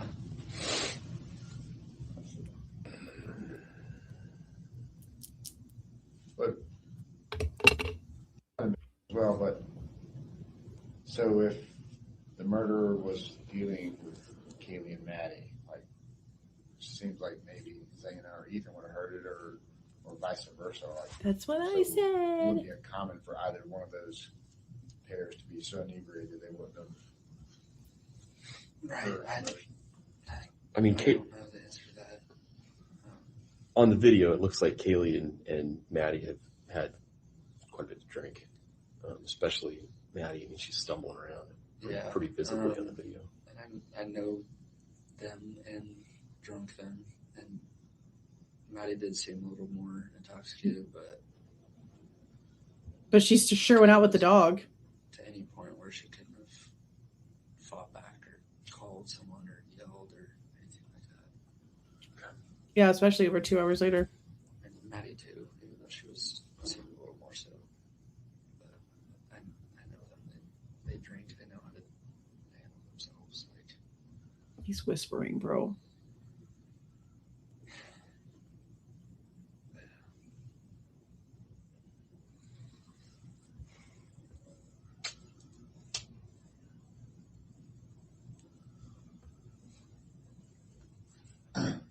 So, and please don't take this to be an offensive question. This is just, again, we're just trying to figure out where to look. These girls, would it be unknown for them to have a one-night stand or to, like, you know what I mean? Because this, like, would that have shocked you if you heard one of these girls hooked up with a guy and they never did, or they rebuffed a guy? Like, we're trying to figure out, like, would there be a scenario where there's a guy out there in the winds who, like, hooked up with them, come back, and they came home with them. Came home with them, Like a threesome situation? Is that what he's I asking? know neither of them were afraid to hang out with a guy or have a guy come hang out at their house. But I, in all honesty, believe Kaylee and trust when Kaylee has told me, even months after we've broken up, that she hasn't had any sexual contact or anything like that. And Maddie did have a boyfriend. I know she has. I don't know if I believe that. Your boyfriend's right? Yeah. So the two girls are coming home from the bar, both having been at least somewhat inebriated. In the realm of possibility of 0 being it would never happen and 100%, that's totally normal. Would a guy have come home with them, or would they have invited a guy over at that time of night after coming home from the bar? I doubt it at that time of night. If they were to invite a guy over, either one of them. I can't believe they're Who do you asking think him that this was? question. Who's the guy do you think that they would invite over in the middle of the night? I can't believe you're asking him this. If they were to invite a guy over, either one of them, who do you Yes. think that would be? That's what he's doing. Probably, I don't know which two you're asking between, but I'm just saying, if there's a guy out there that we haven't heard of yet, that these girls might have met at the bar or known that they would invite in. Jack's getting Like, uncomfortable here, clearing his throat. either came home with them or knocked on the door and they let him in. We're trying to figure out how the guy got in the house. Either had the code, the door was Because the locked, damn doors don't those- lock. they They're let him in. broken and Question. busted. Who would that be, do you think?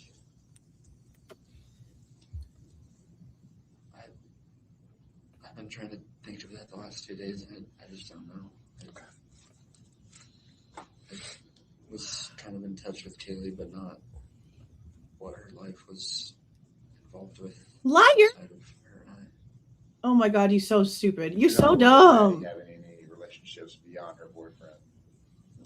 He Look, must guys, think that like we don't know how this stuff works in real life. I mean, she would hang out with guys, but like Somebody there comes wasn't over to like the house. someone that she continuously was seeing or anything like that. Yeah, you did, because that's why you couldn't go over on Friday night, because she was with her little boo thing, baby. That's why you got mad and y'all had a whole conversation the next day. It's probably what y'all were arguing about that freaking morning where y'all had a 17-minute phone call and you probably hung up on her. Come on, bro. Come on. I don't know anything. I'm just the poor little ex-boyfriend that knows about people in her social media and knows when she's moving and how much money that she's making and all about her car because she called and told me everything. But I don't know nothing. I don't know any about her business like that. But then I know this and I know this person and I know that she wouldn't do this and I know that she wouldn't do that. But I don't know anything. This dude is dumb. This dude is dumb. I can't believe the Goncalveses are taking up for this little weasel. Relationships beyond her boyfriend. No guys hanging around Maddie I regularly. mean, she would hang out For with real. guys, but, like, Somebody there comes wasn't over to like the house. someone that she continuously was seeing or anything like that.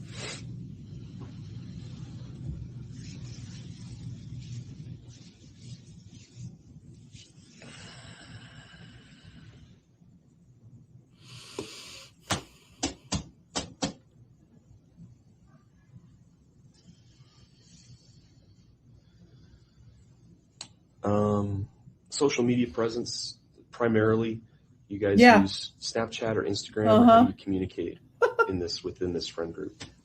Dude's full of shit. But you know, it makes sense why Steve Goncalves likes him so much. They're both betas. I would text anyone before Snapchatting them unless I was sending them a picture of something or a memory. As far as my roommates that I live with, is mainly communicate through Snapchat. How about Maddie and Kaylee? How did they primarily communicate? I would assume through phone numbers. Mainly. Is there any other weird app we haven't talked about that is used? No, I mean, Weird app. I'm sure they both had Snapchat, Instagram, Twitter, Facebook, TikTok. But no, like abnormal, like messaging apps or anything like that. How do you know, bro? How do you know? You're the ex-boyfriend. You don't know. Like 360? Anybody use that? As far as I know, no. I used to have Kaylee's location, but when we broke up.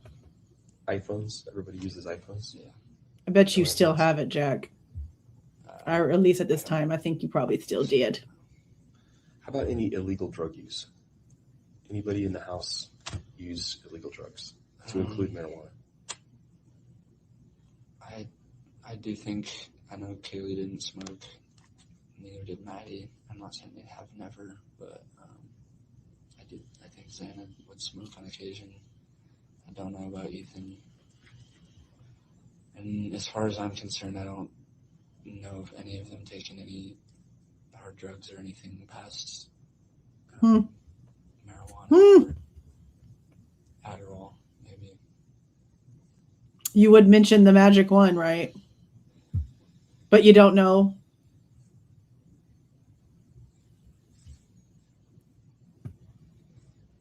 So you think Xana smoked marijuana occasionally? Yeah, when I was living over the summer, I spent a lot of time at this house. So that's just where Kaylee and my dog were. And Where did Xana get her marijuana from? Probably somebody getting it at the dispensary across the state line 5 minutes down the There's street. no dealer she dealt with. I'm sure it was bought from someone older legally. Okay. Did you see drug paraphernalia in the house? Pipes or anything like that? Bongs? I've never seen anything like that. Anytime Xana would smoke over the summer, it was just like a joint. Okay. Anybody from your house where you live have any connection with any of these people? My house or Yeah, where you live. Any of the rest of The house right there that you can walk to, that you can see the house in. No, Kaylee obviously made friends with my roommates through me and dating me, but none of them would ever even go over there for a party, really. Just opposite friend groups. Even when Kaylee and I were dating, and their house had a party, I wouldn't go just because, like, it's just a completely different friend group than even Kaylee's roommates last year. I would go hang out with them, but all these ones are. So are most of the guys that show up at this house, are they mostly or is it even Probably mostly one fraternity? Close to even. Like a mixture of Little to everybody. no will ever go over there.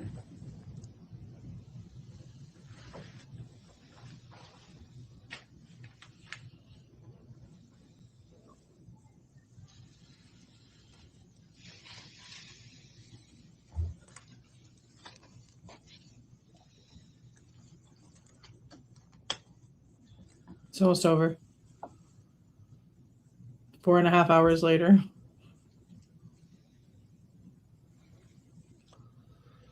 Any drug use among your people at the house you live, your guys? Marijuana, but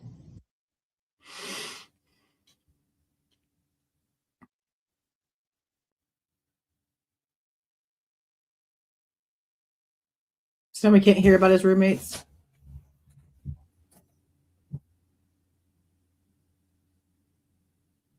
But remember, the guy that he lived with said that Jack, like, they hadn't seen him since then. Like, he left that day and never went back. So they only talked to him that day. They hadn't heard anything else besides that. Even from the start, it's been helpful when you've obviously been trying to figure this out, wrap around. So just keep an open line of communication. I don't know. Then why did you subscribe and come in here then? As you come across Jesus. stuff, again, 'cause We learned a lot in same this. thing. We're all want to get and catch whoever did this heinous act. So please, as you come across something that you feel will be valuable to us, please go through, let us know, or however that process needs to happen. But please, let's keep up a line of communication, because for sure, that's all we want to do is find the truth and figure out who did this. I'm sure you do. They have asked me to ask you if you will surrender your phone to me today. They have another database they want to run it through. So a second download. Also, they didn't ask me this, but I assume they're going to want it if they haven't already. Are you willing to give a sample of your DNA? Okay. But no We prints. get buccal swabs for the DNA and No prints until June of 2025. Make a few calls just to let people know I don't have my phone. Yep. And we'll get it back to you. I can't say it today, but at least by tomorrow. It shouldn't take very long. I've just got to think the way to run it down to Moscow. It's got 1 minute left.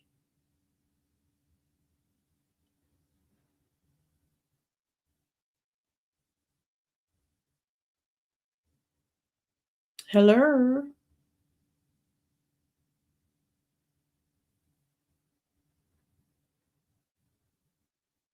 Hello.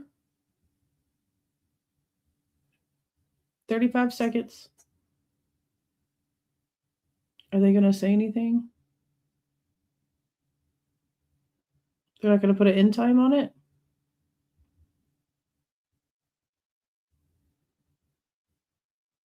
They're not going to put an end time on it?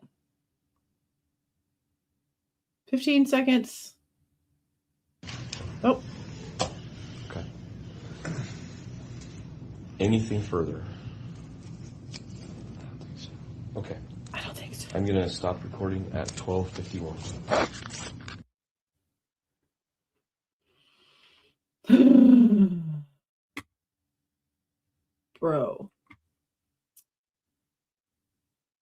Bro. Okay. There's definitely a lot going on here.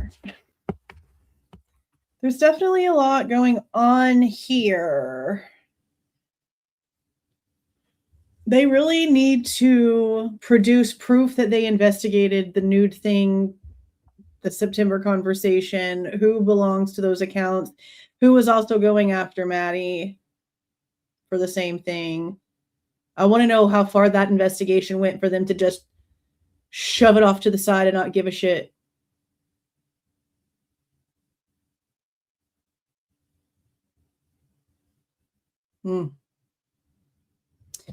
Yeah. It was very apparent. It is very apparent that Kaylee was moving on, but probably also playing games with Jack.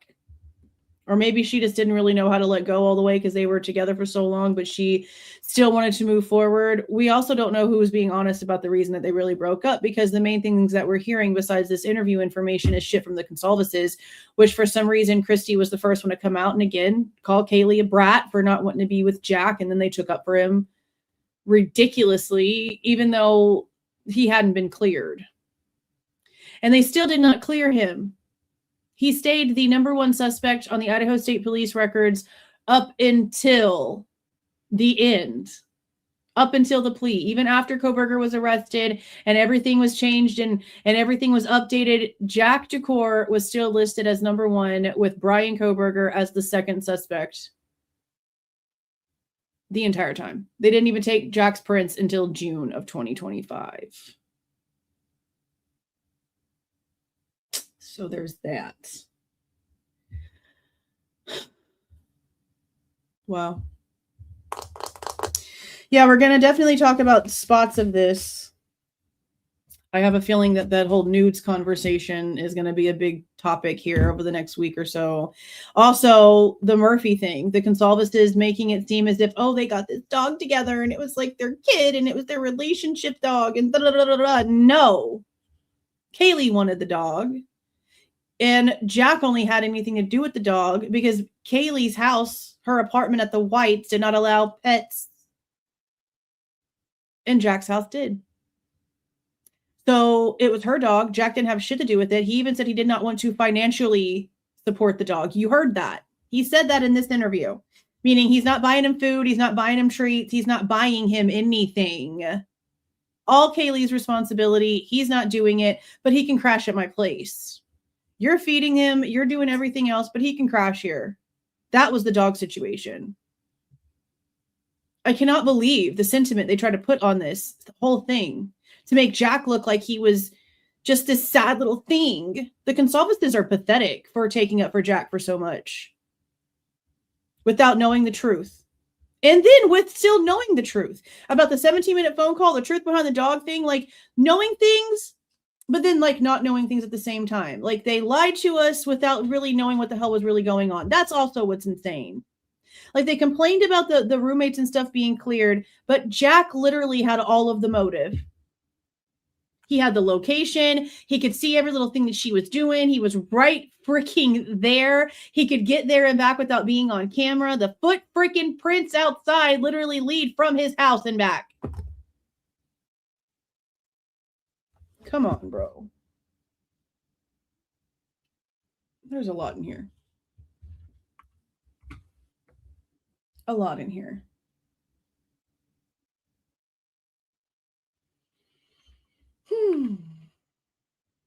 Wild. Wild.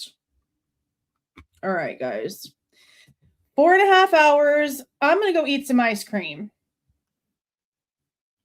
And relax. Because I got a lot to think about with the information that we got here. I know that they're not happy. They're probably watching this. They've probably been watching this whole time. I know Jack's aunt comes in here all the time running her mouth. She does it all the time on TikTok too.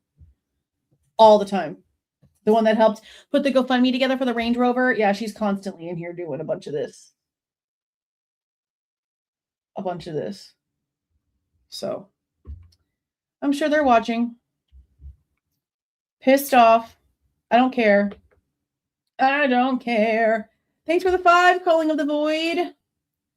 Murphy dog is a key piece of evidence, literally a witness. The dog would have gotten blood on it and it barked. Not just that, but there's freaking paw prints in the room. And they stayed there and left an impression in Maddie's room all those hours later when the cops showed up. Meaning that that dog definitely, and we know this from common sense of it being A, an animal, and B, the doors were all open. Definitely the dog went in there. Now, how long prior to the cops showing up did Murphy walk into Maddie's room? I don't know, but those 2 paw prints for sure are very noticeable right there next to Maddie's leg. And we know that the dog didn't go in there after the cops got there. They took him out and took him straight outside.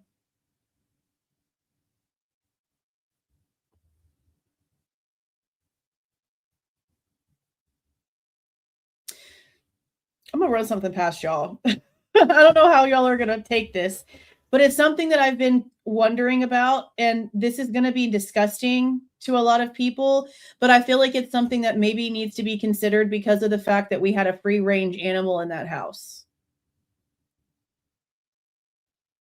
You ready? God, this is gonna be so nasty. What if the reason why there's no blood on the floors and the blood is the way that it is, sort of some of it, at least anyway, on some of the walls, is because Murphy went and licked it? What if there's some blood missing because of Murphy?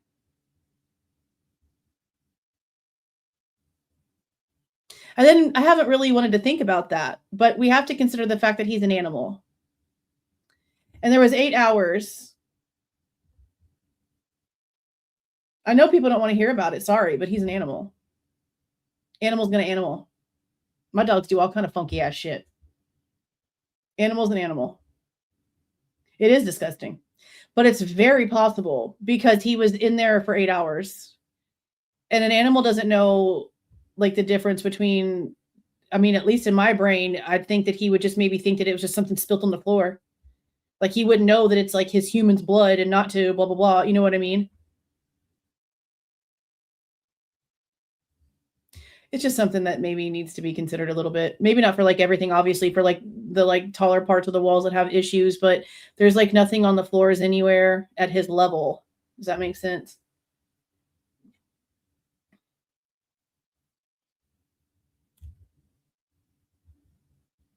I don't know what a litter box is with the dog, but no, the dog was definitely running around. He was walking around. He was on the bed whenever they got there and then under the desk after that. Well, we don't know he was at Jack's. We're assuming he was at Jack's, some of it at least anyway, because that 6:48 time frame is weird. But that could have just been him maybe going out the slider if the slider was actually left open. Walking around that way and then going back in the house. I feel like it's definitely Murphy outside at 6:48. I feel like it definitely was Murphy.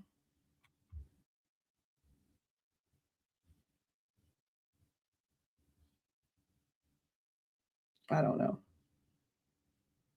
Yeah. Like it's just, I don't think it's the situation for like every little thing because there's like diluted blood in places that obviously Murphy can't get to. But it's just something that I've been curious about because he's an animal.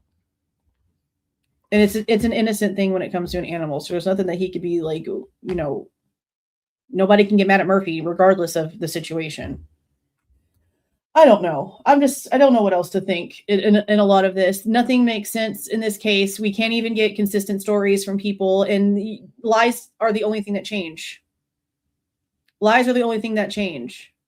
And considering everything when it comes to Jack Jakor that the Goncalves hid from us, stuff that they knew and refused to speak on, now that it's out, they refuse to take accountability for not being honest when we know that they had access to the stuff. I mean, a lot of things were also very validated. We know that Steve has said for a long time that Jack got them the footage. He admitted he got them the footage. He admitted he had access to it right then and there on his phone. He admitted all of this stuff. He admitted he heard Dylan. Everything she said. Like, we knew all this. But there's still some surprising shit that came from this interview. All right, you guys. I'm going to go ahead and get off of here.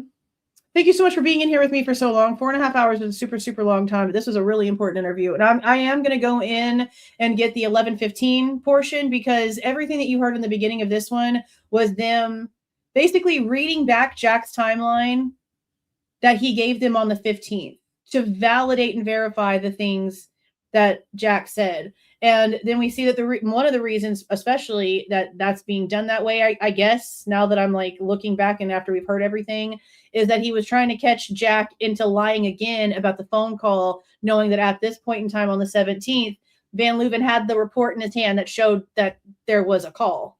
And I guess he was just trying to catch Jack on it and see if maybe he would be honest and forthcoming at first, and then he had to call him out on it. It is interesting, though, that Jack asked if there was a recording of it. I don't know if Kaylee would be known as somebody that screen records their FaceTimes or their phone calls or records their phone calls. So that was an interesting reaction. For sure. For sure. Okay. All right. Thank you for the gifted memberships, the people that joined on their own, the super stickers and the super chats. And again, just for you guys being in here and listening to all of this and trying to figure out what the hell is going on, because damn, there's a lot happening here. I also appreciate you guys that sent Cash Apps and PayPals to help cover all this stuff. We have more stuff that we're waiting on. We have stuff from ISP. We have stuff from MPD. There's a lot of stuff that we're still waiting on top of files that are still not being unsealed. And I don't know what's stopping that. I don't know if I can call the courthouse and be like, hey, do we know what like the new plan is or what the plan is for the next bit of documents that become unsealed, because there's an order, but no one seems to be doing anything. So can we get a little bit of info? Maybe they'll tell me something. Probably not, though. I can try, because this is stupid. This is getting dumb. Y'all have a super, super great night. Thank you again for being in here with me. I will see you guys at some point tomorrow. Have a super great night. Go relax. All the things. See y'all. If you like the way that I present this information and give my opinion, please don't forget to leave a like on the way out. Subscribe to the channel if you have not subscribed already. And please don't forget to make sure that the notification bell is set to all so you don't miss any of my rants, reviews, reactions, updates, or deep dives.